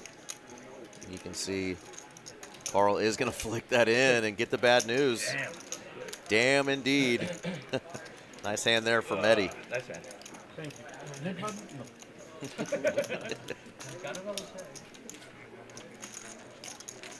And then there were two. Doug and Carl will be heads up for this knit battle. Again, it's a $200 penalty. They'll splash the pot and do a PLO flip for that 200. There is our winners. Doug up 5.4K. Benny having a good night, up 3.3K. Our villain really throwing the party for everybody right now. Yeah, he had a good night on Tuesday. Yes, he did. The big game. I didn't understand the right amount because it was a pot-sized bet. No, had you made it like 6 or 7? No, it was. But there's still several hands left to be played and plenty of action still going around. And you never know what can happen in a big game like this with a bunch of straddles on. Money is flowing. He could get a lot of that back. Looks like Carl's putting in the call.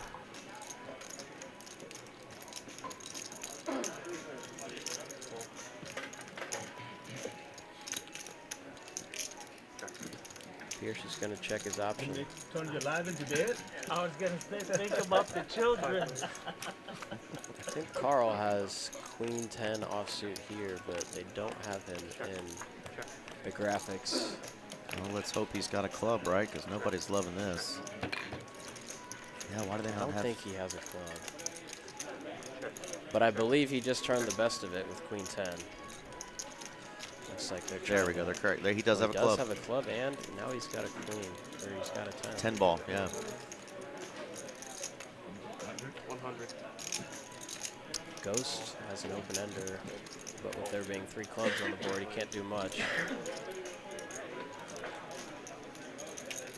Jack on the river is a bad card for him, and Doug should end up winning this pot if this goes to showdown. It's an unfortunate river for Carl because they are heads up in the Nick game, and now on top of losing the pot, he's going to lose that tax. It's extremely unfortunate for our man. And he would have to go so big to get... He knows he doesn't love that board, especially that river card. And there you go. Doug wins another small profit of 280, and Carl has to pay the knit tax of 200 bucks. Doug's heater continues. He doesn't call, I bluff you. He says if he doesn't call, I bluff you. Pierce is chirping. He's talking smack. Give that man some chirping chips. Let's go. I'm not sure if they're just going to do a flip or if they're going to splash the pot.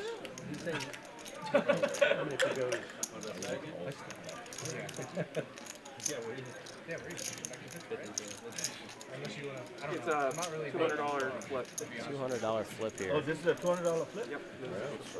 Come on. I think our villain is going to win this one. Eric, who do you think is going to win the flip? Oh, the flip ski, the flip ski. Who's going to win the flip ski? I'm going with Team Carl. He's going to win his money back. All right. Looks like he's got some low cards. Nobody clubs? Oh, you, my club.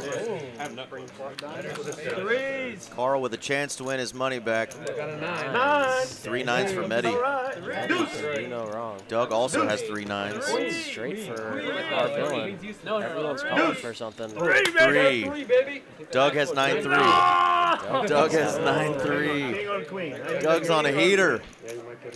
And that's the case 3 because Ghost had 3s full. Yep. Goodness gracious. Our villain had a straight on the turn, but only 50% equity because of how many trips and danglers and diamonds and better straight draws there were. PLO hard to get to the river The best 9. with the winner. You can have the nuts on the flop or turn and rarely holds. And then you play a PLO hand for tons of chips and somebody wins with like bottom 2 pair. And you're like, what? How does this happen? Mehdi is playing 61% of hands. That's very difficult to do. 61%, followed by our villain at 46. Carl 43, Brian 41. He said, I don't know. We're doing the 20 straddle. I'm sure Hayden wants to get that number up closer to 25%. He wants to play some more pots. Again, he was away from the table actually for what, about an orbit and a half? I believe so. Yeah, so he was gone for just a minute. They said probably not enough time. Might have had a hot date real quick. Came back. 60 an ounce. 6-0. Can't keep those ladies waiting. Mehdi's going to keep adding to his 60% and call is $60. That's right. That is voluntarily put in pot, and he is putting a lot into these pots. 3 players. And he's checking dark. See if we can put a 7 out there. There's a 7. Fold. By a king, everyone's got a small piece of it.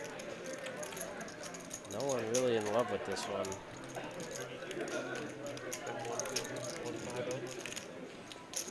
Ghost is going to keep betting here. A little optimistic against these 2 players.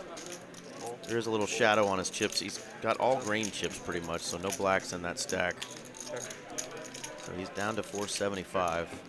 Gonna quickly check back. And we get a spade on the river. Blast. Nope. Gonna take it to showdown. No blast off.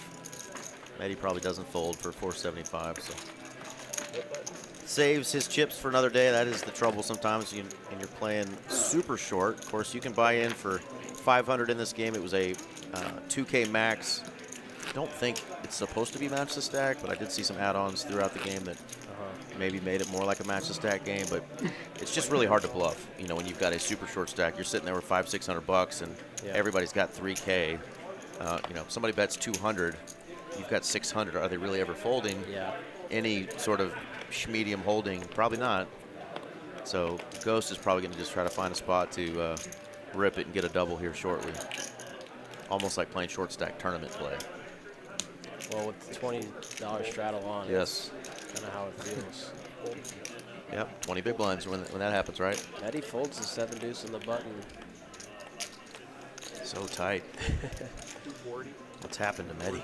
Pierce has got a suited connector, but it's not really one that you want to play a big one with. The clean diaper. You hear Butch in the background calling for players.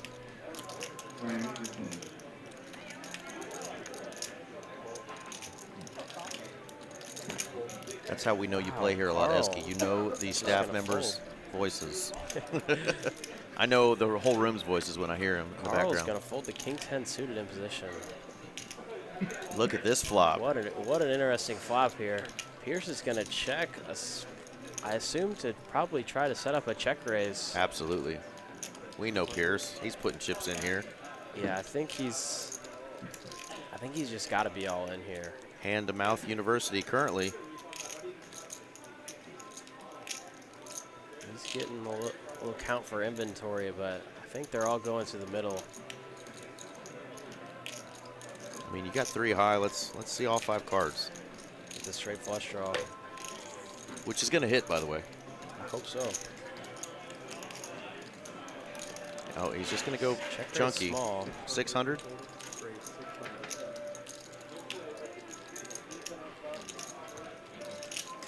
Puts Brian in quite an uncomfortable spot, but he does have top pair.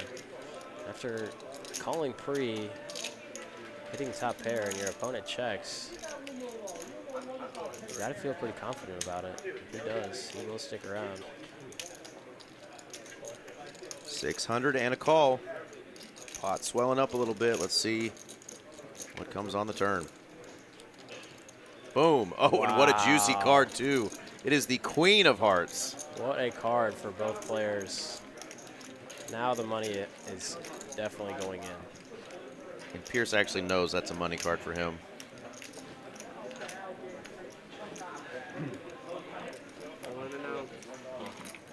All in and a call. Brian is live. Pierce announces flush, but there is another card to come. One time they said Max Payne. Max Payne. 10 ball.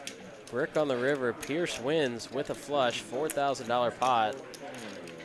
Brian, after kind of sticking his neck out and cold calling pre, is sent down into the red. Brian was in our second pole position at one time, and he has hopped and skipped all the way down there to second on the opposite end. Only down 1.4K, not even a full buy-in though. But our man Pierce has been patient and been frustrated, and he finally found a spot to go with it. He's been super patient and finally finds 3 high and puts 3 high like a pre-flop. Like a boss. There was not much that was going to happen on that flop and turn besides 100%. all the money going in. Right. I mean, if it's an ace of hearts, though, Brian has the easiest fold in the world, but it's the Queen of Hearts, and I think you could just see the money signs in Pierce's eyes as he knew that is a card that is going to get all the chips in and potentially a double up, and he holds. Nice hand, young man. And Brian is going to add on. Battle with these boys with a little deeper stack.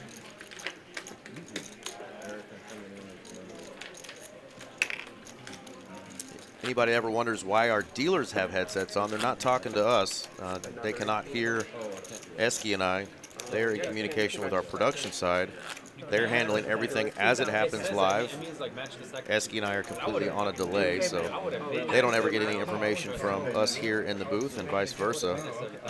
Jacob will relay messages to us as far as if there's a hand read error, but the dealer needs to announce all the action as it happens to the booth so they can make sure that the action's right, and of course keeping those stack counts, which is one of the hardest things to do. Players can add on when you don't see it sometimes.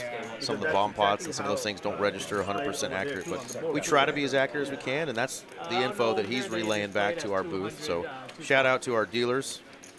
Tonight we had Felipe, Tiffany, and now Eric, and of course our man Jacob over there in the other booth, the production booth, and Cooper for making this whole thing happen, getting the stream together. We've had some issues with our streaming platform that we use and pay for, and he was able to get this stream up and running and our Tuesday stream up and running without that service. So kind of we're doing it ourselves.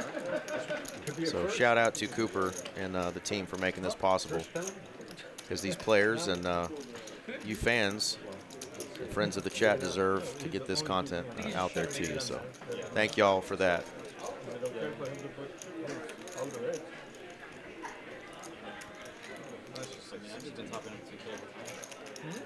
I've only been in to be able to top it. Brian's got pocket deuces. Trying to get his. I'm a little steaming. He said he's steaming from the nip button. Uh-oh, because he just knows how bad of a card that was. He, you know, the money's getting in. Trip queens. You get crushed with 3 high.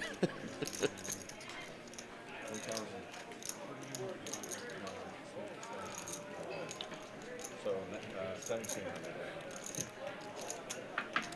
Looks like he's 1700. No, no, 2K. adding on 1,700. He added on now, 10. but I did a 1700. All right, there we go. Kiwi letting us know that she wants us to stay safe with this rough Texas weather that we're having. Indeed, I think it's going to not get rough until 4 or 6 in the morning or so. So we should all be home after this stream tonight and safe, but the roads are wet already. So y'all are out there on the road or in the room right now and have to head home. Please be safe. Yeah, it's 36 degrees, feels like 27.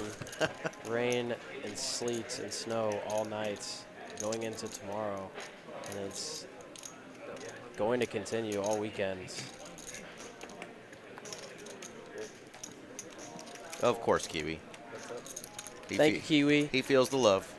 I don't hold any bad blood for you not knowing me. I wouldn't expect you to. I appreciate you, all the nice words in the comments, and I hope you cook up a nice dinner. It is definitely not dinner time here in Dallas. Thank you. I love doing that, and obviously Eric was doing it too, predicting the players' hands. If you want that player to show their cards, yep, it's so easy sometimes. I mean, we're all guilty of it, you know, showing and giving that information. But literally, you just tell a player what they had, and sometimes like they act like they're almost offended that you think they had something else, yeah, and so they show what they actually had, and it's like you're literally making them show their hand. Like you're getting them to show for free, and that's what Eric just did. And Doug showed his hand there, and everybody was like, "Oh, okay." Yeah, I love asking people to show a bluff or whatnot. Free info.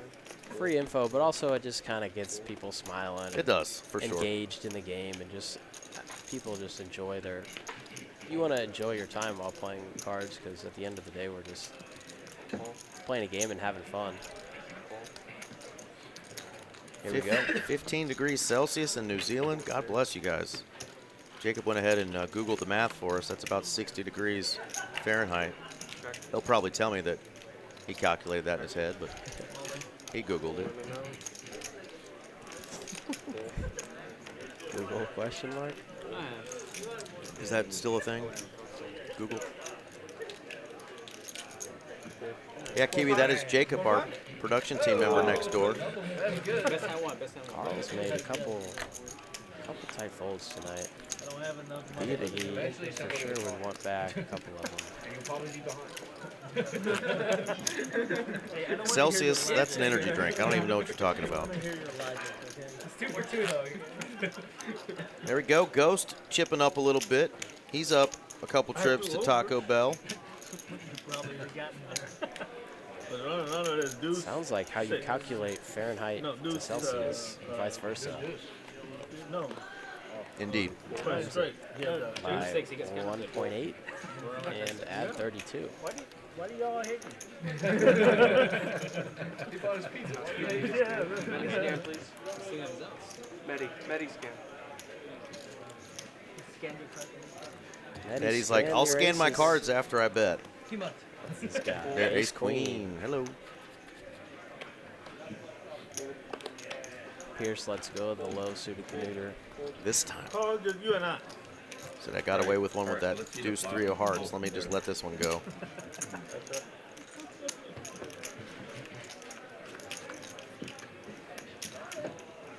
And time is a flying tonight, man. Thank you again for joining me. This made it go by pretty smooth. Again, it's going by quick. Esky Poker in the booth with me. Normally either he's on the table or he's in the chat. I'm out there crushing it on the tables, but I was going to be solo, and he came in and joined me, and it's been a lot of fun. Our man Medi there dragging one down with that top pair, top kicker. He's still trying to get unstuck. Our man, our villain, only has about 25 minutes or so left to try to get unstuck. That can't be completely accurate, can it, right? He's down. No, that can't be accurate because K-Dog K-Dog's not accounted for. Yeah, that's where the rest of that profit. Exactly add up, that's where the rest of the profit is coming from. His K-Dog was in for what, 4K? 4.6. Yeah. Go enjoy dinner, Kiwi. We will talk to you later. Where's your other buddy? What's his name? Peyton. Me? Yeah. Oh, dude, Peyton's not playing. Like, he just hasn't really played. Oh, he hasn't played much? Yeah. I think, honestly, dude, he might have gotten married. Ace king for Benny. I guess you guys weren't that close. See, No, we weren't. 3-bet inbound. Yeah. So much fun to play. 230. It's a bit of a small sizing. Here a couple of times. Carl wakes up with pocket nines, and he's just gonna pitch them. What the hell? Hayden's gonna pitch pocket eights too, and ace king. He's gonna take it down. I mean, Benny's opening ranges are normally big hands, but it was a 3-bet, but he was in the small blind, so it's a bit of a weaker range than typically the 3-bet would be against small blind versus button. And pocket eights and pocket nines pretty strong, but it's kind of either you want to 4-bet or you want to fold. But against that small sizing from Benny, I think I would have potentially tried to 4-bet. Interesting. 4-bet, okay. I mean, you were only 79%. You can't really do much calling with Brian behind you. He might wake up with a real hand and start punishing you, and then you don't really get to see a flop. I was alive too. So 4-bet performs much better than just a call. In that scenario. All black cards here. Couple of suited clubs, and we got Pierce with the ace-6, who opened 265. Brian may decide to come in for a 3-bet. Yeah, you go either way here. He does 3-bet. Yeah, ace-7 by itself doesn't always play too well post-flop, but he's got a suited one. He's again going to put Benny in a real tough spot. He's had a lot of those spots with hands similar to Queen-Jack suited where Brian 3-bet pre-flop, and then he couldn't really do much. He was pretty handcuffed with his hand strength and his positioning. And Pierce here, I assume, is going to see a flop. No, he's going to fold. Which is again surprising because of the sizing that Brian went a little small. Jack 10 of clubs. This is my favorite hand. I think Eric, being stuck, is going to get involved. Absolutely. Here we go. Just wanted to see what his opponent's stack was looking like. There's the spades Pierce would have had, but he's out of there. He looks a little upset with himself for folding. He's just going to take a nap inside that hoodie for the rest of the hand. Clubs now for both players. Clubs Here we go. in. Juicy, juicy. I'm going to hope for our man Arvillin that he doesn't get there with clubs, because he is already in Stucksville. No real reason to raise here, so he does make the call. Needs to avoid a club, and does. Yeah, he's probably pretty upset right now that he just says Jack high and that his clubs miss, but It looked like Pierce was almost celebrating back there that his spades missed. Ace-7 high would have actually won, and it probably would have played out a similar way. Brian's cutting out a bluff, but he does have the best hand. It would be very above the rim if our villain could find an all-in here, but he might. He doesn't have the best hand. He's got it in him, though. I know he's got this play in him. He definitely does. After Brian checks back the flop, he probably doesn't have the strong King X. That's a go. He probably has a lot of folds that he would make against an all-in, but Eric plays it safe. Brian takes down a nice pot. Gets himself unstuck. Looky there, he's up $200. Brian's been all over this leaderboard tonight. He's been way up, he's been a little down, and now he's crawling back into Profitsville. Evil Me says, hitting the hay, ciao. We will see you later.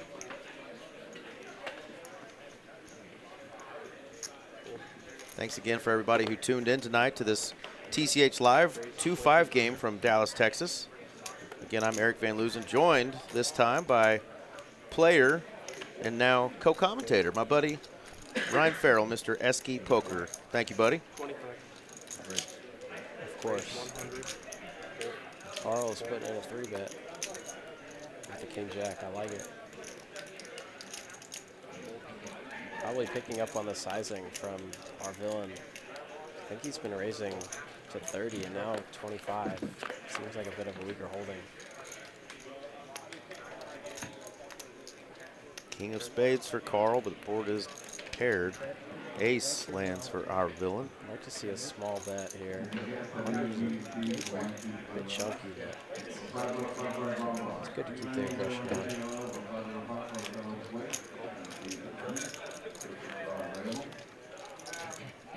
Does pick up a gutter ball. If you're gonna continue betting, it's nice to have equity in. Betting here would put a lot of ace-X in a difficult spot if you can bet big enough. He does just decide to see a free river.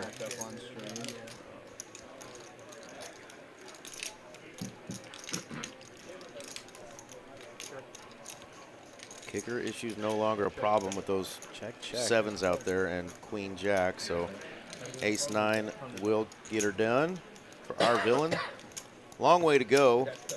Not sure if these guys are planning on playing after the stream is over. I hope not, because we know the weather is coming in, and I think most of us after midnight are going to be ready to get back on the road and make the hopefully short trip home.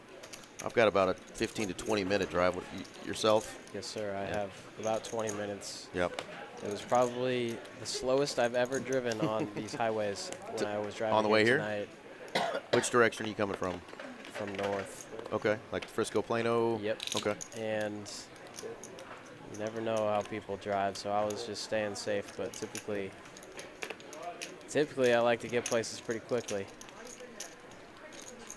I'm in the same boat. I'm right there off 121 in the Colony. We got some love from the Lou. How about that? Love from the Lou. St. Lou. St. Louis. I'm not sure who Mr. Bob Saget 9670 is. Rest in peace, the real Bob Saget. That's my brother used to say that really often. Who used to say, "Oh, Bob Saget"? Like someone. I can't remember. That man was a dirty, dirty stand-up comedian, though, and he's known for that show Full House, where he was the wholesome dad. But he is one of the dirtiest comedians that I was surprised by growing up. Mr. Bob Saget, drop your name in chat so I know who's supporting. I appreciate you tuning in. How about the 6-7 coming in? Club variety for Medi. You think Medi's ever done that little 6-7 dance? I don't think so. I don't either. I wouldn't take him as the guy who pays attention to trends and as the guy to put his hands in the air and kind of shift them back and forth, saying 6-7. But he might. I might lose my shit if he does it after this hand. Pierce has evil intentions here. He said, I don't know how much you're going to believe me. Medi's like, trust me, it wasn't going to work. Boys are ripping the game at your crib, Ryan. That's my buddy John Schaefer. Nice. I got, like, all my boys are playing cards right now at my parents' house. Okay. Because they're out of town. Oh, nice. They're out of town, but yet Dad still chimed in earlier to hear you get a little commentary action going on. That's awesome. Where'd your parents go? They went to Florida to avoid some of the nightmare. Good for them. What city did they go to? It's Miramar Beach, but it's like right next to Destin. Okay. Panhandle, good beaches. In the Gulf. My dad's probably catching some redfish now.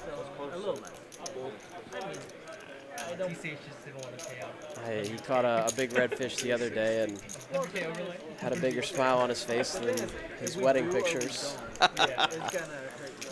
Yeah. It's gonna hurt who? It's gonna, the player's gonna complain regardless, and it's gonna Hayden's pumping up the price of poker. What do we have there? Do we have a ace jack? I'm going to guess king jack of diamonds. Can't be. Oh, there's the king of diamonds. And it's not pocket jacks with a jack of spades, because I saw that card too. Damn it. We're probably going ace jack, queen, maybe even jack 10. There it is, jack jack. Jack jack. It's a bit of a small 3-bet. Uh-oh. Doug just going to cold call the ace king. He's got his chips on lockdown. He may. He's in the Ace big king blind. suited. And Carl, of course, is going to come along for the ride, so that's a good price. Here we go. 3 ways to a flop. Let's hope we can get some hearts or some clubs. I'm not gonna make day 2 anyway. But. There's a 6 and some hearts. Wow. But there is an overcard, as you're always dreading when you have pocket jacks. Check, of course. Jack of hearts would be dirty. 6 of hearts would be dirtier. Yes, it would. Yes, it would.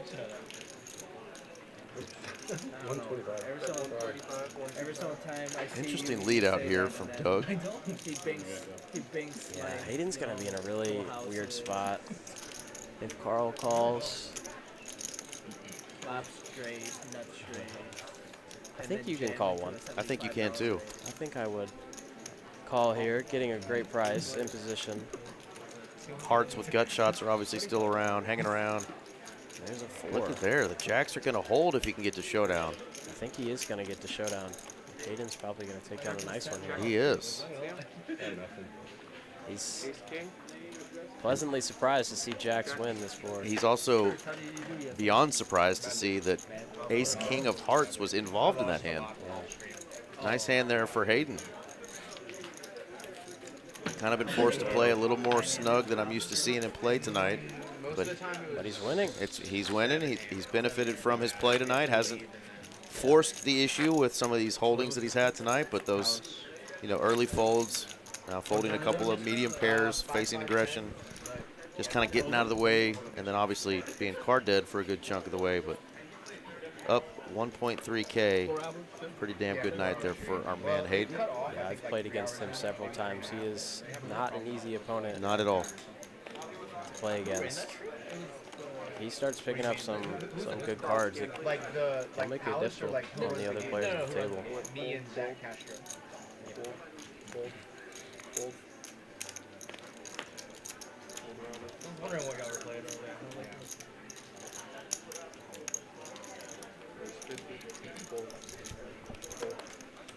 You're still grinding over in LC? Not as much. It's more playing like semi-private kind of. Queen 10 against ace deuce here. Ace in the window. Pretty followed good by flop. another one. Our villain does have a little bit of opportunity. 3 kings are available. Hayden actually folded ace 9 here. Medi's gonna trap. I just started doing a 2-5 instead of just like the. Well, we try. That's the whole point of this, right? To try to get the game going on here, but I think it has to take a little bit of time for people to recognize it. Medi's now gonna start wagering. We literally have people in here chasing. I don't mind the check on the flop with some of your lower kickers, especially against a tricky opponent like our villain. Right. Kind of throw him a curveball a little bit. See if he shows a deuce. Show the deuce. There's the Oh, showing shows the the ace. ace. He's too nice to show the deuce. It's definitely somebody here. That's why he's sitting. Well, let's see. No, it's not here. If a king hit, but I give him Hand number 113. Getting close to the end here. So I got to remind y'all again that the even bigger one is not called off because of Mother Nature. We just had to push our Thursday, Friday, and Saturday flights to next Thursday, Friday, and Saturday. That means there are 6 more chances to bank a big old bag to take to day 2 on Sunday, February 1st, and then hopefully we'll see on the final table day 3 on Groundhog Day.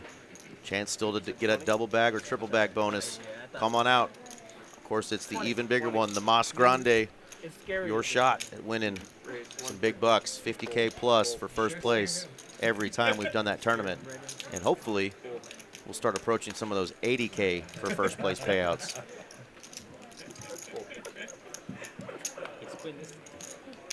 close. One less. Same thing.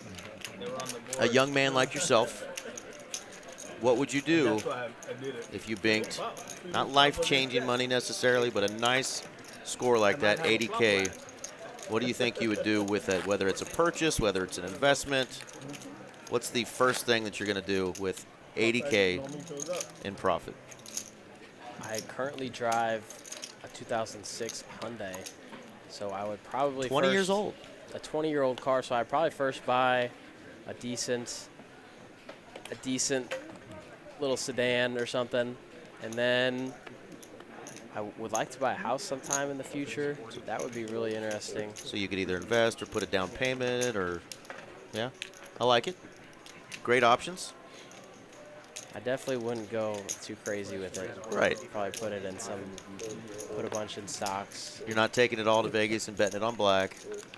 That's not me. Not me either. Benham in the house. What's up, Benham? Benham is the best. Benham is the nuts.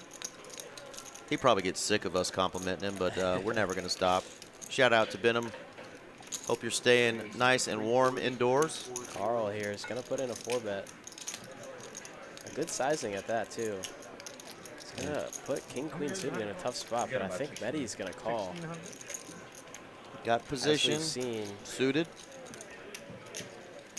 He's not afraid to play a pot. Absolutely not. He's going to pray his opponent has something like 10s or jacks, and he's got 2 overs and suited, but he is currently dominated. He's dominated, but he does have position. Here we go, about 700 in the pot. Yeah, they are going to miss quite often, but this is not a miss. Ace high flop with 2 diamonds, and Carl has the king of diamonds. This is very, very good news for Carl. He gives kind of a confused look at the flop, like, did I really just hit it that big? 250. Chunky bet. 250. Typically in this spot, you want to bet pretty small, being out of position on the ace high board. There we go. Carl takes one down.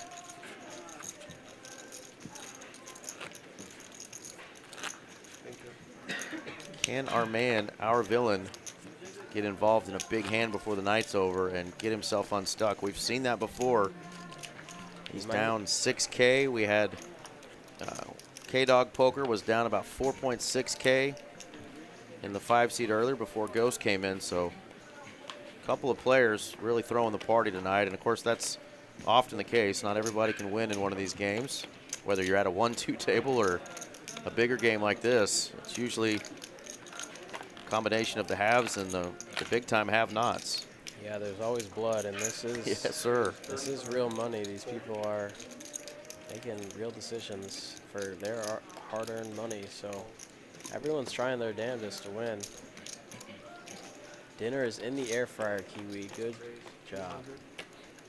15 minutes. Air fryer can do it all. Man, I got one for Christmas last year. Or excuse me, I guess it would be technically the year before last. And that thing, I have not stopped using that thing. It's awesome.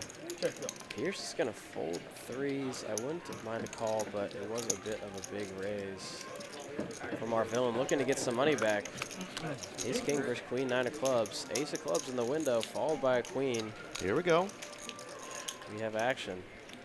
We have action. Somehow our villain needs to find a way to extract the most out of this big hand. He's pretty good at extracting. Club on the turn. Oh. And Mehdi is really looking at him, watching him. This is the type of spot that you wait all session for if you're in Eric's spot against a person who has not shown a propensity to fold. And of course, we can see that Mehdi does have not only a pair, but a pair and a flush draw. So he's going nowhere. He's just going to elect to check call. Try to see if he can hit a river card. Oh. 10 of clubs. Not Mehdi, Eric's night. Rivers, the second nuts.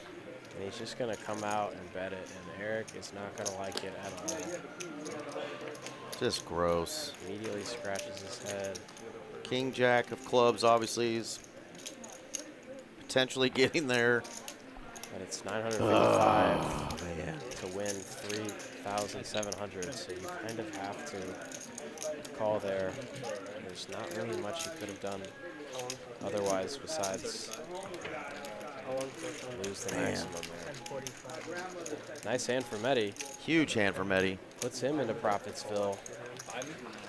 He is up 1.2K now. Doug's still sitting on a big win, followed by Benny. Diamond Jim in St. Louis says, great job, gentlemen. Just wrapped at Arnold. You were missed, Ryan. Nice to hear from you, Diamond. That is, he's talking about a game in St. Louis that I played a lot. And nice. A lot of nice folks. Heck yeah. Well, that is going to do it for our man, our villain. We mentioned we just saw him crush a recent stream of ours, and tonight was just not his night, so make it home safe, brother. I always like watching you play. You always put folks to the test, but tonight the cards just did not cooperate. We'll see you again, brother. It looks like he might have left his phone. He might be going to get more chips. It's not like he quit. There's his hat back. But, I mean, the stream is outdone. Just about done. 444. Fo from Wendy's is the flop. Whatever you guys want to give extra. Mehdi has the best hand here. He could potentially value bet this one. Absolutely. Board's got trips on it. You've got a big ace. I had the case for Somebody did fold king 4, indeed. I did see that. We're calling that the Min M-I-H-N hat, or is it N-H? I forget how Min spells his name, but that's his new hand, the king 4, because he made the final table the other day. A woman rips it all in with ace jack. He had already opened with what we knew was king 4, but he barely peeled the cards. He thought it was ace king. So he snap calls, flicks the cards over, he's counting out the chips, and then he looks back over and he says, oh shit. He realizes it was king 4 and not ace king, doubles her up and cripples him and basically knocks him out of the tournament because he was done like the next hand. But that is heartbreaking. That's the new Min hand, the king 4. That is heartbreaking. You have to, especially in big spots, you have to take your time. Even if you think you have a very quick decision, take one more peek. Just take a couple extra seconds and make sure that you're making the right decision, because you never know when you make a big blunder. Oh, yeah. Like he walked out of the room just dog cussing himself. I felt bad for him, but he'll get another shot. Interesting flop here. Everyone's got a small piece of it. Spade on the turn. Oh, yeah, the 9 of spades would have been huge. No diamonds. Who wants it? Pierce is kind of surprised everyone's checking to him. He's like, nobody has a jack. 151. That's a chunky bet. 175. Get out of my pot. That screams. And I think I would listen. Clear out a lot of equity. Absolutely. Bet it while it's good. Another small win for our man Pierce there. It looks as if everyone besides Ghost is in profit, but we have had 2 people leave the stream. Right. Anybody watching just tuning in on accidentally at the end is like, wait a minute. Everybody's winning, but one guy's down 30 bucks. How was that possible? Well, we had a couple of guys really throwing the big party tonight, unfortunately. Normally at a table you're going to get 2 big winners and everybody else is going to be somewhere between even and down. Yeah, this is very unlike a poker game. Everyone to be playing in the game and everyone to be winning. And the guy that was in Mehdi's seat, remember, before he left, he was up about 150 bucks. So even he won before he left. So out of the 10 total players we had on this table tonight, we only have 2 losers. That is crazy. Well, so far, there's still true. There's still time. Played.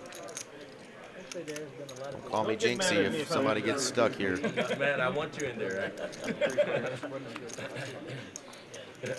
3, queen, 9, 2 clubs. Best of it for Carl. He said, I want you in there. Well, it's promptly snap called from the other 2 opponents. Those are 2 quick checks. I think he still knows he's got the best hand. Confident. Yeah, definitely need to put a bet out there. Yeah, after on the flop, they both didn't even think about raising the slightest. The queen decent kicker is still pretty strong. We recognize that. He took down a decent little pot. So guys, this is gonna be last 2 hands, and then we're 2 more hands here for us at Texas Card House Dallas. We appreciate sir. everyone tuning in. 2 more hands, even though Mehdi's begging for 3. That's like when you're at a concert and they say 1 more song. You're like, come on, 2 more songs. Can't do it. 2 more hold'em hands, and then we'll have our final PLO bomb pot of the night if they decide to do that. Got through 119 hands tonight, so pretty good pace for these players and dealers. What would you say the average each night is of how many hands? Somewhere between 115 and 130. Yeah, it's just about right.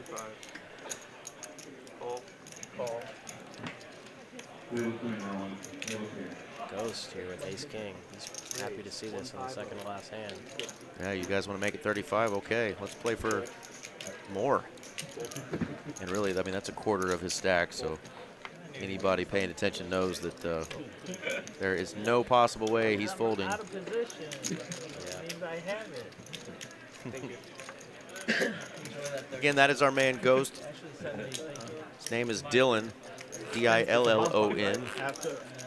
You can contact him at dylan.in, as in Nancy, at texascardhouse.com. He put this lineup together tonight, and he was one of the alternates, decided to jump in. I think a couple of the other alternates ended up not being able to because I think the player that was in the 5 seat stayed pretty long, so he kind of was coming in towards the end. So thanks, Ghost, for not only putting the lineup together, for filling that seat up. Could have had you go out there and spin it up, you know, for the last hour, but I'm glad you got to stay in here with me and make it fun. All right. You could have. I brought some chips just in case. But I didn't doubt you, young man. Looking forward to just talking about cards rather than playing. The tables aren't going anywhere, that's for sure. Yeah, especially here at TCH 24/7 action. You get to play whenever you want. Absolutely. Queen around this area. So 7 deuce. Brian landing top pair. Gonna bet 150. I think this is our last hold'em hand. I wouldn't be surprised if they did either a flip or a PLO bomb pot. He's gonna get some action from a 7. Oh, and he gets a 7 on the turn from Mehdi. Mehdi has been running really well tonight. He says Mehdi, Mehdi, Mehdi. You can't say Mehdi, Mehdi, Mehdi, and then put a bet out there. He's audibly not in love with that turn card. It should give Mehdi the green light to start putting more money in there. Right? He says that. If I'm He's thinking about it. saying Mehdi, Mehdi, Mehdi, I may just put 50 out there, just see what Mehdi does. 700. 700. I really like this sizing here. Just a click, pretty much. And Brian can only shake his head. He knows. He knows, but even when people know in poker, they still might put more chips in there. Takes the glasses off.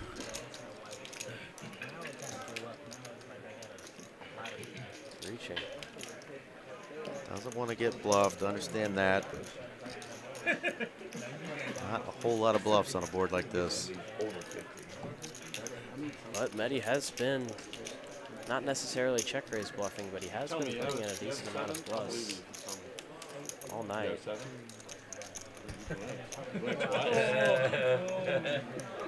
Brian's he's gonna trying to get continue. the info. He needs a queen. There's only 1 left. That is not going to do it. That is a 4 of diamonds. That's a really big brick, and Mehdi has a very easy all in here. All in announced. That is the brickiest of bricks. Brian's showing him immediately, trying to get a reaction out of him. This is a very interesting last hand of the night. Double up. Brian's saying to himself, double up, and I could go home unstuck. There's some merit if you've got a big kicker, but your 9 is just not even a relevant card here. Man. Especially when Mehdi has such a propensity to call any pair he hits on the flop. He just has a lot of 7s here. You can beat Queen 8. Some sort of deuce of heart combo. And this is kind of the problem with talking to him on the turn, because you just kind of leave yourself guessing on the river whether he has it or not, because just kind of turn your hand face up as he did on the river, but when you start talking on the turn, you also do. It'd be too much of that. Master Sacrade's game is very big. Oh, yeah. Game would be, Eric would be added on like ages ago. There would be an extra The game would have been like a 10, last 25 night that you mentioned, it stopped becoming a Brian seems pretty frustrated with himself. The first orbit? And You know what I mean? even the young players know the phrase, think wrong, or think long. Think wrong. Think wrong, right? Looks like he's going to put more chips in. Yep. Oh, there it is, and he sees the bad news. Mehdi did indeed have the trip sevens, and he is going to win a $2,248 profit, $43.96 total in that bad boy. I nodded. I don't know if you saw my nod. I nodded. Mehdi's good night, and his run good continues. I nodded, then I blinked because really I didn't know like if they're how gonna he get played pissed that turn. in the production room. So I said, okay, Yeah, shit, I river. can't. What's a probably cash do game? that. So Huh? it's a cash game. Brian was only in for that one bullet, so just down 2K. So now we've got Brian, our villain, and of course our friend K-Dog, who are the three players who threw the party for all the other winners here. So that was the last Hold'em hand. You guys been playing for 5 hours. And now we're going to do Just for the flip. a $50 flip, I think. So there's our V-pips. Mehdi, 60%, playing a lot of hands. Sometimes that's detrimental, but tonight, Esky, it worked out for him. Hayden went under the Mendoza line. He's batting 190. Get him out of here. Just kidding, Hayden. We love you, but he missed about an orbit and a half, so maybe that could have helped out that He did have V-pip. ace king in the straddle at one Yeah, point. he had ace king when he was away from the table. We were like, damn it. This game is over? PLO Flipsky. Oh, you can motherfucker earlier. I always lose these. I would say, And we'll get you the final numbers after this hand as far as the win-loss. One of those hands at the very end didn't register that win there, I think, for Mehdi. So we'll get you the win-loss All right, let's numbers put the for all turn these down players. for a second. Can we do that? Turn down? All right. Ace queen for Doug. Hey, the stream will know. The King, stream will know. or King Jack. Because there's a now. stream over Has there, a right? lot of different. it'll change, I'm sure. All right. Queen 9, also a straight, but that's not good. Zero hole. Eric put the turn card face down so the players can sweat. But here Could it be an ace? Look at- Nuts. and I see see two aces already out Queen of there. Hearts. No, it's No. not. No, ace queen remains the nuts, and Doug wins another one. You won 3 of them, I right? got it straight. You won all the flips. He's got it. Queen Jack. Is that the nuts? That's the Broadway nuts. is the nuts. Doug going to Last win I another opened hand, at and he is 9 going to or be 10. our big winner tonight, Esky. Doug, Impressive. Doug has got a very impressive night. Turn the volume down just a little bit on the players, but Doug's going to win 5.8K tonight. So big winner tonight is our man Doug right there. Mehdi wins 3.3K. Benny also winning 3.3K. Pierce with a hell of a comeback there. Yep. Wins 1.4K. Hayden, quiet night, low VPIP, not a lot of great hands, but still manages to win 1.2K. Carl, +1. And Ghost breaks even. How about that? Dead even for Ghost. So big nights for a few of our players, Doug, Mehdi, and Benny. And rough nights for a couple of players, but we had a blast. Of course, I'm always going to be here in the booth, Mr. Eric Van Looz and myself, and I've got Esky Poker joining me tonight, taking the place of Mr. R.J. Duprizzle. Thank you again, Esky, for coming in. I'm glad that you wanted to come do this. Like giving some folks a chance to come in, especially the guys that play so much in our room and play on these streams. So when will we see you on another stream? That's a great question. All right, well, let's not have it sure happen. yet. Let's have it happen soon. We've got a lot coming. Everybody that tuned in tonight, if you're on the road or driving somewhere tonight or tomorrow, please be safe. Stay indoors if you can. Texans are already bad enough drivers, but we know when there's any precip on the road, we just turn into absolute mongoloids. So stay off the roads, folks. We will see you soon. We're out of here. Adios. Have a great night. Yeah, that's very true. Have you thought about playing on it? There was great action. No?